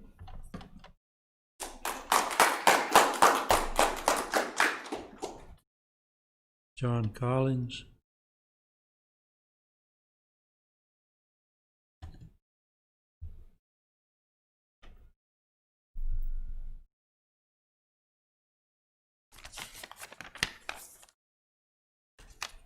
Distinguished supervisors, my name is John Collins, and I would say to you here tonight that we live in a very polarized world. I think we've already heard that earlier. And there are people that would say, if you're not with me, you're against me. And if you're against me, you're my enemy. May I be bold enough to tell you here tonight, I only have one enemy. The thief cometh not but to steal and to kill and destroy. But Jesus says, I am come that you might have life and that you might have it more abundantly.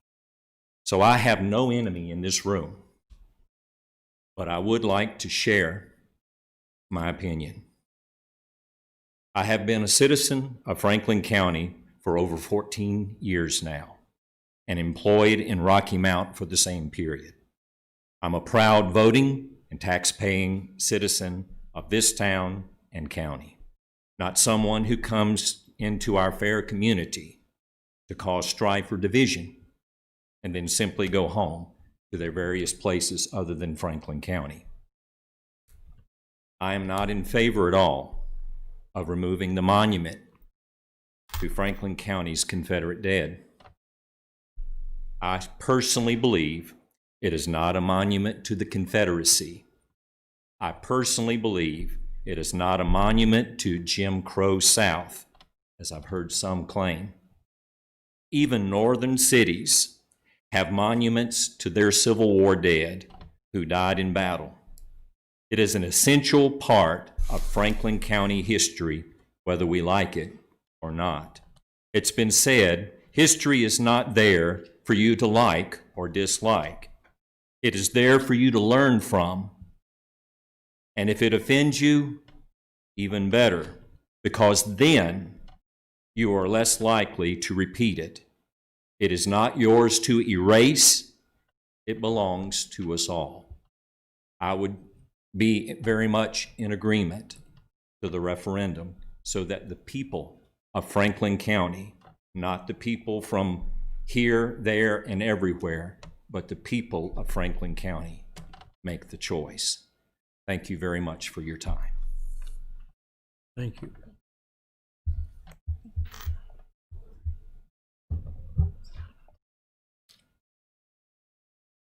Francis Amos.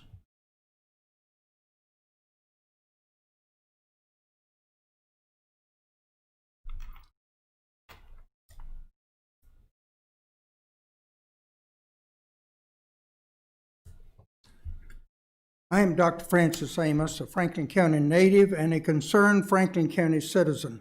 Franklin County has for generations had wonderful race relations, even with desegregation here.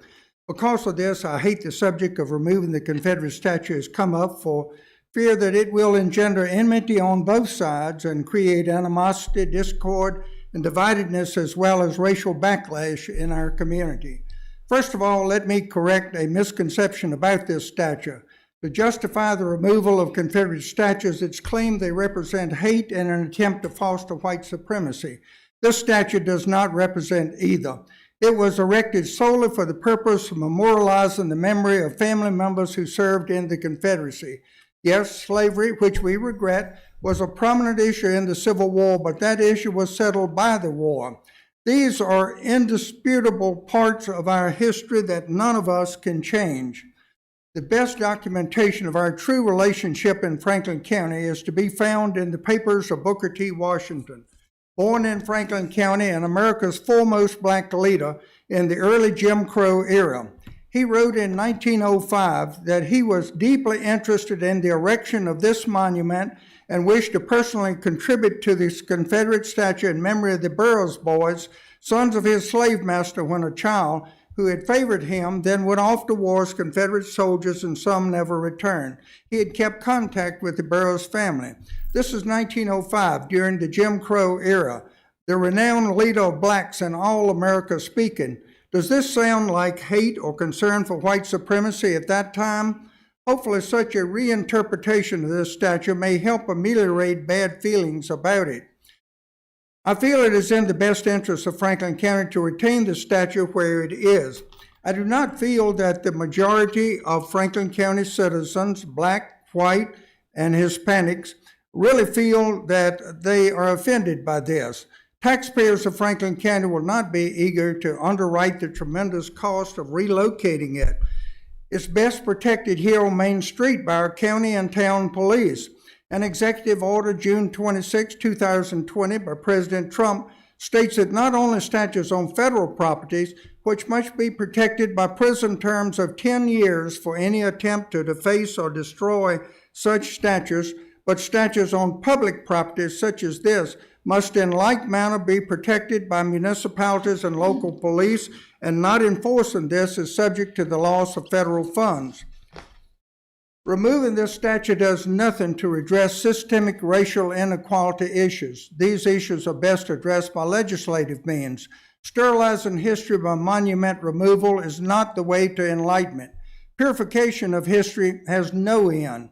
The current cancel culture revolution by radical left-wing socialists has an avowed objective to destroy democracy and destroy America. We are all Americans. We all need to love and respect our fellow men and work together. That's what it's for.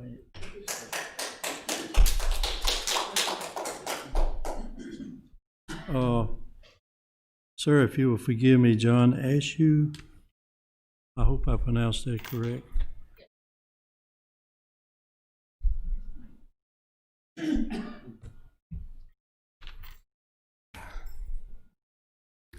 Good afternoon, board members. My name is John Atchew, and I live in Manita. Thank you for taking the time to hear public comments. I'm just going to speak about two things: economic development and the new regulations in the United States military. I spent my career at large global corporations, R.R. Donnelley, McDonald's, and Rexam. You've heard of the first two, but not Rexam. Rexam is the world's largest producer of beverage cans with plants in about 90 locations around the world. Before retiring, I was in a senior position and spent considerable time working through various mergers and acquisitions. We often did joint ventures with local companies before going all in on a major investment. A new plant was about a $100 million investment.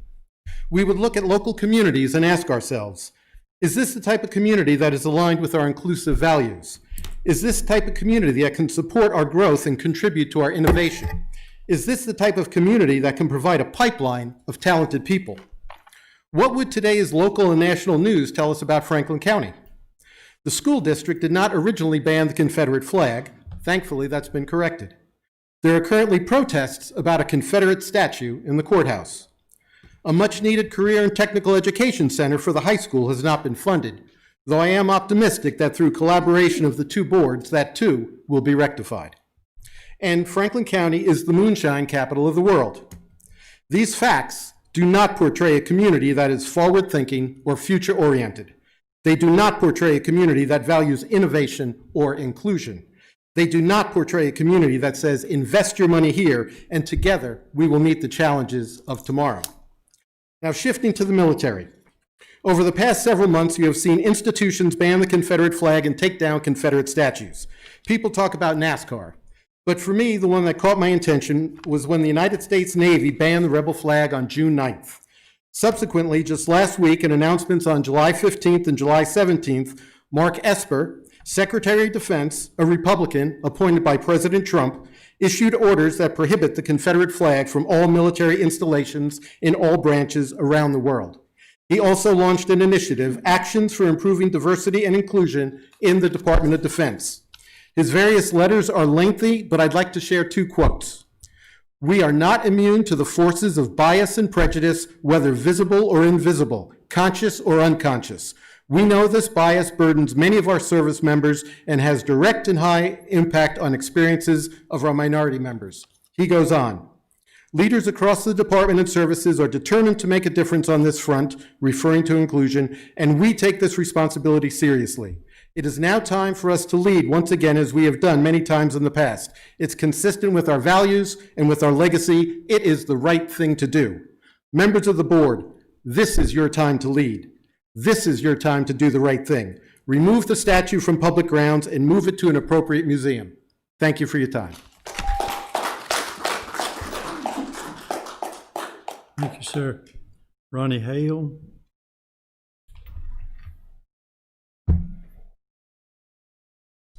Thank you, Board. My name is Ronnie Hale, 102 Elwood Ray Drive, Rocky Mount, Virginia.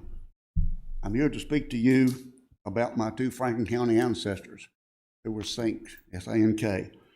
They were uneducated men. They could neither read or write. They were sharecroppers. They had no idea what they were getting into when they went off to this war. My great-great-grandfather was 45 years old, and he went with his son, which was 20. If they hadn't went, they could have been beat, jailed, or even worse. They didn't know what they were doing to this thing. They did not have the opportunity to run to Canada like the people did in the 70s to get away from this war, but they stayed there. My great-great-grandfather died of smallpox in Charlottesville and buried in a mass grave. He didn't even get a burial. My great-grandfather, he did live after he had got shot twice, but he suffered with bullet wounds the rest of his life. And I asked y'all to think about letting us, people in Franklin County, vote for this. Thank you very much. Thank you, sir. Gail Mayer.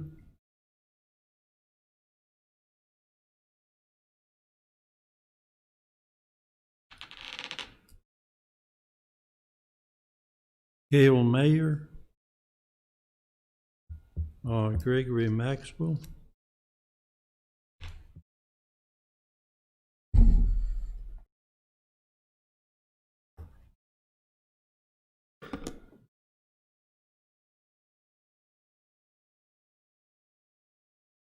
Good evening. My name is Gregory Maxwell. I'm a resident of Franklin County in the Snow Creek District. I have degrees in electronics and business with a focus on supervisory management. I'm a veteran of the United States Navy Submarine Force, and also I have 2 daughters here. I'm going to read to you a proposal that I have emailed each and every one of you, but I only got a response from Supervisor Smith. So with that being said, it is for you guys to create a diversity and inclusion committee. How fitting. And the following outlines the mission, purpose, and duties and responsibilities of such a committee and gives several examples of towns, cities, and counties where this has been successful and has not created a further financial burden on the county as a whole. Diversity is defined as the entire range of human differences that includes, but is not limited to, race, ethnicity, gender, gender identity and expression, sexual orientation, age, socioeconomic status, religious affiliation, and national origin. And inclusion puts the concept of diversity into action by creating an environment of involvement, respect, and connection. Now, this committee would serve as a resource for the city and county governments and the community by providing information, education, and communication that facilitates better understanding, and celebrates our differences and the various heritages and cultural backgrounds we have here in Franklin County. They will serve as a resource for county planning of events, to create events and assist in existing events that promote inclusion and community involvement. It also will create collaborative partnerships with community organizations, engage the community as diversity and inclusion ambassadors to foster constructive feedback and information, which in turn will be provided back to the board. They'll work with the county and board to support all areas of government and community to eliminate and prevent all forms of discrimination, hate, bias, and to preserve our rights as Franklin County residents and U.S. citizens. We'll also help promote a diverse workforce that prioritizes small businesses and provides such businesses with resources to ensure their success with mentorship programs and classes. The goal of this is for making and keeping Franklin County a place that feels safe for all residents while fostering inclusion, belonging, and acceptance. A lot of people say that we can't afford it here, but after studying our budget here, it looks like we already allot $3 million for community development, and we would only need about 10% of that to make this happen.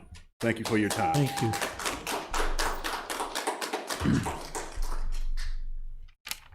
Henry Hunage.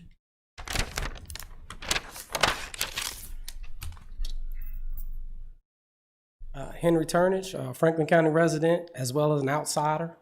You know, I'm the one that gave a bunch of you guys headaches up here. I'm the one who got all of this started. Went to the statue walk for 7 days. I'm also come with a solution. You guys have it in your hands. It's time to move Franklin County forward. This thing is not going away. It's not. To each and every one of you guys, it's time to open Franklin County up.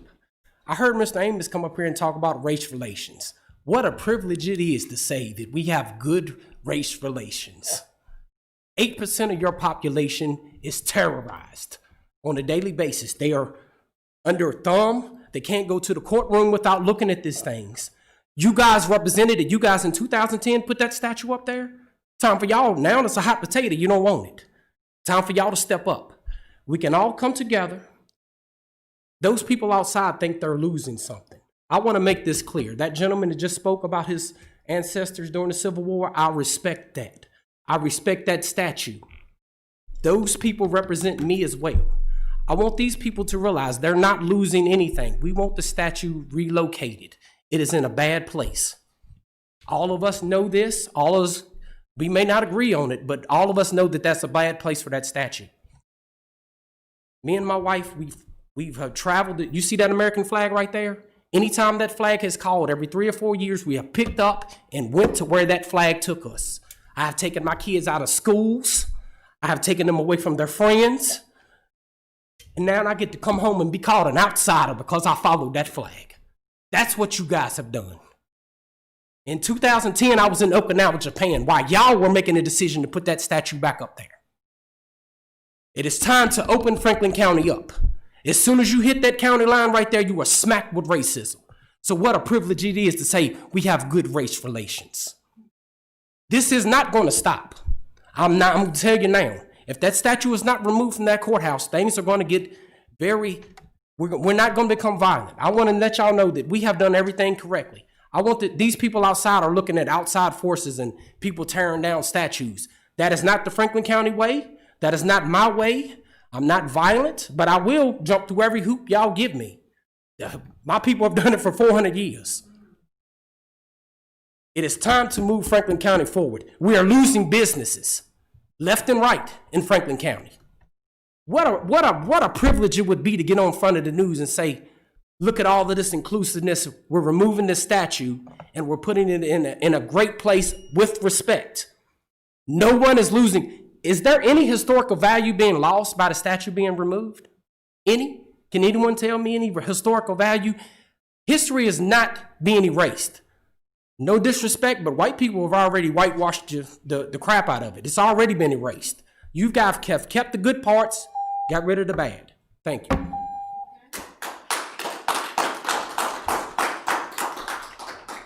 Thank you, sir. Bill Good.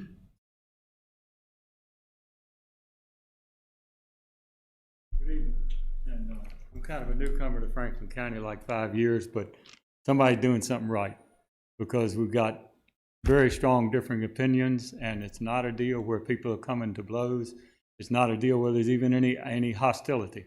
It can be talked about, and it's like I heard a gentleman that works for the Sheriff's Department say, I thank God for Franklin County every day. And it's true, and I think a lot of it's because we haven't, quote, caught up to the rest of society in a way. But this situation is not really about the statue. And that gentleman that just left, I respect him, and he's done, I told him, I said, you've got a lot of gray matter, you've got a lot of energy, you've got organizational skills. It's just that there's so many other things I'd like to see you working for that would save black lives, for one thing. I think y'all know what I'm talking about. But the real problem with the moving the statue, and it's not the statue. Where's it going to stop? If you start saying, okay, this is racist, then you're going to get people that are going to say, well, so was Thomas Jefferson. And you're going to get, they've been tearing down statues of everybody. I mean, everybody. And it's not a matter of the statue. It's a matter of there are forces in this country that are trying to change the country, period. Not constitutionally. They hate the Constitution because the Constitution is based on God. They don't like that. The Constitution gives too much power to the people, too little power to the government. And I hope that the people that are in this movement, and not necessarily, the gentleman right here that just left, his heart is right as far as his wishes are sincere. But he is a part of a movement. He doesn't even realize that he's part of a movement that wants to take away the foundation of the country. And if they want to change the country, they need to do it by peaceful means, not like we've been seeing on TV every night. But the song "God Bless America" contains the lyrics, "God bless America's land that I love, stand beside her and guide her." And the country's like a woman in a way. If you love a woman, she's going to make mistakes. And I'm not saying the men don't either, but I'm just saying stand beside her and guide her. That doesn't mean she's got a blemish. And this country's got blemishes. Everybody does. But this country was founded on what God wanted. And if you study the history, and that's a lot of the problem, the history is not being taught today. But if you get the actual history of this country, it was founded by people, unlike in France, where a similar revolution was going on.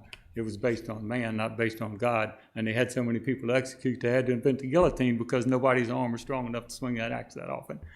But the real problem about removing the statue is not the statue. It's about where is it going to stop? It's going to be the Ten Commandments. They said it to the Supreme Court. It's just going to keep on rolling. And so it's not anger that I have against him. He thinks he's right. And I think he doesn't see the picture that I'm looking at. He sees it as racism. Thank you very much.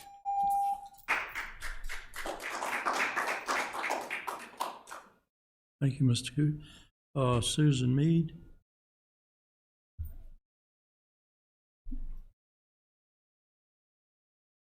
Good evening. I am Susan Mead. I'm a resident of Rocky Mount and Franklin County, and as such, I'm here to ask you to work with the United Daughters of the Confederacy to move the statue of the Confederate soldier from the courthouse lawn to a more appropriate private spot where people who desire can visit it. But those for whom it represents a time of pain and injustice will no longer have to do court business in its shadow.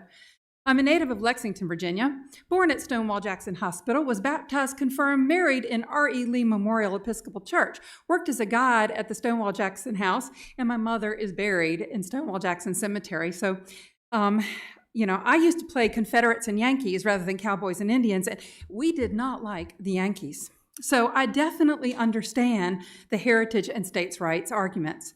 That is what I always thought I was representing with my love of the South and our history. But two things transformed me and changed my perspective. My fourth grade teacher read us the book Sounder, written by a local author, William Armstrong. I recognized my hometown in that award-winning book, which allowed me to step in the shoes of a character my own age, but whose family was mistreated because of their status as black sharecroppers in the South. Then when VMI stopped flying the Confederate flag and playing Dixie at its football games in my teen years, I realized how my experiences we're definitely insulated from the pain of others, and that symbols, as dear as they are to some, are extremely traumatizing to people who have been oppressed by those symbols. I was steeped in the unconscious support of a racist system, not on purpose, but because I didn't see, question, or dedicate myself to anti-racist strategies. When I left my beloved Lexington to go to college even further south, I could see more clearly. I learned about Virginia's massive resistance, never taught to me in our public schools. My research in college and graduate school focused on the unequal educational experiences of Black Virginians in the 50s through the 1990s. I grew into someone whose life work became helping people from all backgrounds realize where we can lessen the pain of racism we have lived with forever and find ways to become that more perfect union we have always wanted to be. Do we want to be that more perfect union? Are we willing to admit our errors of oppression and omission and move ahead with grace? The kind of grace that R.E. Lee Memorial Church had to muster when it recently returned to the name it had originally, Grace Episcopal. Before folks used a sacred space to honor a man, as revered as he might have been, who was as full of fault as you or I. Grace, how perfect a name for the time we are in. Giving the statue back to the people who honor it and returning the courthouse lawn to the entire community the courthouse is meant to serve is the right thing to do and would indeed be an act of grace, compassion, moral high ground, and a critical step to begin our journey to an anti-racist Franklin County. Thank you. Thank you. Mr. Terry?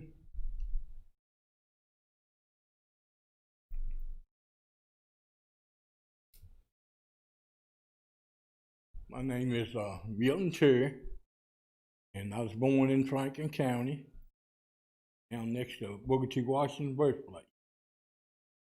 And that statue, me, is racist because of the flag on the back here. And I've been through a lot with the Ku Klux Klan. And I know a lot of y'all remember when they used to take and burn crosses and stuff down at Hellford Bridge.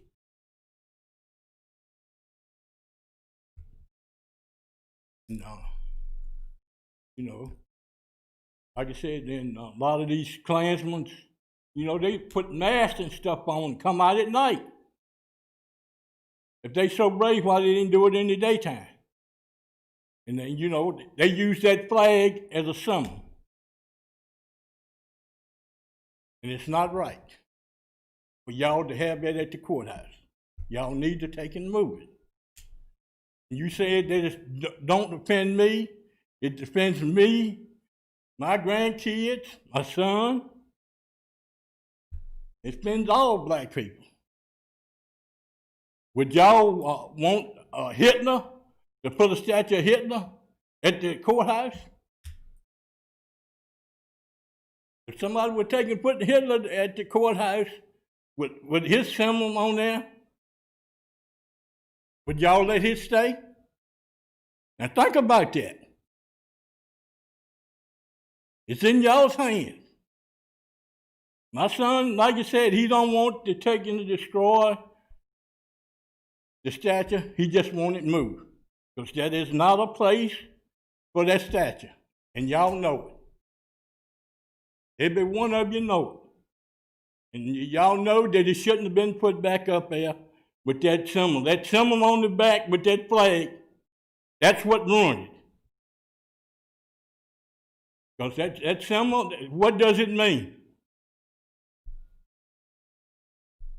The Ku Klux Klan's the one that ruined the flag. That flag. They hung Black people, and y'all know it. And that symbol, it shouldn't be there at the courthouse. And y'all ought to be man enough and woman enough to take and move it. And you shouldn't let none of them out there let me make y'all decisions for you. Y'all should be a man enough and a woman enough to make decisions for yourself. And y'all know right from wrong. Y'all grown. Like I said, I've been through it. And I've seen it. Thank y'all. Thank you. Eddie C.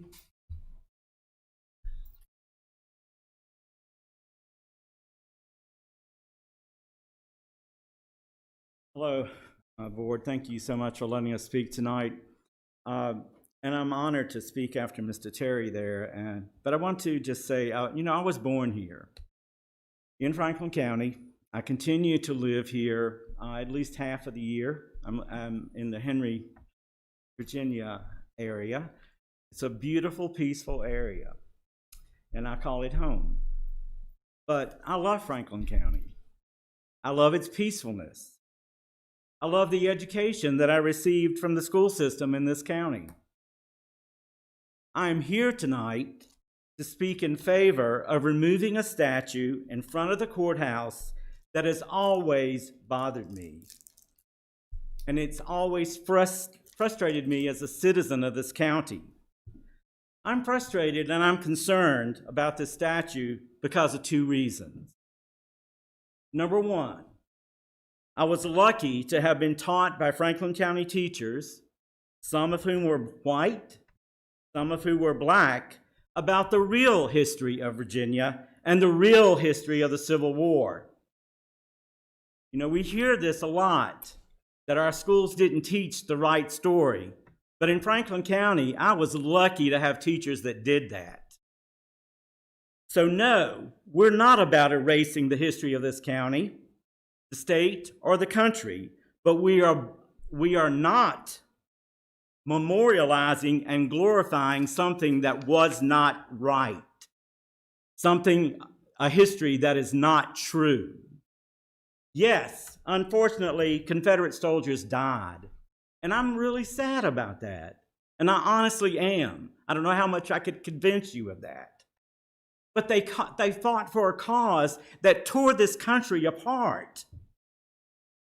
They fought for a flag that represents hate to many people. It represents hate to me. So I'm sad about that. But even if one believes that it was an economic war, it was still wrong. And in my opinion, it's even a worse cause. That of continuing an economic system based on human bondage and free labor. Is that the kind of heritage we love? No, I hate that heritage. So we cannot continue that memorial to a cause and to a people that tore our country apart and continues to do so today. The second reason is this statue does not represent the possible progressive future of this county. That statue and Confederate flags and businesses such as the Boone's Mill Produce take us back to a time that is unfortunate for this county. The statue represents ugliness to even me. So I thank you for allowing me to speak tonight, and I ask you to take down the statue.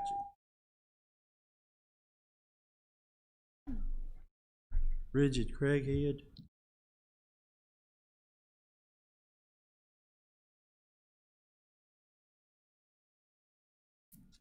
Good evening.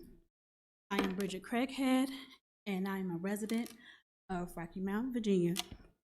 I understand why many in the majority believe that the Confederate statues represent heritage and pride. Just as most of us have been taught lies about the reason for the Civil War, we have also been taught lies for the reason for erecting Confederate statues all over the South. While whites glorify in this heritage, Blacks have lived through the terror and horror that they personify. The Civil War was fought for states' rights to own slaves, and the Confederate statues were built years later to glorify white supremacy.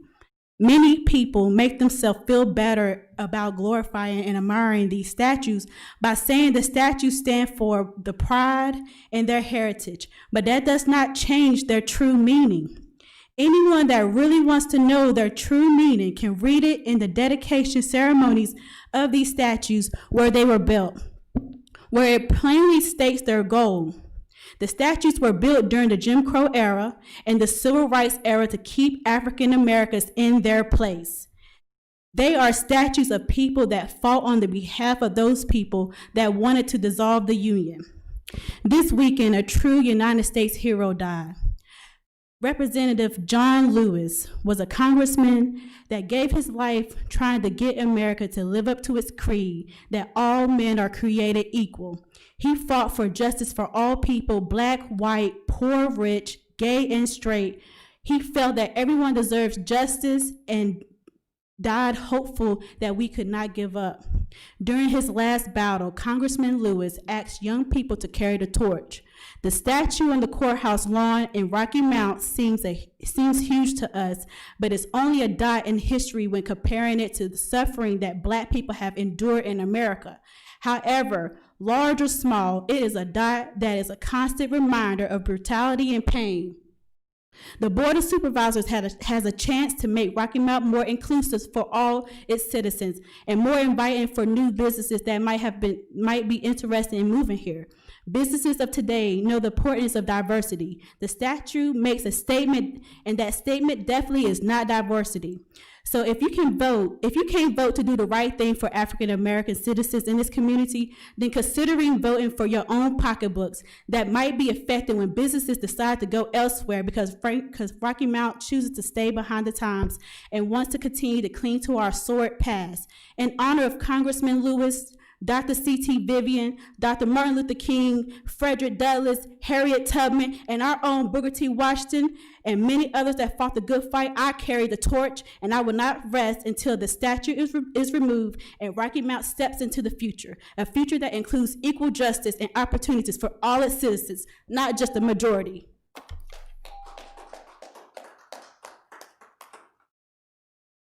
Jim Walls.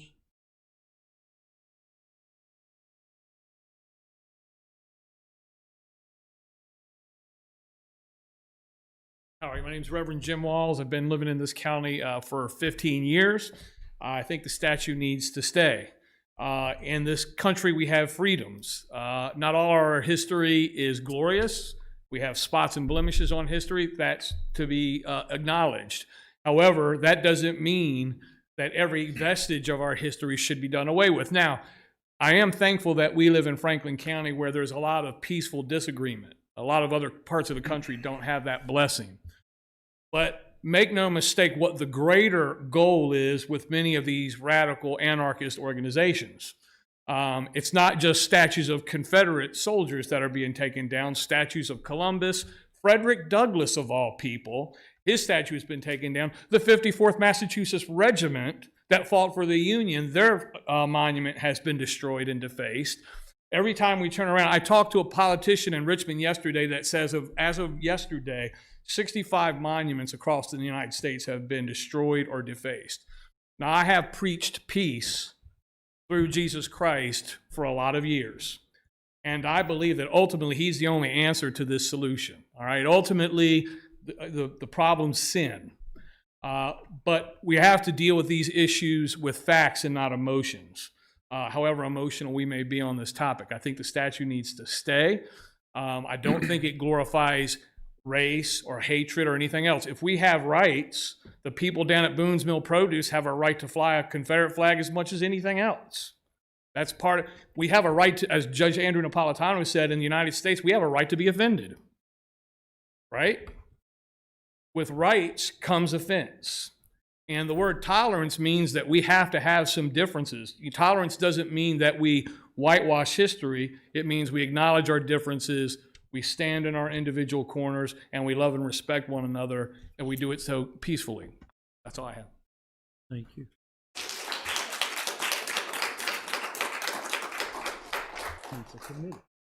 Jackie Webb.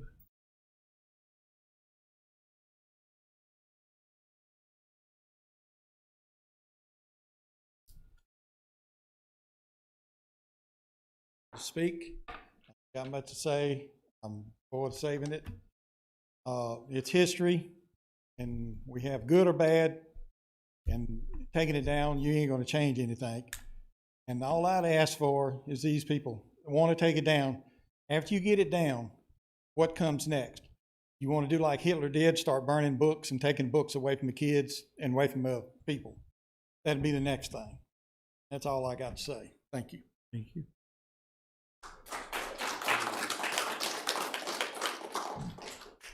Philip Shandon.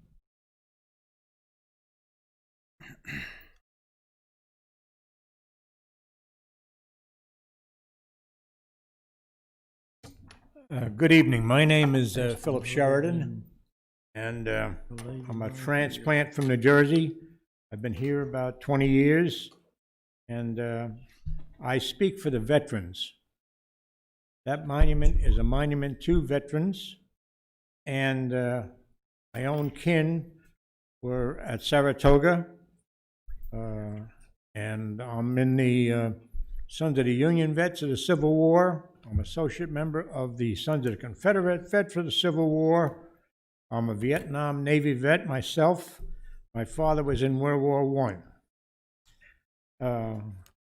The monuments represent history to me and veterans. I also served as the chairperson for the Sesquicentennial for Franklin County for 9 years. And that was saying something because I'm an ex-Yankee who came down here and created a commemorative committee that worked hard to bring memories of the Civil War for the history and edification of young people. No one speaks for the vets. And if you take that monument down or move it, you're just dislodging history. I would hate to think that my ancestors' monument at Saratoga would be disturbed.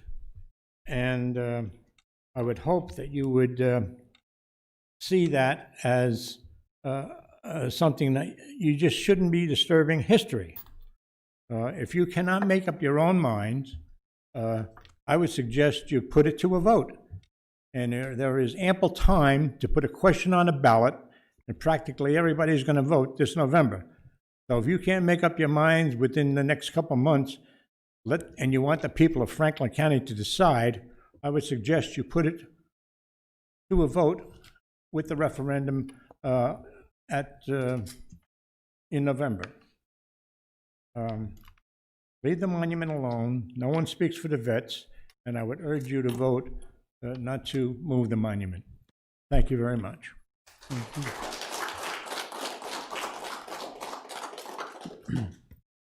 Walter Lawson.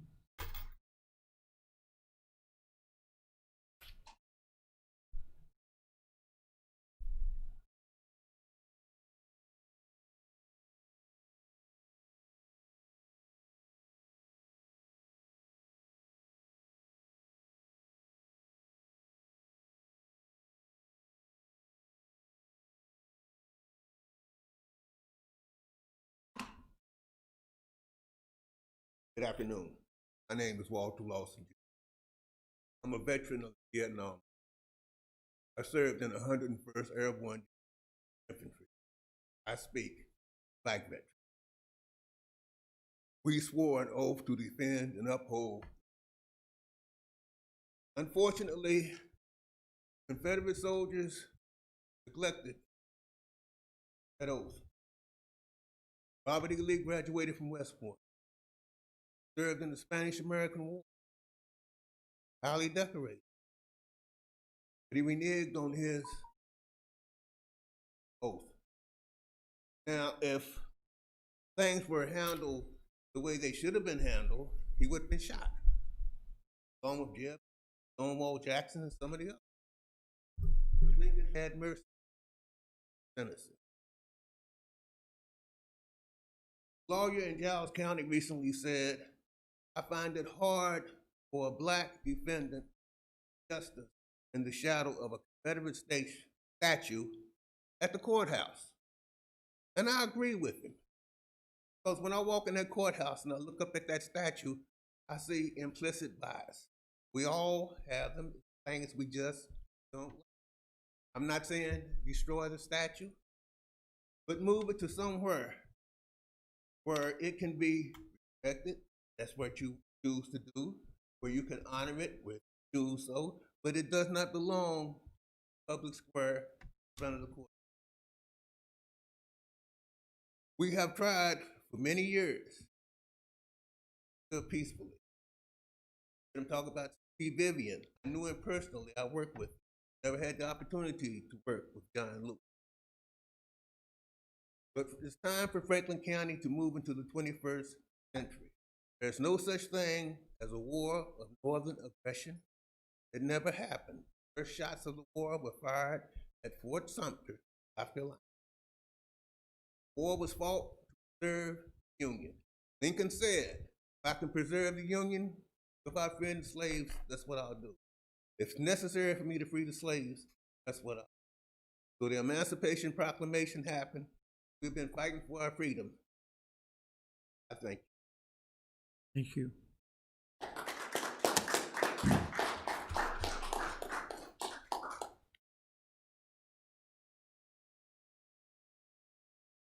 Walter Lawson.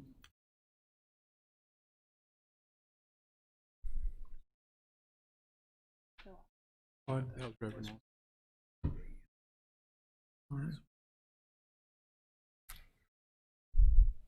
Kim Johnson.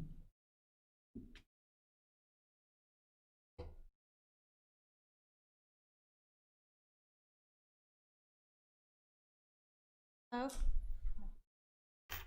I'm a resident of Franklin County, and I am for the removal of the memorial.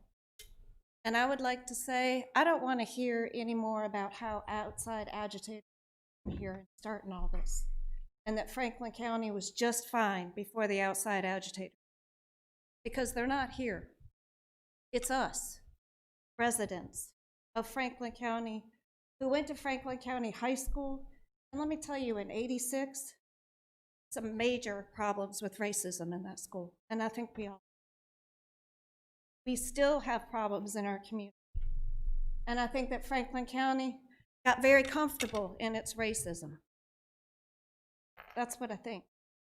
And I think that yesterday, everybody was comfortable in their racism, and that today, it's not comfortable anymore. And it should never have been. But I understand that's how it's been. But things are changing now. And if you want people to come to this county and feel welcome here, we need to decide to change that.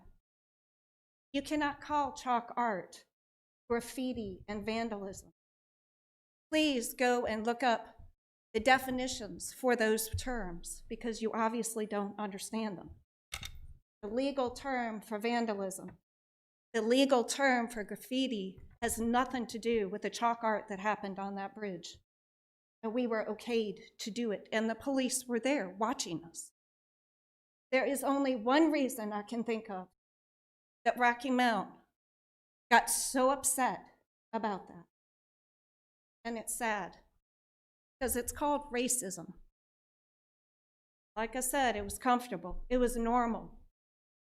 But it's not okay just to say, I'm not a racist anymore. If we want to get rid of the systemic racism that people feel, then we need to stand up and be anti-racist, especially as white people. We are the ones who caused this problem and made it happen. White people isn't even a real thing. Do you know when that term was coined and why it was coined? Because white people were proving that they were superior. I think we have a better understanding of that now. It's not true.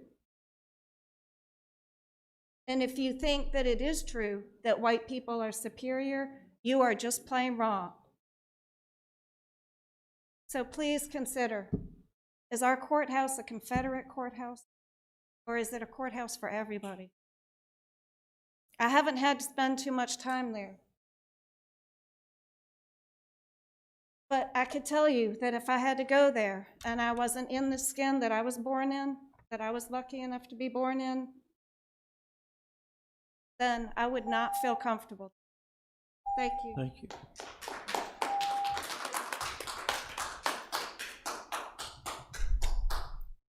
Diamond Tunage.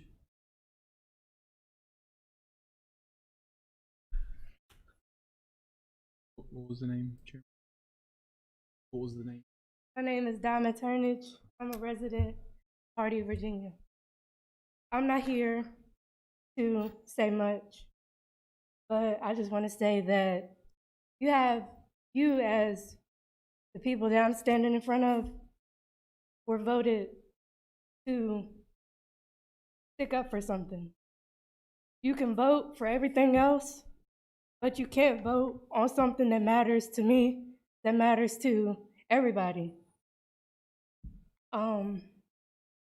That's pretty much all I wanted to say. And I hope you make the decision to vote on it and not send it to wherever you were planning on sending to, because we deserve that.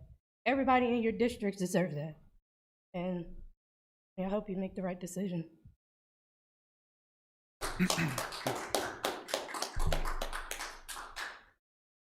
Is Jackie Webb here?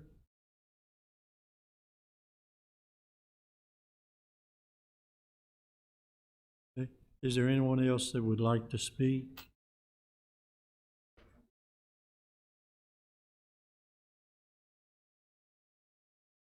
Yes, sir.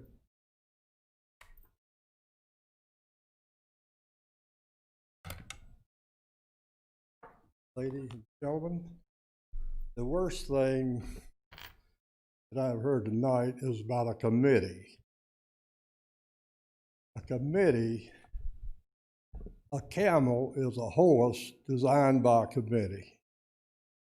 I tell you, it serves no purpose. You need to weigh the facts, weigh the intentions of what the people want in this community, and do what is right. That's all I have to say. I'd like to see the statue stay where it is. I had 4 great-grandfathers that fought in that war. One died. And it's commemorative of their spirit. It's not racist in the slightest. It's to their memory. And I don't agree with slavery. All 4 of my families back then owned slaves. I didn't say it was right. But the ironic thing is the slave traders were out of the North.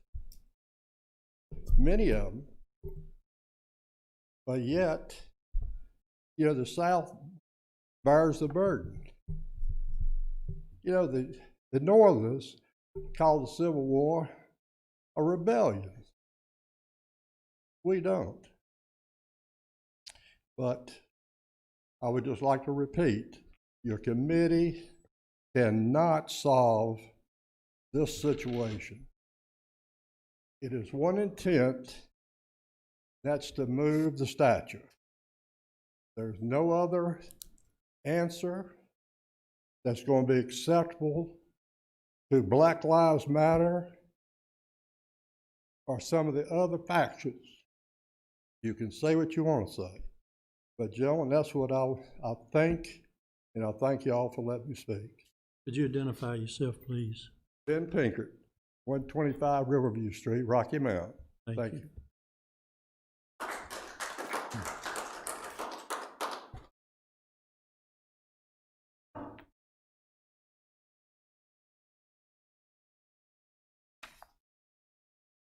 Good evening, Board.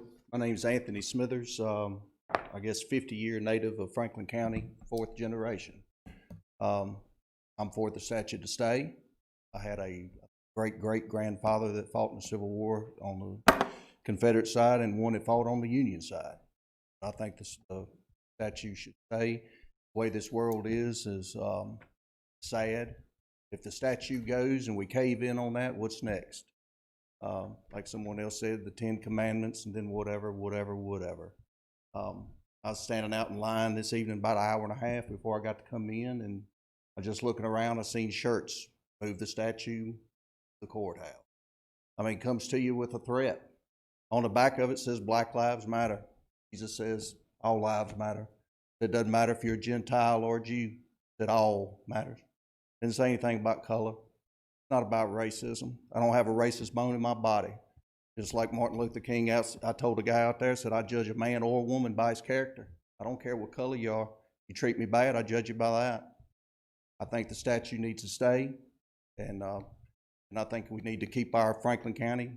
We've got plenty of people coming into Franklin County. We got plenty of jobs coming into Franklin County. I live almost right across the road from the new deal out on 220. I mean, a progressive Franklin County. Define progressive for me. If it's progressive what we see in Seattle, if it's progressive what I see in Chicago, if it's progressive what I see in Atlanta, I don't want no part of it. I don't want no part of it for my grandkids. My 2 kids are grown, now I've got grandkids. I don't want no part of it. Peaceable man, peaceable person, God-fearing man. I could have moved away from this place many, many times. Chose not to. Love it. But the statue needs to stay. Thank you for your time. Thank you all for your service. Thank you.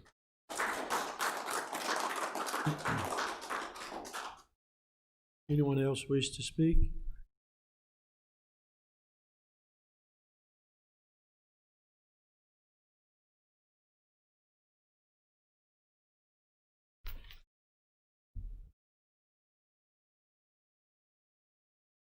Hello, my name is Shawanda Weatherspoon. I did not intend to speak today. However, just listening to the meeting, I felt that maybe I could give you another perspective. Carter said you saw a comment about mayonnaise. Imagine how it feels to be African American in this community. Called all kinds of names while they hold that flag that you have on that monument. That is how we feel every day. Every day. There was an officer who pressed false charges on a 6th grader because she felt she had the right to. But because I was brave enough to stand against her and prove that they were false, the charges were dropped. But how many people are too scared to stand up because that flag is on that monument? Please take that into consideration. I pay taxes here. I own a home here. I shouldn't have to feel that way. We're not asking to topple it. We're not asking to destroy it. We're just asking you to move it to a better place. Thank you.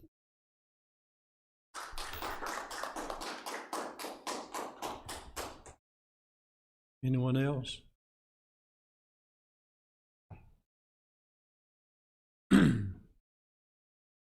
Hello, I'm Brandon Chitwood. I didn't plan on speaking. I kind of normally do I represent multiple families, but I represent multiple families. I was raised by Claude Chitwood, Click Chitwood, Pumps, Gentlemen. Sock. It runs through my blood. Yes, sir. May I have my 3 minutes, Mr. Mitchell? I represent 808 Taylor's Road, Boone's Mill, Virginia. I'm the son-in-law of Nancy and Gary Floyd. They've given me permission. I have multiple other families that I represent. Are you a Franklin County? I stand to inherit a great deal of land. I was born and raised here. I graduated from high school. You were my Sunday school teacher. I read this, that citizens are property owners of Franklin County. And I speak for a group of citizens, which is allowed, multiple groups, multiple citizens of Franklin County in multiple jurisdictions. Other people who don't have citizenship here have been allowed to speak. Okay. I'm just asking for my 3 minutes, and I promise it'll be positive. It's up to this board, it's not up to me. No. You read it up front. My vote is no. Citizen of Franklin County, those folks that you represent should have been here, open to the public. That's how I feel. But anyway, it's not. Cool. So, any other votes? I acquiesce, Chairman. Well, I Mr. Mitchell, may I speak? The pump, let me read this again. The public comment period gives the citizens or property owners of the county an opportunity to address the board. Now, if you are a citizen of Franklin County or you own property, that's the way I'm reading. Then I own property.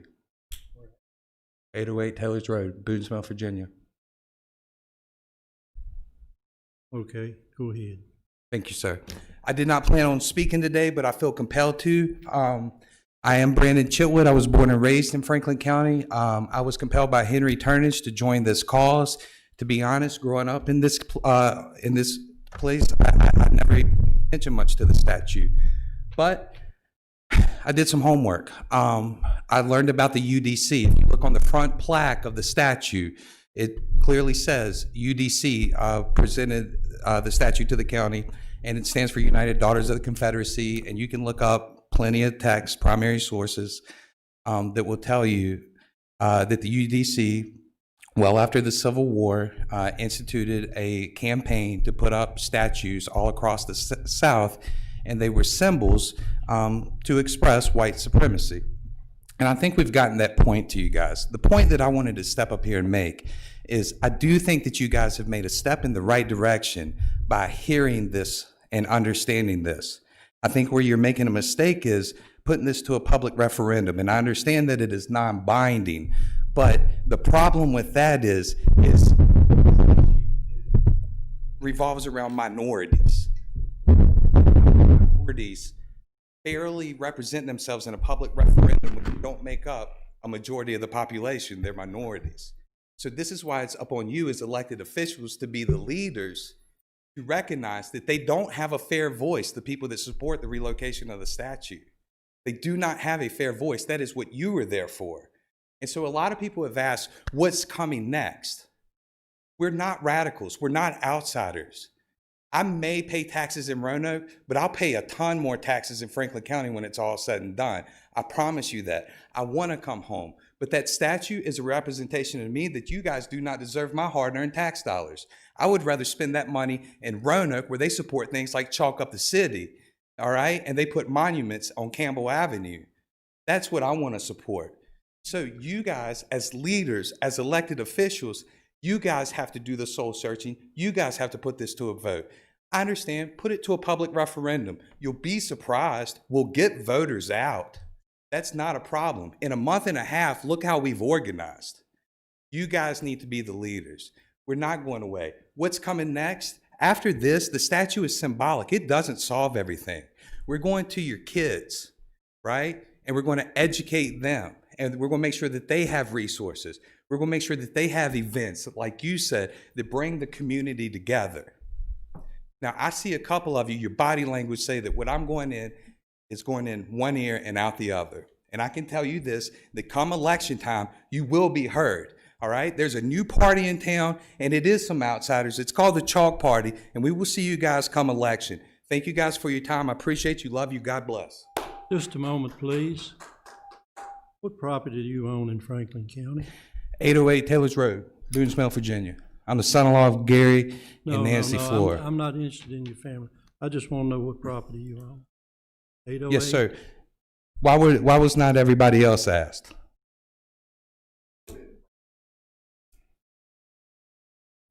Why was everybody else not asked? My last name's Chitwood. You were my Sunday school teacher. Yes, sir. And the reason I didn't ask you other people, I didn't have reason to, because they put their name and their address on our paper. I did this morning. I've done that every time. I did not plan on speaking.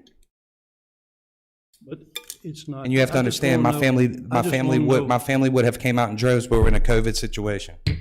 Listen to me. I want to know what a property you own in Franklin County. Then let's call up every person that was up here, and they can explain what property they own. You're not asking me questions. I'm asking you. I said 808 Taylor's Road. I've given permission by Nancy and Gary Floor. I stand to inherit land in Franklin County. Assuming then that you don't own property in Franklin County. Is there anyone else who wishes to speak? Thank you.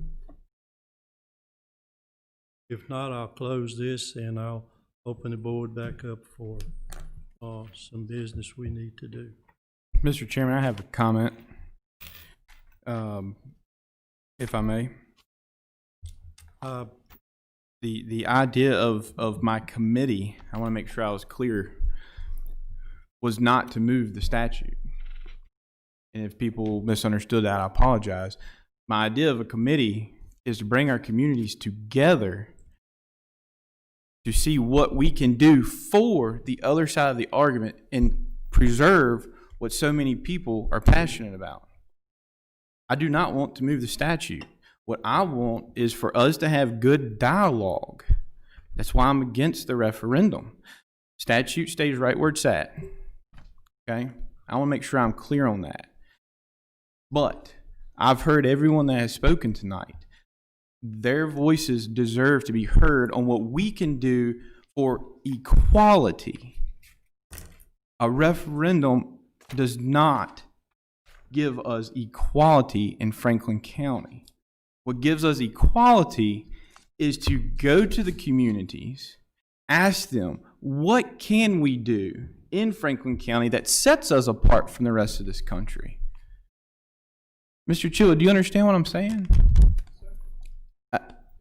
My great-great-great-grandfather, Franklin Bennett, is memorialized on that statute. It is very important. You know my family. You grew up with us. You know we're not racist. Our statute it memorializes our soldiers that died. Okay? But if we bring our communities together to figure out, we had 60-some black soldiers that died that were from Franklin County. Maybe we can get with the black leaders in our community. Maybe we can come up with another statute to memorialize the black soldiers that fought that were from Franklin County. We're having a discussion, man. Absolutely. Whoa. Oh, sorry. No, they're not going to do that. I've already closed it. Okay. Spoke directly to me.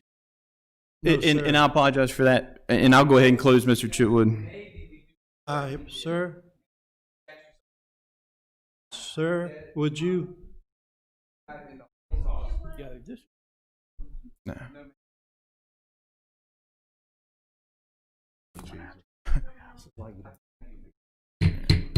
Yeah, I have apologize, already Mr. called Chairman. the board back in session, and we will be in session. Thank you, Mr. Mitchell. Yeah. I just wanted to clarify that I do not want to move our statute. I've already declared the board back in session. We've got some other items that we have to attend to. You're welcome to stay. We're glad to have you, and we thank you for coming. Take a break. We'll take a break.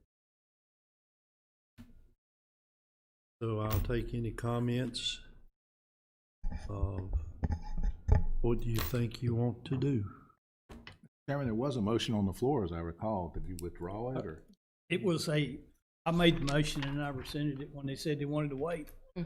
I will renew my motion that we go to the people with a referendum. The language for the question is be determined in just a minute. We can talk about that with the advice of counsel on the best way to word it on the goal that we wanted. I'll make a motion that the first thing is to see how the board feels about it going to a referendum, people to vote on it. Okay, board, you've heard his. I believe you did say a motion. Yes, sir. Second. Okay, now we can have discussion. I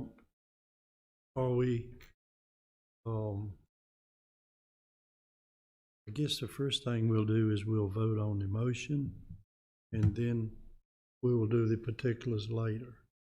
And you have a motion? I have a motion on the floor by Supervisor Thomas. The Board of Supervisors forward referendum on the November ballot with the link determined, and it was seconded by. Did that read non-binding? It is. It's all you can do. It's all Yeah. done. Okay. All righty, and I think we'll have a roll call, please. Supervisor Mitchell. No. Supervisor Smith. Yes. Yes. Supervisor Clement.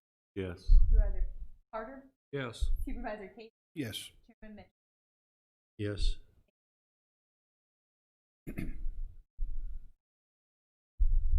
Now what do you want to ask?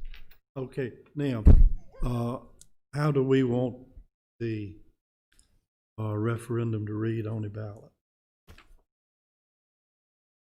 Mitchell, if, Chairman, I think I would like to see it worded to be removed from the current property, relocated to Veterans Park. Suitable. A suitable Yeah. location.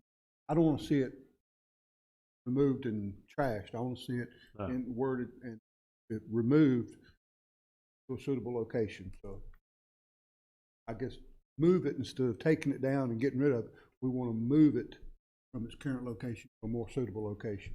Can we word it? I'm asking you now, like Tim said, can we word it?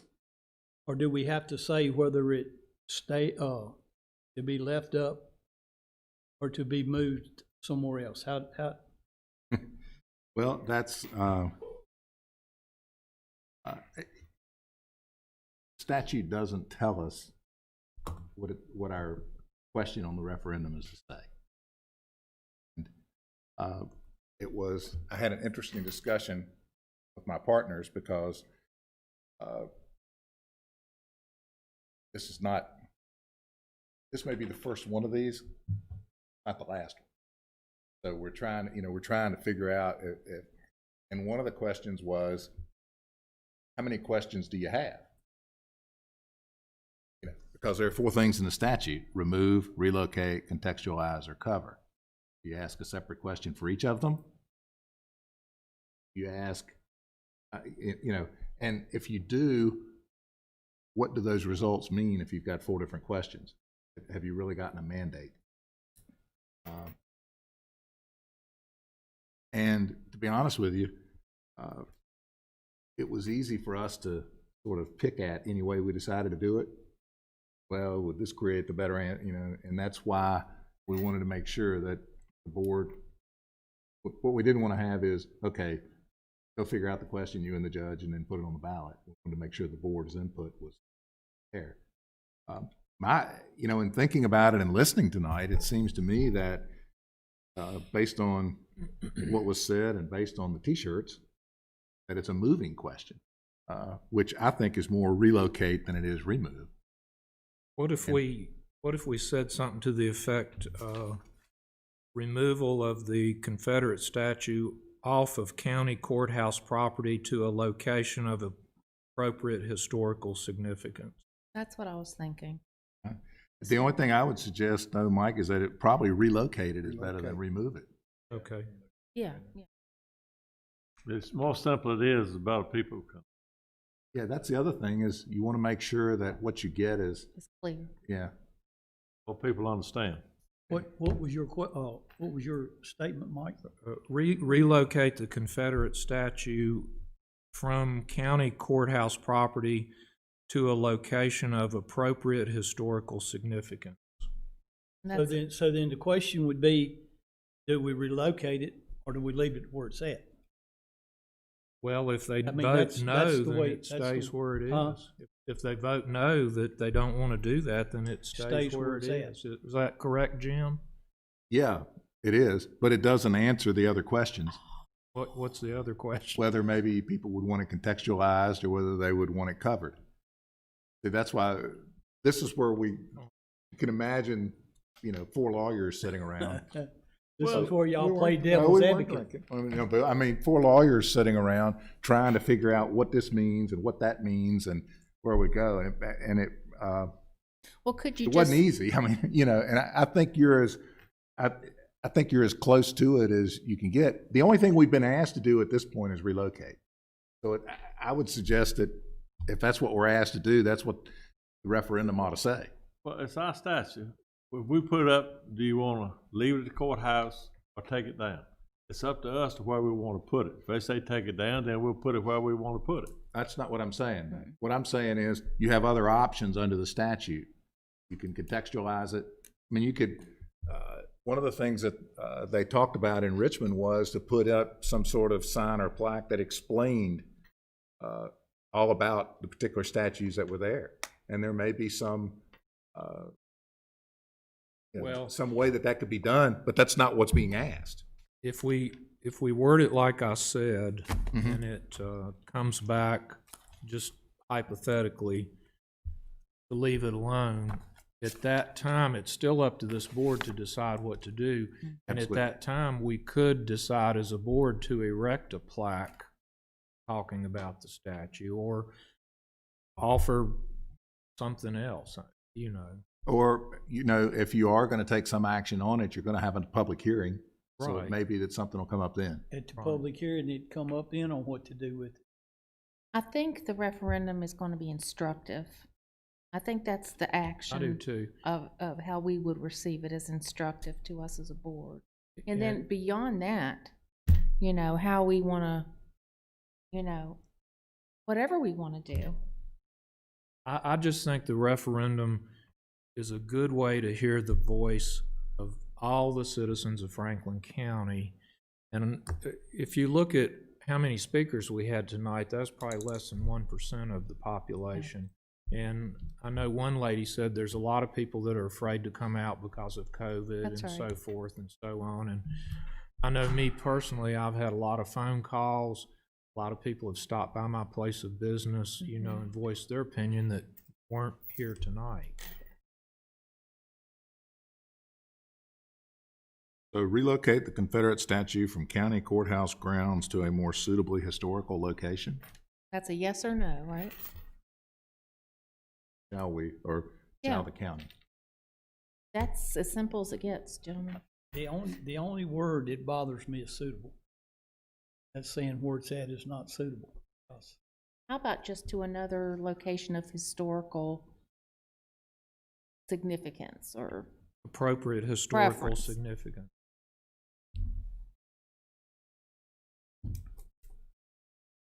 Relocation of appropriate historical significance. I go on with that, an appropriate historical. Yeah. That may have been what you said initially, Mike, and I didn't get it Well, written down. because a lot of Sorry. people said Say what it's you- inappropriate to have I it think you said that on first. I just didn't get it courthouse written down. property. So. All right, do we want to give them a second? That's It's- good enough? It's gotta have just a question for the ballot, and all we that's a need. yes or no vote. And you know Then we'll what? have a public hearing, and then we'll have to decide from there what happened, right? You know, well, and a real positive here is that it's a presidential election year. It'll be a So big voter turnout. turnout is going to be quite good. And hopefully that will resonate over with this referendum question, that we'll get a good representative sampling of what the citizens want. I can't imagine why anybody, this is a democratic democracy, a vote. Just the way it is. Okay. I think we've had a discussion, we got a motion. I have just a couple quick comments. With putting on a referendum, one thing that worries me is people going to vote, they like to go to have a peaceful vote. Not saying that people that are there for both sides of the argument won't be peaceful, but we're going to have people at every voting precinct in the county for both sides of this argument. And a lot of our citizens are probably going to feel bothered by the argument from both sides. I see that being a problem. And, you know, my idea of the committee, I know the Mr. Peters gentleman didn't agree with it, but the idea of the committee to bring our citizens together, I mean, you know, to sit down and have good dialogue about the current statute and dig into the history of it, you know, I just feel like both sides of the argument could come together. This is Franklin County, and we are Eagles. And just like that gentleman said, you know, stand beside her and guide her. And I want to make it clear, I don't want to see our statute moved, but a referendum does not help. I'm going to use this room because it was remove the statute on this side, keep the statute on this side. This side Just like they said, I don't know if they'll be fairly represented in a referendum. Just like they said, they are 8 to 10% of We our could population. always, after the referendum vote, we could always then have a committee to decide the outcome. Okay. Now I think we're moving forward a little bit. I think one thing that keeps resonating with me is we are up here to represent everyone. And we are. I know, but this side of the argument, I don't feel will get a fair say if it goes to the ballot. You know, if we keep our statute where it's at, and then we have good dialogue in our communities, make our black and white leaders in our communities get together on some common ground and come up with some different ideas. I mean, it's nothing wrong with exploring different ideas, guys and girl. You know, Mr. Mitchell, with all due respect, sir. Okay. You ran against an opponent in this last election. You had your side, he had his side. Y'all could have got together and talked and worked it out. And you worked it out at the poll. That's a terrible analogy. I don't know if I get that analogy. The thing about it Mr. is Chairman, it's respect worked for out at the time. poll. I'm done. So Okay, move if you're forward. done, Yes, sir. I'm gonna call for the question myself. Roll call, please. The second. Tim, making the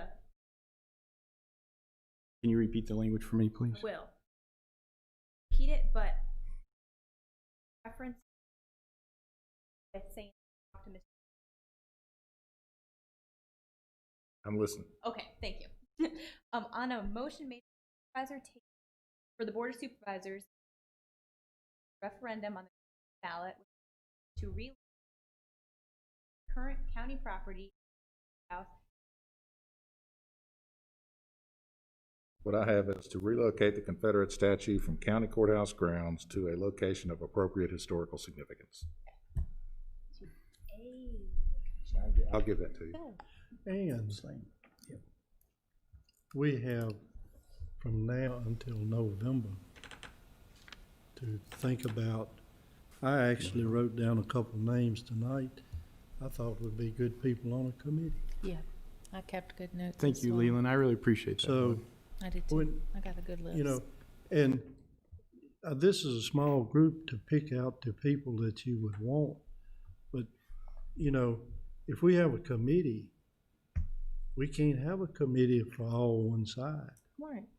Right. And so I picked out a couple people that I thought were maybe a little different from what everybody else thought, but it was the same thought. Mm-hmm. And so anyway, Madam Clerk, if you will hold the board. I will start the roll call. Supervisor Mitchell. Yes. Supervisor Smith. Yes. Supervisor Thompson. Supervisor Cundiff. Yes. Supervisor Carter. Yes, thank God. Supervisor Tatum. Yes. And Chairman Mitchell. Yes, ma'am. That was a 7-0 vote. Thank you. I mean, how more democratic can we get than that? And then form a committee after this referendum. This is how America works, and I'm proud of all of you all tonight. I'm proud of the board. I mean, Well, yeah. let's don't pat ourselves on the back yet. It might be a little bit premature. Just because we're at the edge of the woods don't mean we're out of it.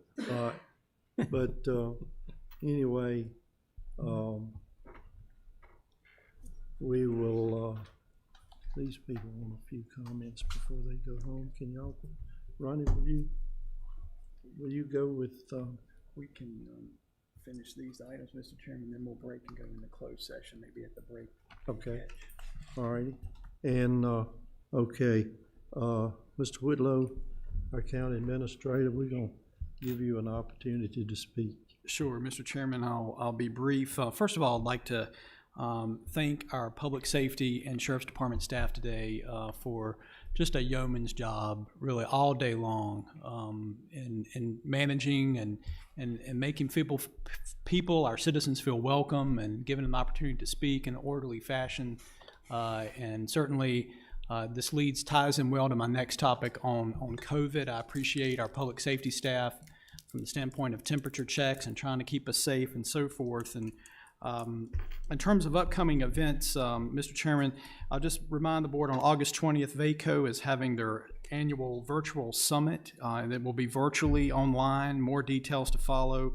I can get that information out to the board. Hopefully we'll know something maybe on the 20th because the General Assembly reconvenes on August the 18th. So I'm hoping VACO will have something to share with all of us. I know there were questions earlier today that the board members had regarding the state budget and what that may look like. And so hopefully by August 20th, the VACO Summit will know some. And then also as a reminder, November 8th through the 10th is the VACO annual meeting. This year it's in Norfolk, Virginia. And of course we have Connie in our office. If there's any interest in attendance from board members, please contact Connie. And then, as I mentioned earlier, with temperature checks with COVID, and I think Ms. Smith mentioned last month a concern and of citizens here recently. We know we're not out of the woods yet. I think it was already been mentioned tonight in terms of our numbers. The latest number today, we did have a 7% jump in new COVID cases overnight. The county has currently 125 cases.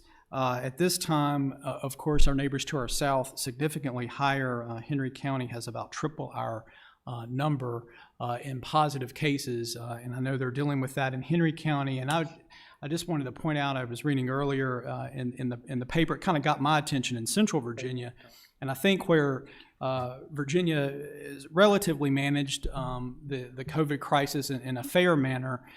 We're now seeing other areas of the state, Southwest Virginia and Central Virginia, really starting to see some numbers increase.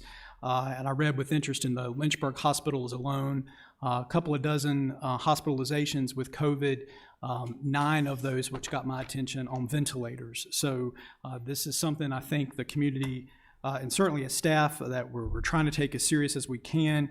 Of course, I know most of us today is try to wear a mask where possible, and I know in meetings we have to speak in the mic, and so we take our mask off, I know, when we have to speak. But that being said, the board asked last month, I know Ms. Smith had asked, would staff look, and we've sent out a couple of media advisories just encouraging our citizens, again, to be good stewards and social distance where possible. This is a draft resolution I'll just pass out to the board members for the board's consideration following the follow-up from Ms. Smith last month. I think it's a very benign resolution. It just asks that our citizens, again, in recent weeks, we've seen an increase in the number of cases here and in our region, and that to ensure the safety and well-being of our citizens and visitors, that our community take the important steps and follow the guidance of the health department, which our citizens and businesses continue to do, and that we would request and encourage our citizens to continue to help to reduce the threat of community spread and practice safe social distancing and respecting the provisions of the guidelines and so forth in public spaces where feasible. And the emphasis on where feasible. We know a lot of times it's not feasible, especially as I'm speaking now into the microphone, to have my mask, but other times just to be mindful. And so I just have brought that back to the board at the request of last month's meeting, and I'll just leave that there, Mr. Chairman, for the board's consideration. Okay. I think just read the headline of it. Encouraging Franklin County citizens to work together to decrease the community spread of COVID-19.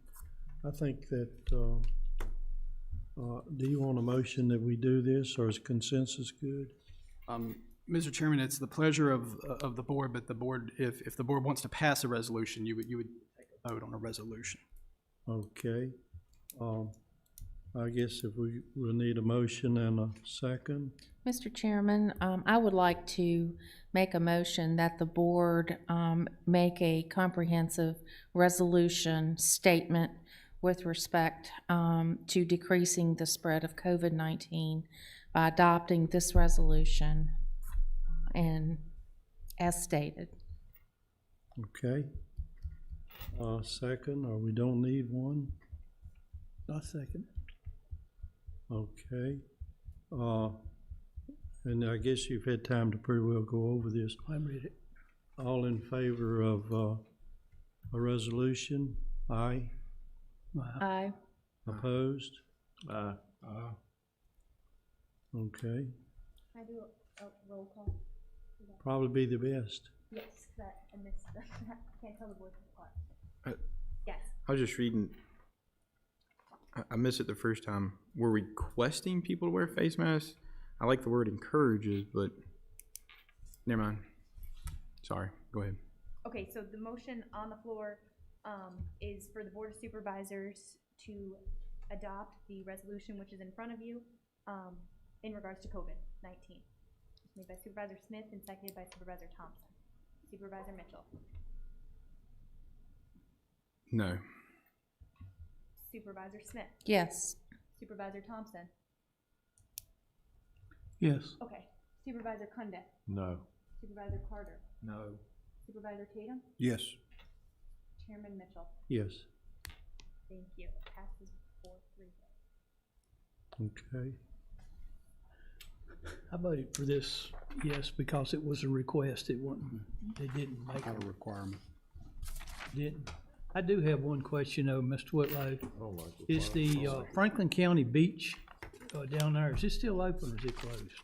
Yes, sir. Mr. Chairman, the Smith Mountain Lake Community Park Beach is currently open.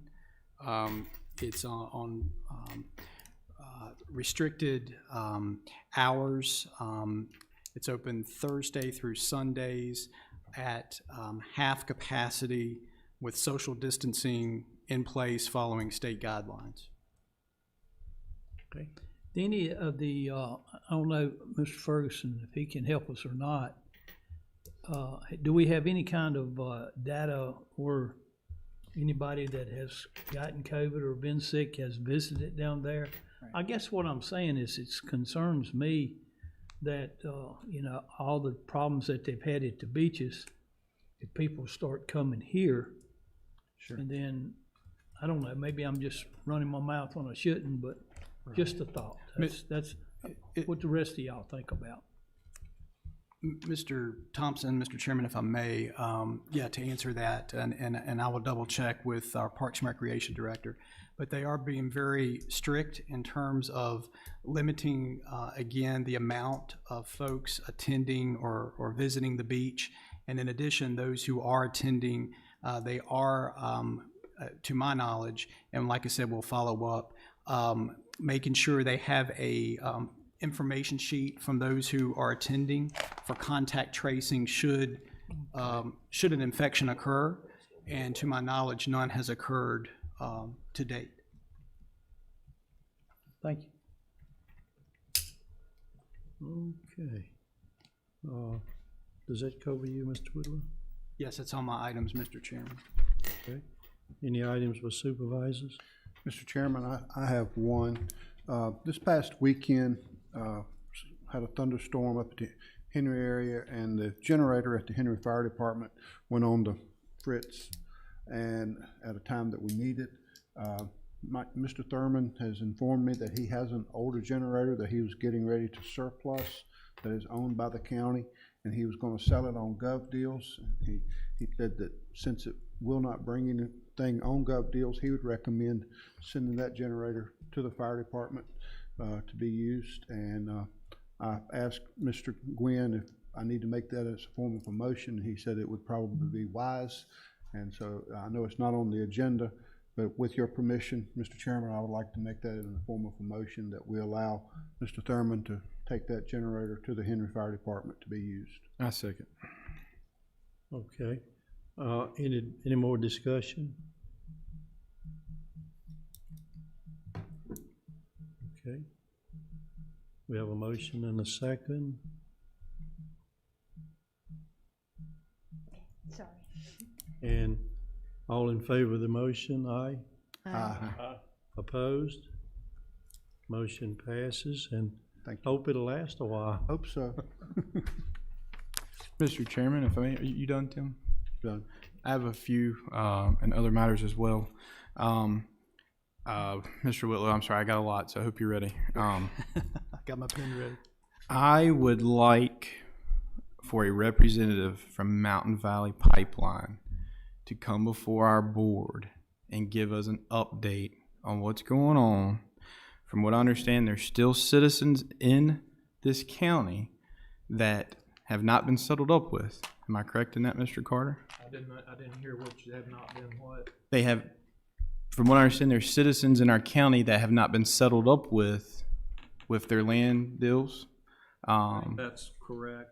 And I'm not 100% positive, but I think some are still tied up in litigation. yeah, our citizens deserve to know the future of this pipeline. Another thing I would like for staff, I'm very literate when it comes to our agendas. I would like a work session on our agendas on how I can go about getting stuff on the agenda. If our citizens can request stuff to get put on the agenda, a good review. I know now's not the time, but I'd like to go over the policies for our agenda items. Next item, from what I understand, the chiller at the high school went out, and my liaison here, correct me if I'm wrong, from what I understand, they had enough money left over in It's in their capital reserve. It's in their capital reserve, but in doing that, they now don't have money to move forward with the project at Rocky Mount Elementary that was next up to be on their capital project list. If there's rollover there with the schools, I would like for our board to consider giving them that money so that they can keep the Rocky Mount Elementary project on their capital projects agenda, whatever they call it. I wish Mr. Standy was still here. I feel like I keep a pretty good pulse on our local economy as I'm a business owner in the county. And what I'm seeing, talking to realtors, builders, we got a lot of people moving to the county, guys and girls. I'm afraid we're going to be short on being able to have enough homes to sell to people who want to move to our county. I know it's very difficult for developers to develop in our county. I know we don't have a very simple approach for developers to come in and develop subdivisions. I think we need to have some more affordable housing. I would like planning and zoning staff to look at a simple 3-step approach to developing in Franklin County. I feel like our building officials office is doing a wonderful job. Steve Sandy and his staff are doing a wonderful job. But I would like for us to look into making it just a little bit easier for developers to come back. We don't have many developers coming into Franklin County anymore to develop and build homes and build subdivisions like we did prior to 2008. Okay. Union Hall Town Village, I could see that exploding with Penn Hall getting ready to get let loose. I spoke with Mr. Burnett, talking to him about socioeconomic equality in Franklin County. With the businesses that are moving out and the vacant buildings that we have, I would like to encourage minority and women-owned businesses in our county, and specifically in downtown Rocky Mount. I'd love to team up with Mr. Carter and see if we can put some businesses in these vacant buildings. Team up with the town council, just leave me out of that. All right. I'd be willing to team up with the town council, and if it's some way that our county can encourage this, maybe we can talk to the state. There's the SWAM program, Small Business Women and Minorities. Maybe there's grants available that we can work harder to get money from organizations like that to promote those types of businesses in our county. After Mr. Carter's update, if there's any money that we do find out that we have in surplus, I'd really like to consider getting our fire trucks back on rotation. Patrick County adopted a resolution that does not allow any more gun restrictions in their county. I would like our county to look at the same thing. We were sworn to uphold and defend our Constitution as we set up here, and as Richmond has allowed localities to impose stricter gun restrictions, I don't want to follow suit. I think we need to get on board and not restrict our gun owners anymore. The last thing I want to talk about is this movement sweeping the nation that is defunding our police.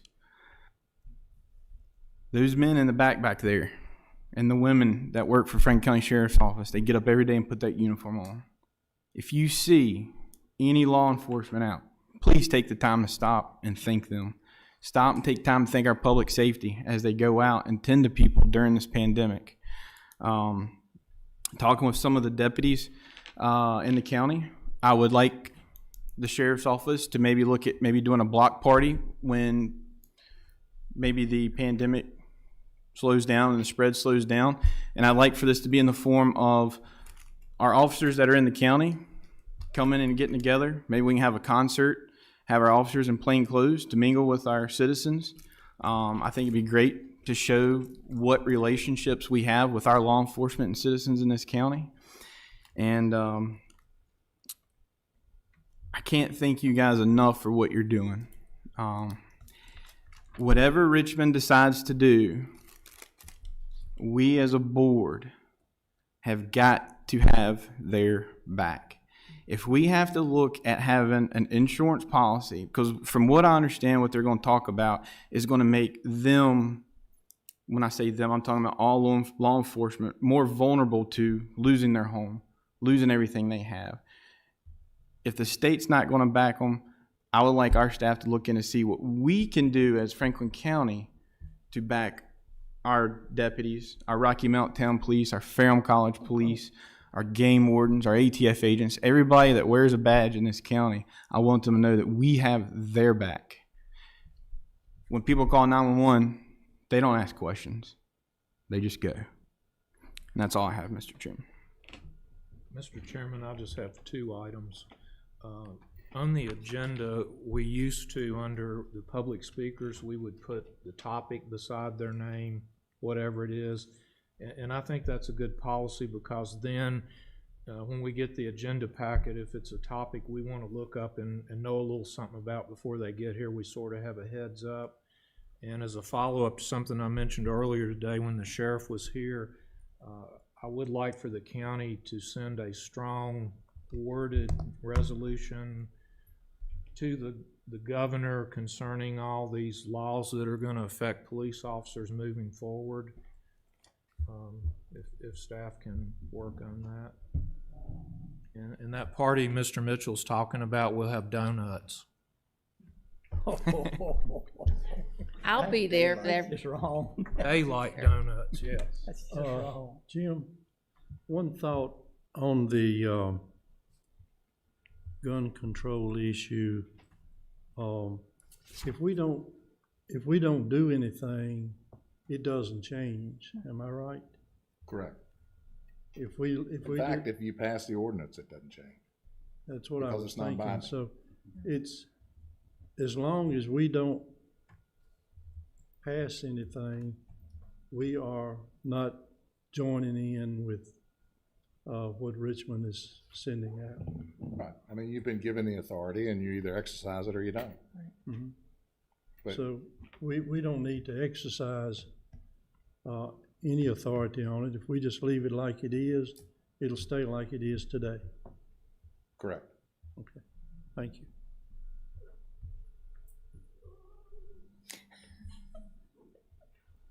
Okay. Mr. Chairman, if I may, just to, I know Mr. Tatum, of course, your item, the board made a motion and got direction on that. Mr. Mitchell, I know you mentioned several things here. I didn't know if you were looking for the board to go through each of those this evening or for staff to just bring more background information. I think, Mr. Carter, your items, I think it's just an administrative thing that we can take, on the public comment on the agenda. And then in terms of the wording of a resolution, because I heard that earlier in today, to the Governor and the General Assembly regarding the potential criminal justice legislation. As far as I know, the General Assembly has not approved any yet. So once they approve, or if they approve something, you know, we would, as staff, I think direction back to myself and then maybe Mr. Gwynn as to what the board would specifically want us to support, oppose. Right I just now, want to keep that on the radar, and we can do that, and we'll make sure that we get that out there. In terms of Mr. Ronnie Mitchell, in terms of the request for MVP representative to update the board, certainly it's the pleasure of the board. I can reach out to MVP, but it's the pleasure of the board. I can make that request, and we can always ask. But again, if that's the consensus of the board, Mr. Chairman. Okay. I feel like that they probably would, if the board wants to hear it. I would love to. There's a lot of what ifs. What does the other six think? I would like to see if they show up and what they have to say. I personally don't think they'll come. I don't think it will either, but because it's under court litigation and everything. Well, but I'd like to see what they got to say myself, but. Okay. When is the last time you've had any contact with any of them, Chris? Direct contact, Mr. Carter, it's been months. Yeah. I think we should put it out there and just see what they say, but I bet they don't come. If it's consensus of the board, we can ask that they send some. You should want them to come, Lori, and ask them about what kind of water draws they're going to do from our feeder streams when they test that pipeline. Trust me, I'm all over it. I sent you that information. Yeah. And see what they say now. Yeah. You know, they purchased a pretty good sized farm. I guess it's in Mr. Thompson's district, which has Little Creek and Teal Creek both come together there.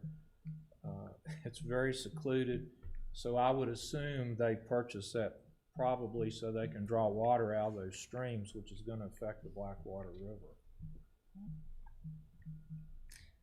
I'm certainly supportive, Mr. Chairman. Okay. Yeah, I'd like to hear what they got to say. I'm like Mike, I don't think he'll come, but yeah, I don't think I'd like to hear what they got to say. Okay. I'm hearing at least 5 or seeing at least We'll just 5. take it on a consensus that we reach out to. We'll reach out. The item, Mr. Mitchell, and I took good notes too. I know you brought notes in. I took good notes. The high school chiller, yes, I do understand. And the superintendent shared with me a week or so ago that there was an issue with the high school chiller, and fortunately, at first it was going to be quite expensive repair, and fortunately, they found a more economical repair to that, and they can do so with their existing capital funds. And as you said, Mr. Mitchell, that actually shifts one of their other capital projects, Rocky Mount or whatever elementary school it may be, perhaps a year out. That being said, Dr. Church and myself and Brian Carter, our finance director, and Dave Terry, their finance director, I noted that we would look to get together in the next week or two to look at their capital funds and get a memo communication back out to the board. We're not quite sure yet how much in carryover dollars, surplus dollars they may have from the 19-20 budget. Preliminarily, and speaking with Brian Carter, it may be that they will have some savings this year because of the shutdown of COVID.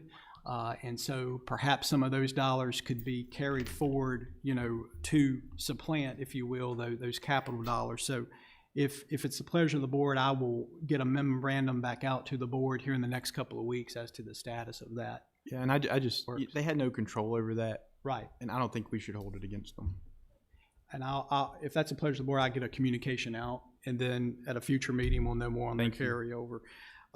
In terms of the review of the subdivision process, Mr. Mitchell, certainly we can have staff look at that, and I can follow back up. Focus on affordable housing too. With the board. The good news there, as I mentioned earlier, is the housing study, and so we can bring that back and we had planned to as a future agenda item. The Women Minority Business Enterprise suggestion, Mr. Mitchell, certainly pleasure of the board. We can ask Mike Burnett to do some research with economic development and then get some information back there. So noted on the surplus, again, we don't know yet the surplus funds. We're going to know, as Mr. Carter said earlier, Mr. Brian Carter, more along the lines of September timeframe for the board. And then I think Mr. Mitchell had covered that with Mr. Gwynn on the resolution regarding the Second Amendment. And then, as I said, we'll stay on top of the General Assembly and the legislation there. So I think we can provide those updates for you all. In terms of agenda items, Mr. Mitchell, I think the way the board agenda and board's rules of procedure are, as it stands now, if board members wish to have a future topic, say next month or the following month, a work session and so forth, certainly now under other matters is a good time to bring a specific topic up. And then if it's the pleasure and consensus of the board, that helps staff out, because if it's the consensus of the majority of the board to have a future work session on a specific topic, we won't do a lot of work and then it not get on the agenda, you know. So it helps us actually to have that discussion here, planning for future months. I will tell you, we likely will be doing, as we did today on utilities, we likely will be looking sometime in the September timeframe of our financial capital plan again with Davenport and Associates. We have mentioned they would likely come back. So those are all good things that helps us plan out future agenda items for work sessions. All righty. And Mr. Chairman, I think we had a carryover item in the closed session that we were not able to get to. It was A29 contracts from earlier this evening. So we would have to, if the board wishes to discuss that this evening, we would have to go back into closed session under that provision for that discussion. Okay, and which one is that? Because we have to be specific. Yes, sir. It's A29. Okay. All righty. Y'all want to work on it tonight? I think we need to for I Mr. think there Combs. was a Yes, sir. time frame on it, wasn't it? Okay.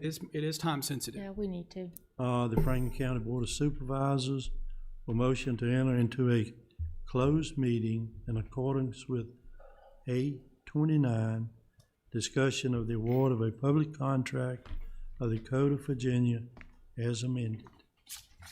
And so we are in closed session. You will need a motion, Mr. Chairman. I'll make that motion, Mr. Chairman. I second it. Ronnie Thompson, second. Yeah, we're motioning to go. Oh, sorry. Yes. Supervisor I Smith. thought you asked if I made the Supervisor motion. Thompson. Supervisor Tundon. And, Yes. Supervisor Carter. Yes. Supervisor Tatum. Chairman Mitchell. And can public safety and deputies, are they allowed to go home? They can go. Thanks, man. Thank y'all so much, guys. Really appreciate it. Captain. I don't know. Chris, are we coming back in Mike here? Burnett. I don't think we have to. Okay. Well, we may come back to certify. Jim likes us That's to. what I was wondering. Miss put it in the Okay. in the minutes because of mine didn't.